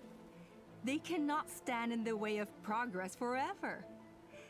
It is not the move I wish to make. And since you insist on imposing me too, I have no choice but to keep you here until the dust has settled. So that's what you meant by I just want to talk? No, Chaska. You are the strongest warriors we have. Put down your weapons. I just need you to stay here for the next couple of weeks or so, while my people consolidate their power. Then, I will give her back to you, as long as the majority supports our vision. Your vision is deranged, and the Flower Feather Clan will You sure about that? What do we do? Even if the whole tribe fights back, Stop delaying the inevitable! Drop your weapons and get into the cages, now! She's still holding Chime.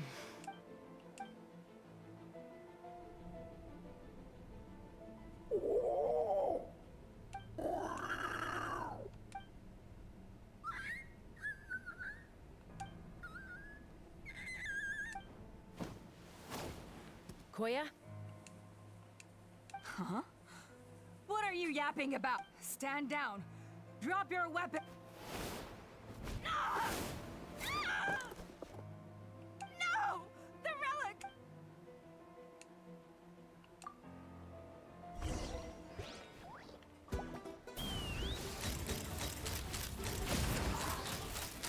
Bullseye!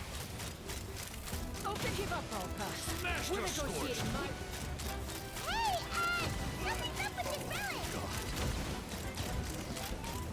I got it! Bullseye! Cool it down.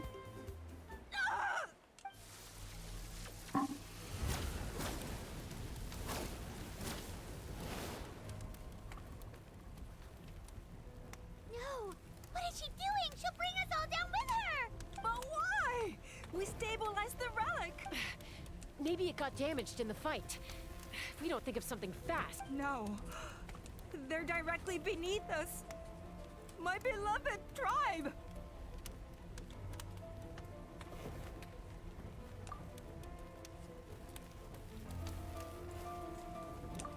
Okay.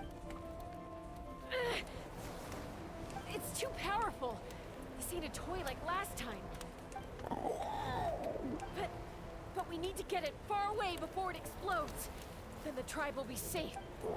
Koya, remember when we were kids? Come on, let's take this thing high up into the sky. Don't worry, I know I can get rid of it before it explodes. We're talking some surface wounds at most. All I need is for you to catch me at the end, just like old times.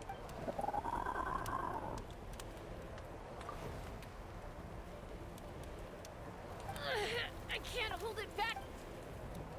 Don't be in. Alpa, what are you? You're a fool, Jaska! Why would you choose such a risky solution? We cannot entrust the safety of our tribe to this... I'm the fool. You really... Sure, it may be asking too much for an ex-wingless to escape the blast radius in time, but I can fly it a safe distance away.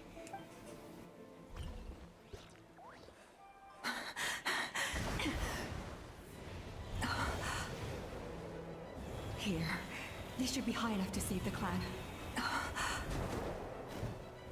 What? You don't get to die a hero today.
Koya, are you hurt? Let me take a look at you. What do you mean, I'm fine? Didn't I tell you to catch me on your back? Why did you... Accident? Yeah, right. Seriously, you're as stubborn as ever. Chaska! Koya! How are things looking here?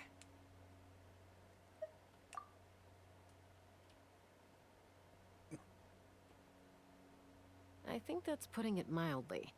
I owe you one. Again.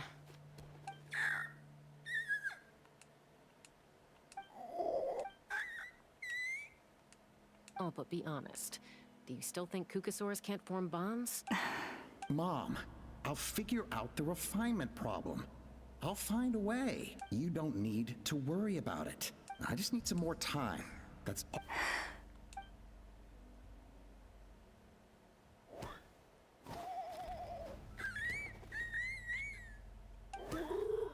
The Flower Feather Clan yield to the strong. And it's up to the winners to define. So it looks like it's my turn to yield. Koya!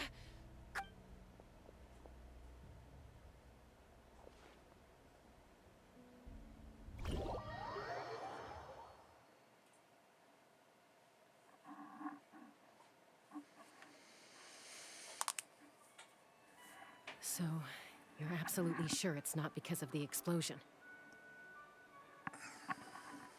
Yes, for the 10,000th time, I'm sure. The blast barely touched her.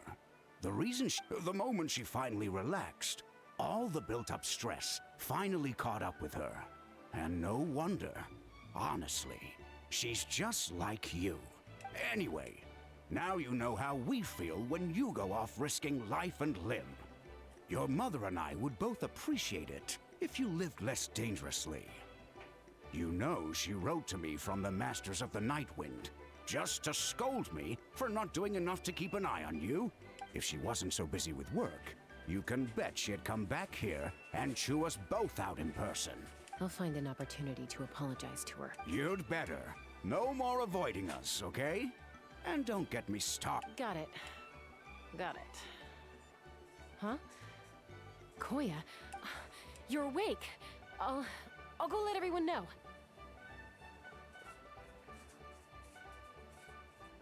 Hey, but we're not done talking. What are we gonna do with her, hmm? Even after everything that's happened, she still hasn't figured out how to start the conversation with you. She keeps saying, I don't think Koya has forgiven me yet. But if you ask me, for all her confidence, she's a very sensitive soul underneath. You'd think as a peacemaker, she of all people would know how to reconcile with her family after a falling out. She must have been a handful growing up. Thank you for being there for her. And of course, thank you for keeping her safe when you were up there in the sky. Koya, Uncle Cusco, we're here! Ha! I was just telling her that she's not to go chasing danger with Chaska ever again. Cusco, I understand how you must feel, but it's all thanks... Oh, Paimon almost forgot to ask. They didn't hurt you while we were gone, did they? Thankfully, when her co-conspirators tried to arrest me, I was out coaching Koyer and Junan. The two of them were a huge help. They took care of things while I went around rallying the resistance. So, in the end, Alpa's would-be revolt didn't really get off the ground. And as it turns out, not all of the wingless want to see our dear Saurian friends replaced with phlogiston-powered gizmos. I'm so sorry you got mixed up in this, by the way. We should have caught on to Alpa's scheme sooner. We could have saved so many... Most of the airborne workshop has now been dismantled. We've just left one small, harmless part intact, and repurposed it as a jail for Alpa and her cronies. Let's see how they like being locked up in a sky prison. So, it looks like there's just one last conflict left to resolve. Peacemaker, you're up. I said I had to wait until things had blown over, didn't I? And now they have. Koya, I just want to say...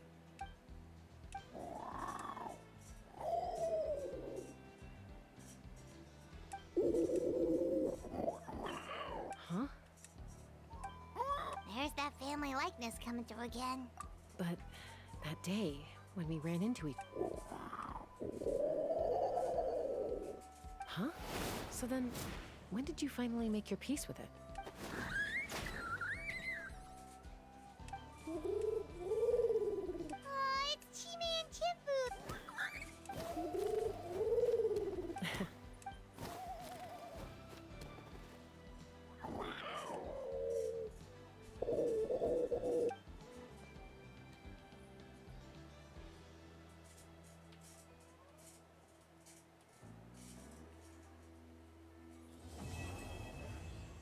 All done.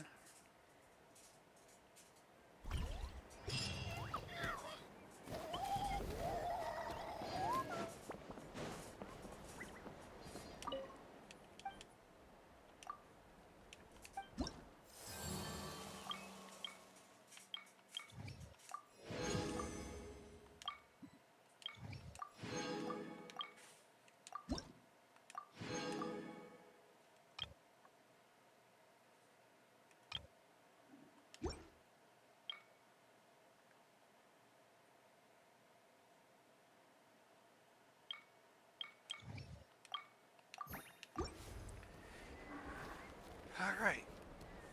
Oh, well, now that that's wrapped up, I'm still gonna have to work on getting supplies and whatnot, but I am probably gonna go mic-less if I continue to stream tonight. So, have a good night.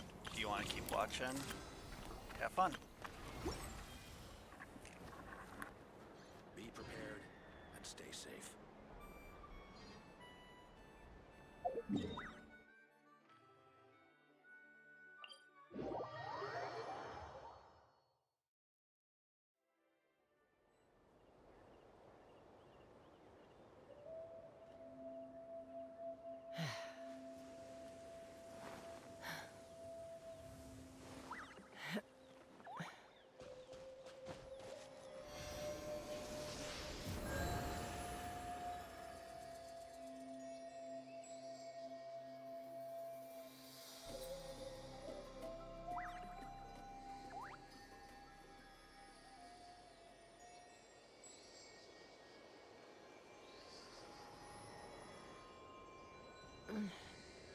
I'm a little out of practice these days. Any conflicts around? I'm in the mood for some peacemaking.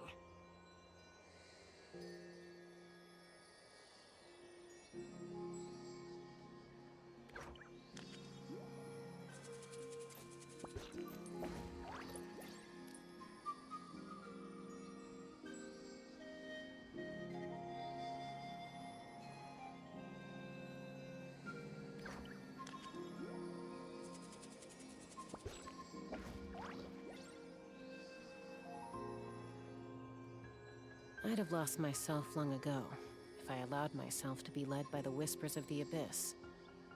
Surviving is tough. Taming the beast within is tougher.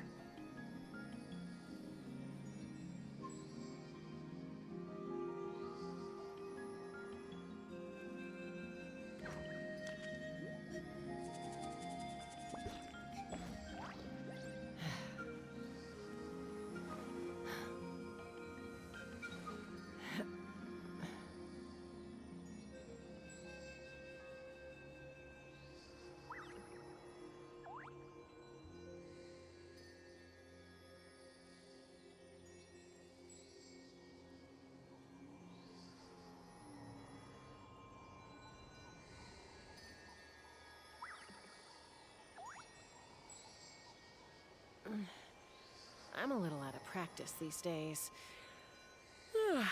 Any conflicts around? I'm in the mood for some peacemaking.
I'd have lost myself long ago if I allowed myself to be led by the whispers of the abyss. Surviving is tough. Taming the beast within is tougher.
Ad Astra at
with place you here.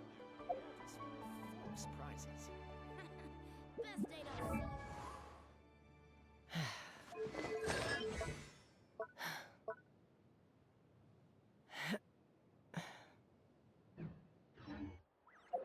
What sort of onion skin?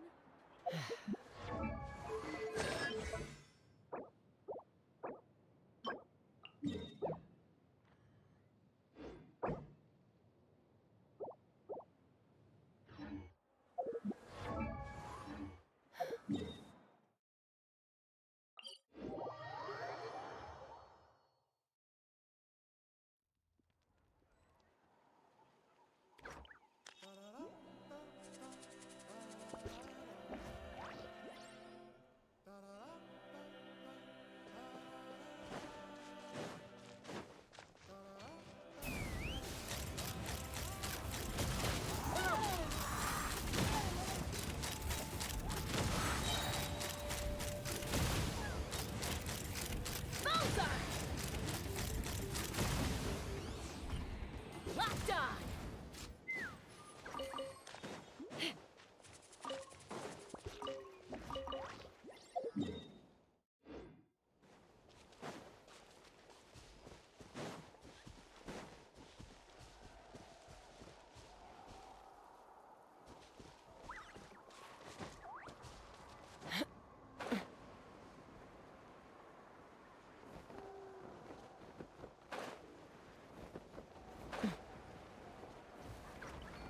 Let's fly.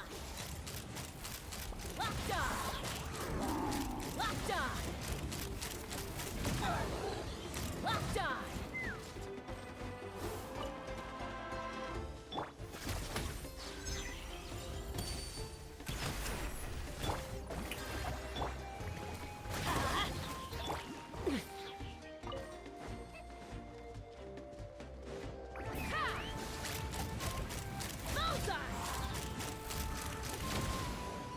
Locked on!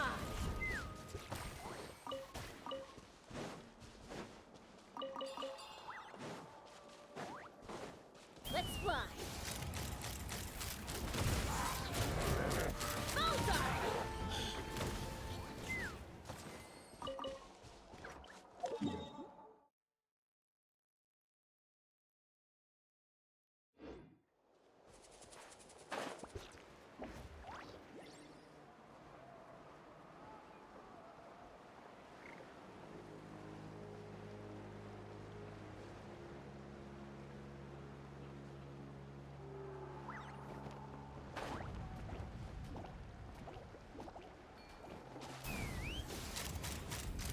Open fire! Open fire! Bullseye! Bullseye!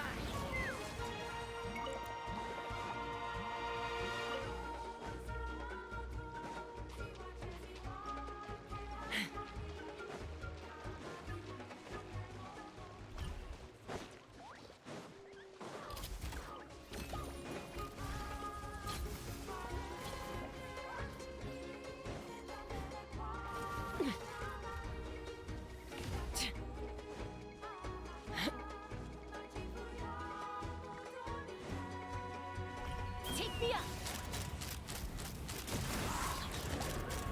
Locked on!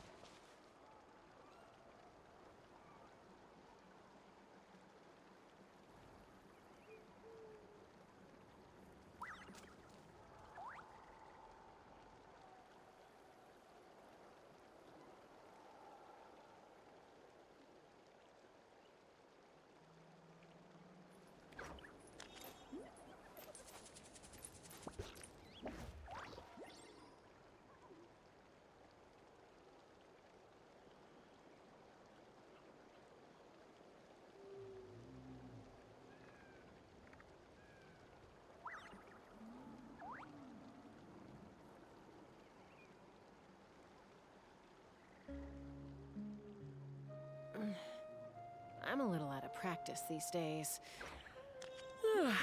Any conflicts around? I'm in the mood for some peacemaking.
Let's run! Open fire! Open fire!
Let's run!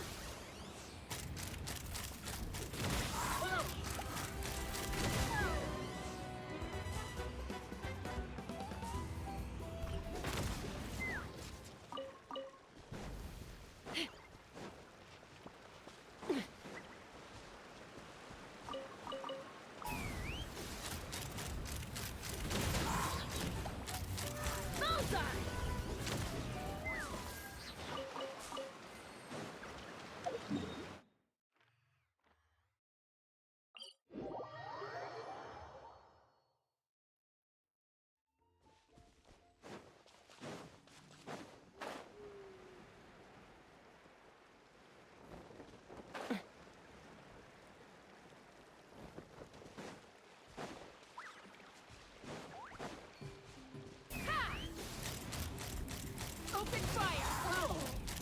Lockdown!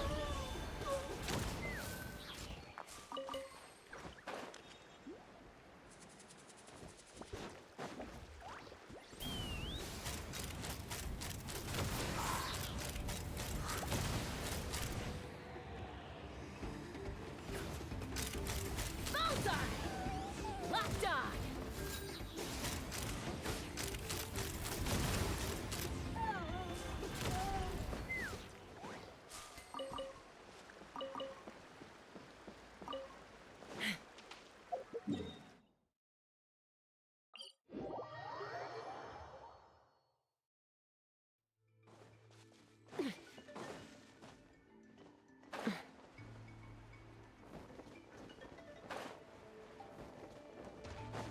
Let's run! Bullseye! Alright, let's finish this fast! That was quick. Locked on!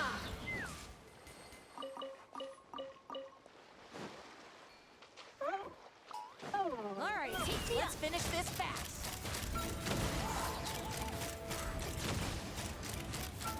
Locked on!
you see. Shower me with trick! Open fire!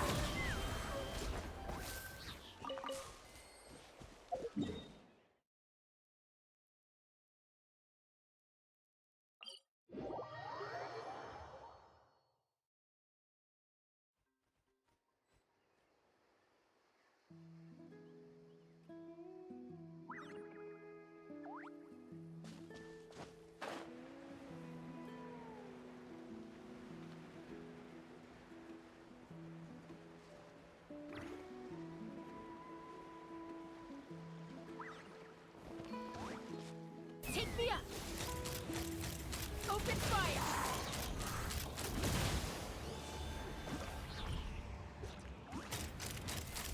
Locked on! Bullseye! Locked on!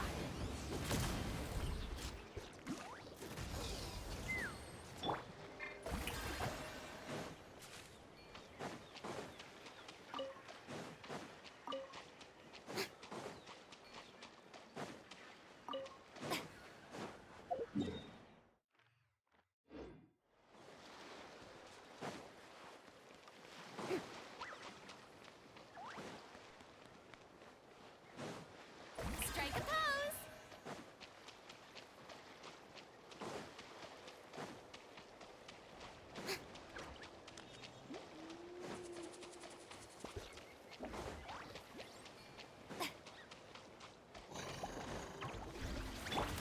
Let's fly! Open fire! Bullseye! Locked on!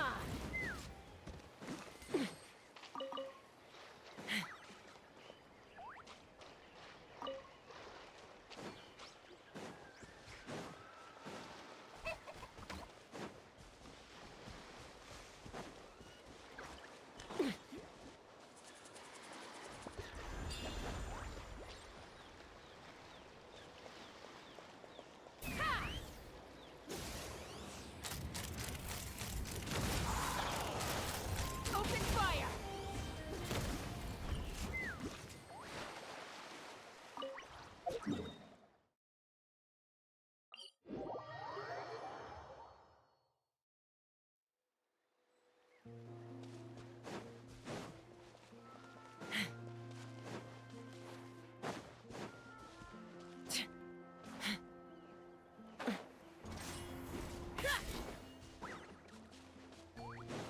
Let's fly! Locked on! Open fire! Let's finish this fast. Bullseye! Bullseye! Open fire!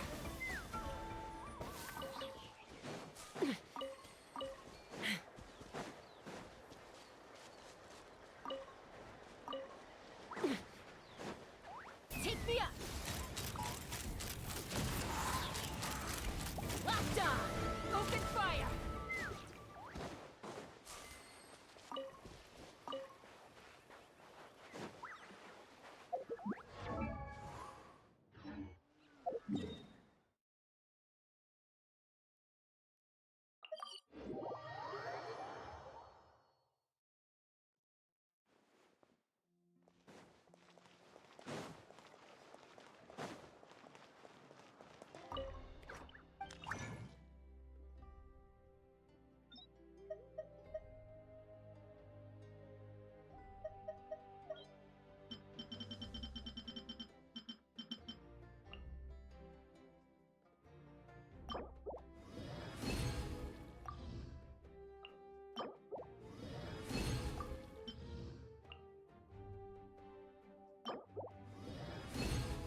You got it! Whew, that was a tough fight.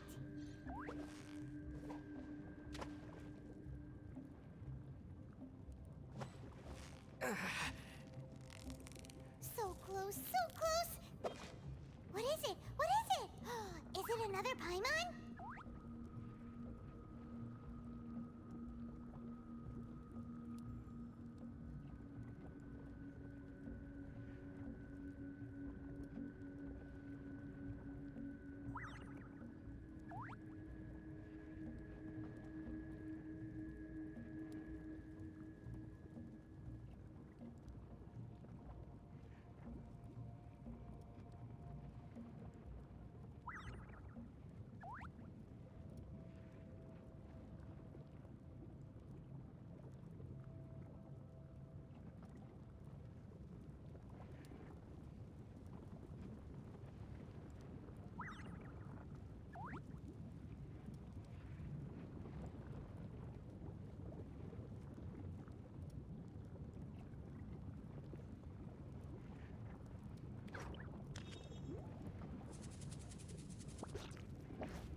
Victory is almost ours! Ooh, look at that! Quick, let's go show it off!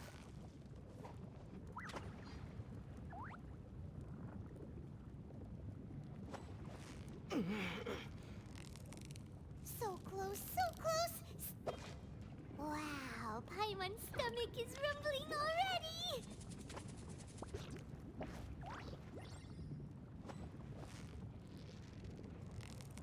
Victory is almost ours! Whoa, nice catch!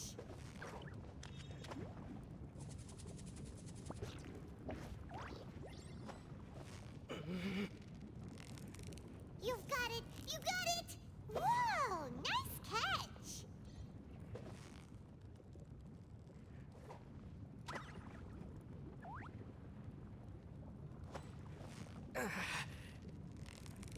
Victory is almost ours! Wow, Paimon's stomach is rumbling already!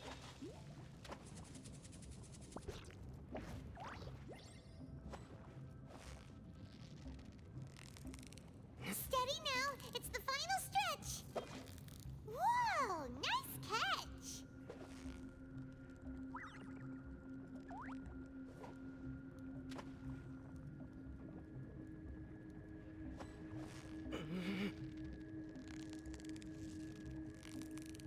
Victory is almost ours! Ooh, look at that! Quick, let's go show it off!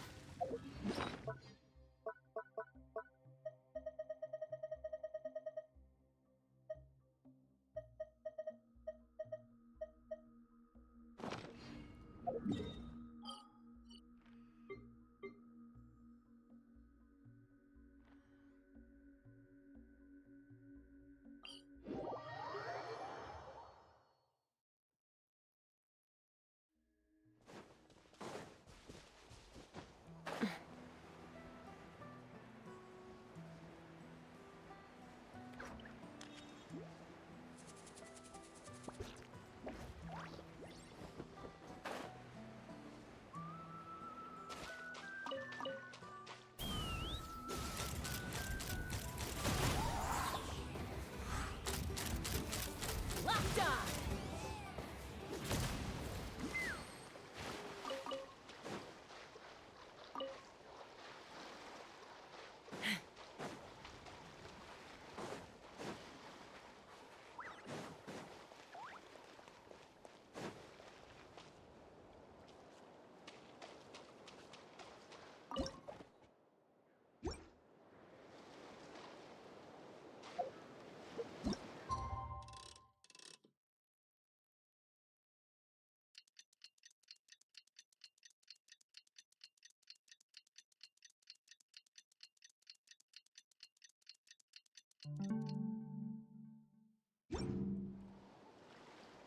I'd have lost myself long ago if I allowed myself to be led by the whispers.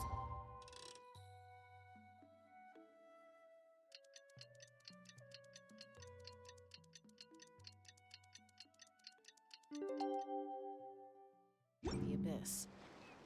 Surviving is tough. But taming the beast within is tougher.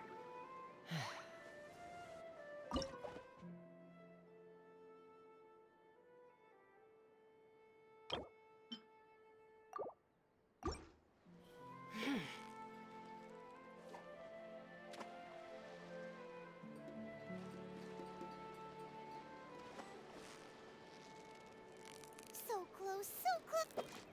What is it? What is it? Is it another Paimon?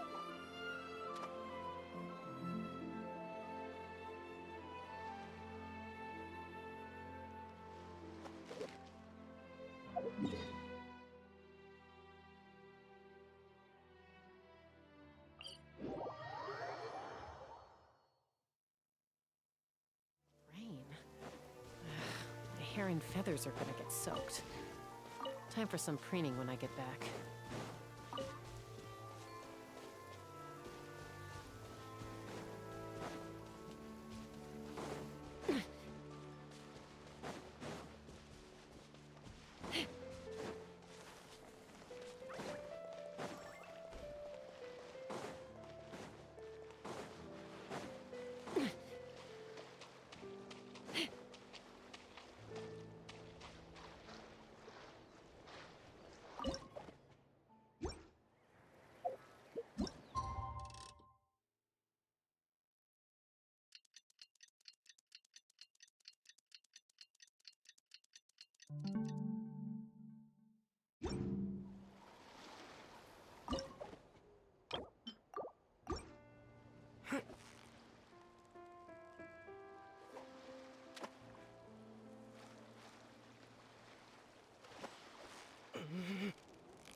is it? What is it?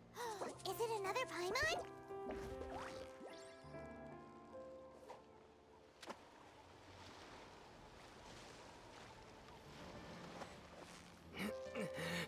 So close, so... Whoa! Nice catch!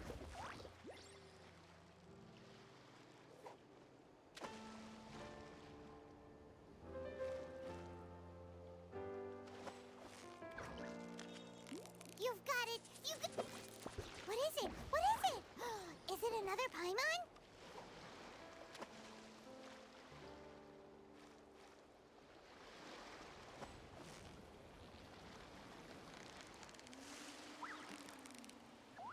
Steady now! It's the final stretch!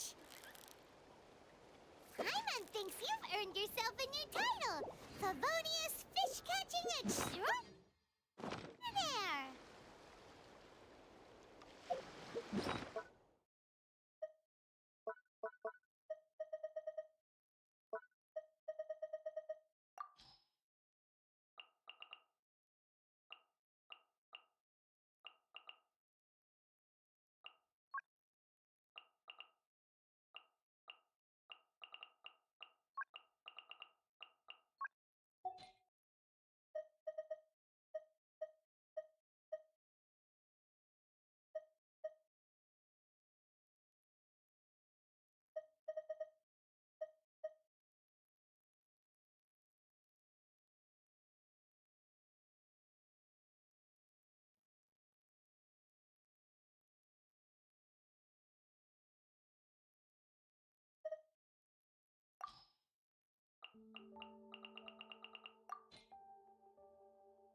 Your way.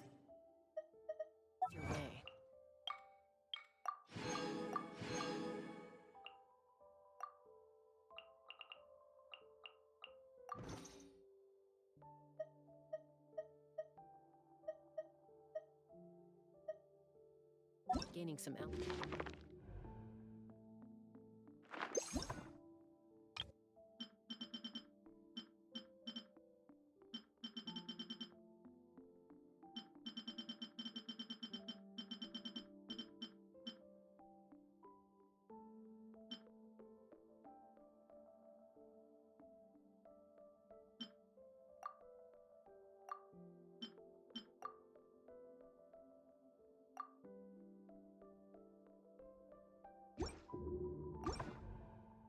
Can bring some perspective.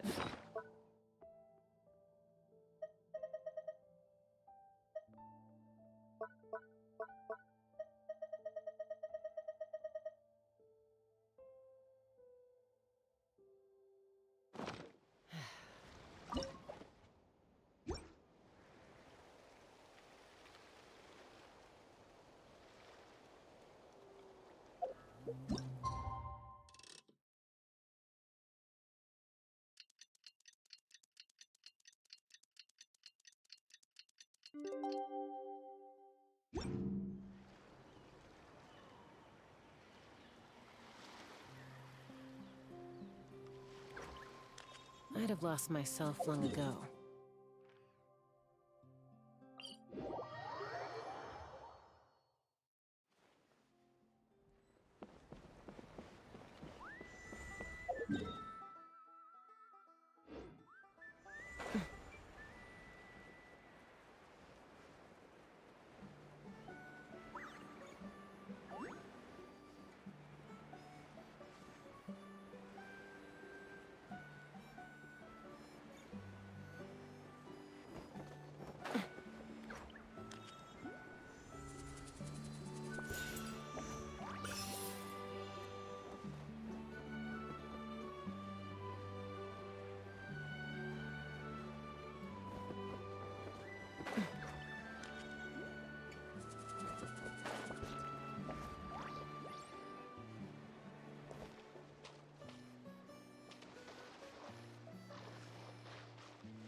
another Paimon?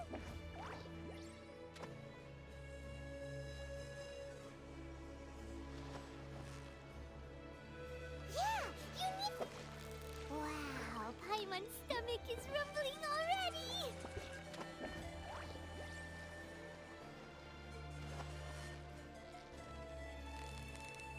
You've got it! You got it!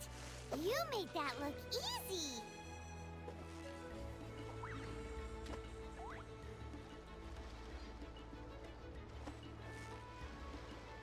Victory is almost at... What is it? What is it? Is it another Paimon?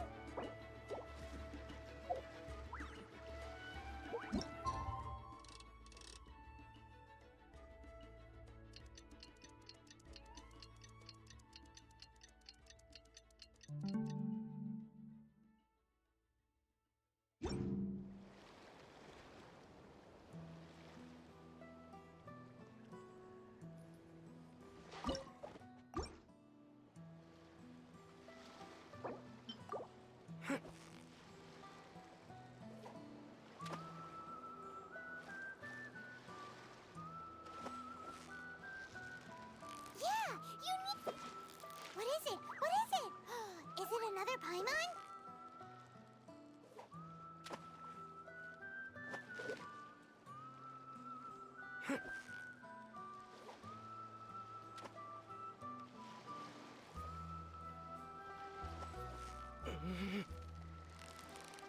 You've got it! You got it! Whew, that was a tough fight!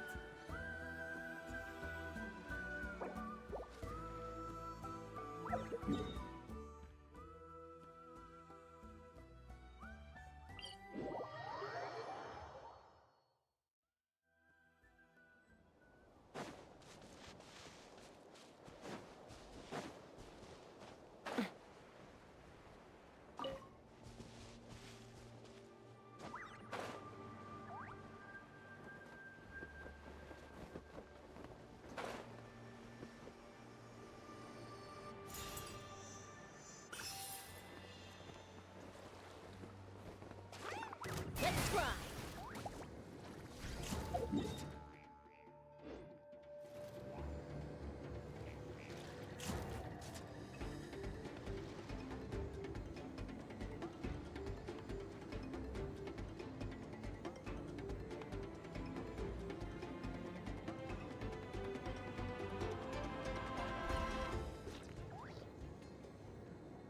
Giddy up!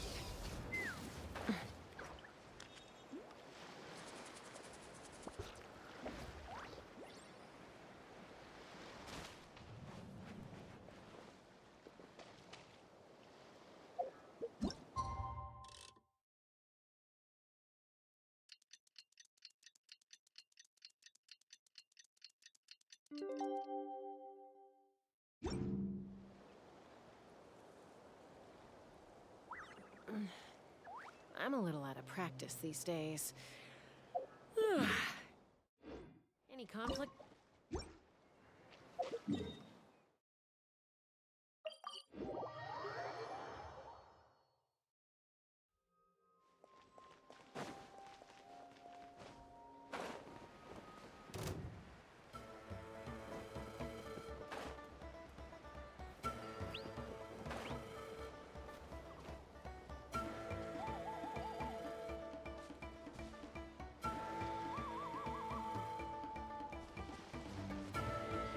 Take me up!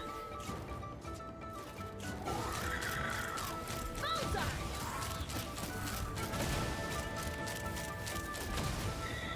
Bullseye!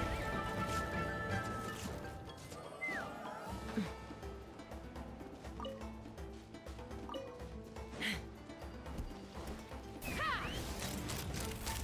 Open fire! Locked on!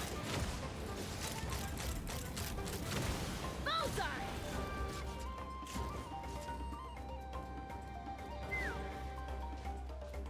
Hold on to your hats.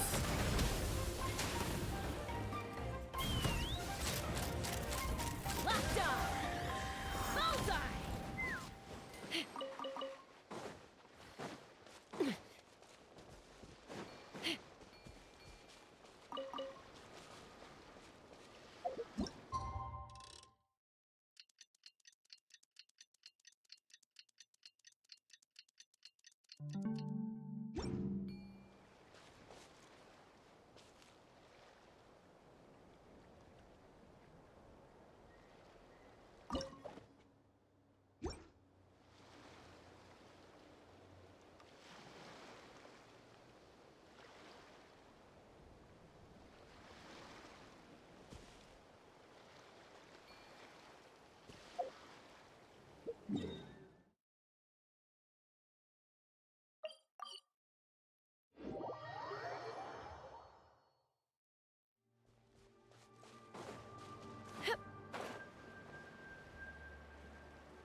fly.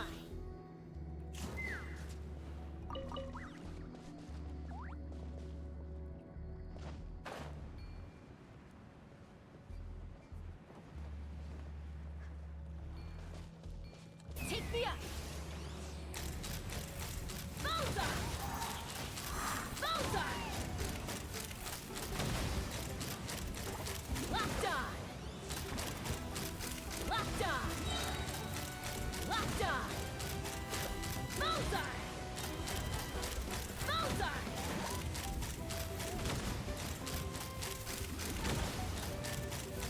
Open fire.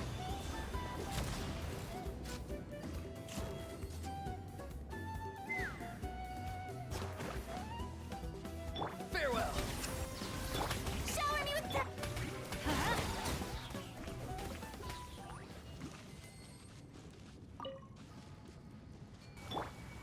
Let's fly.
This realm.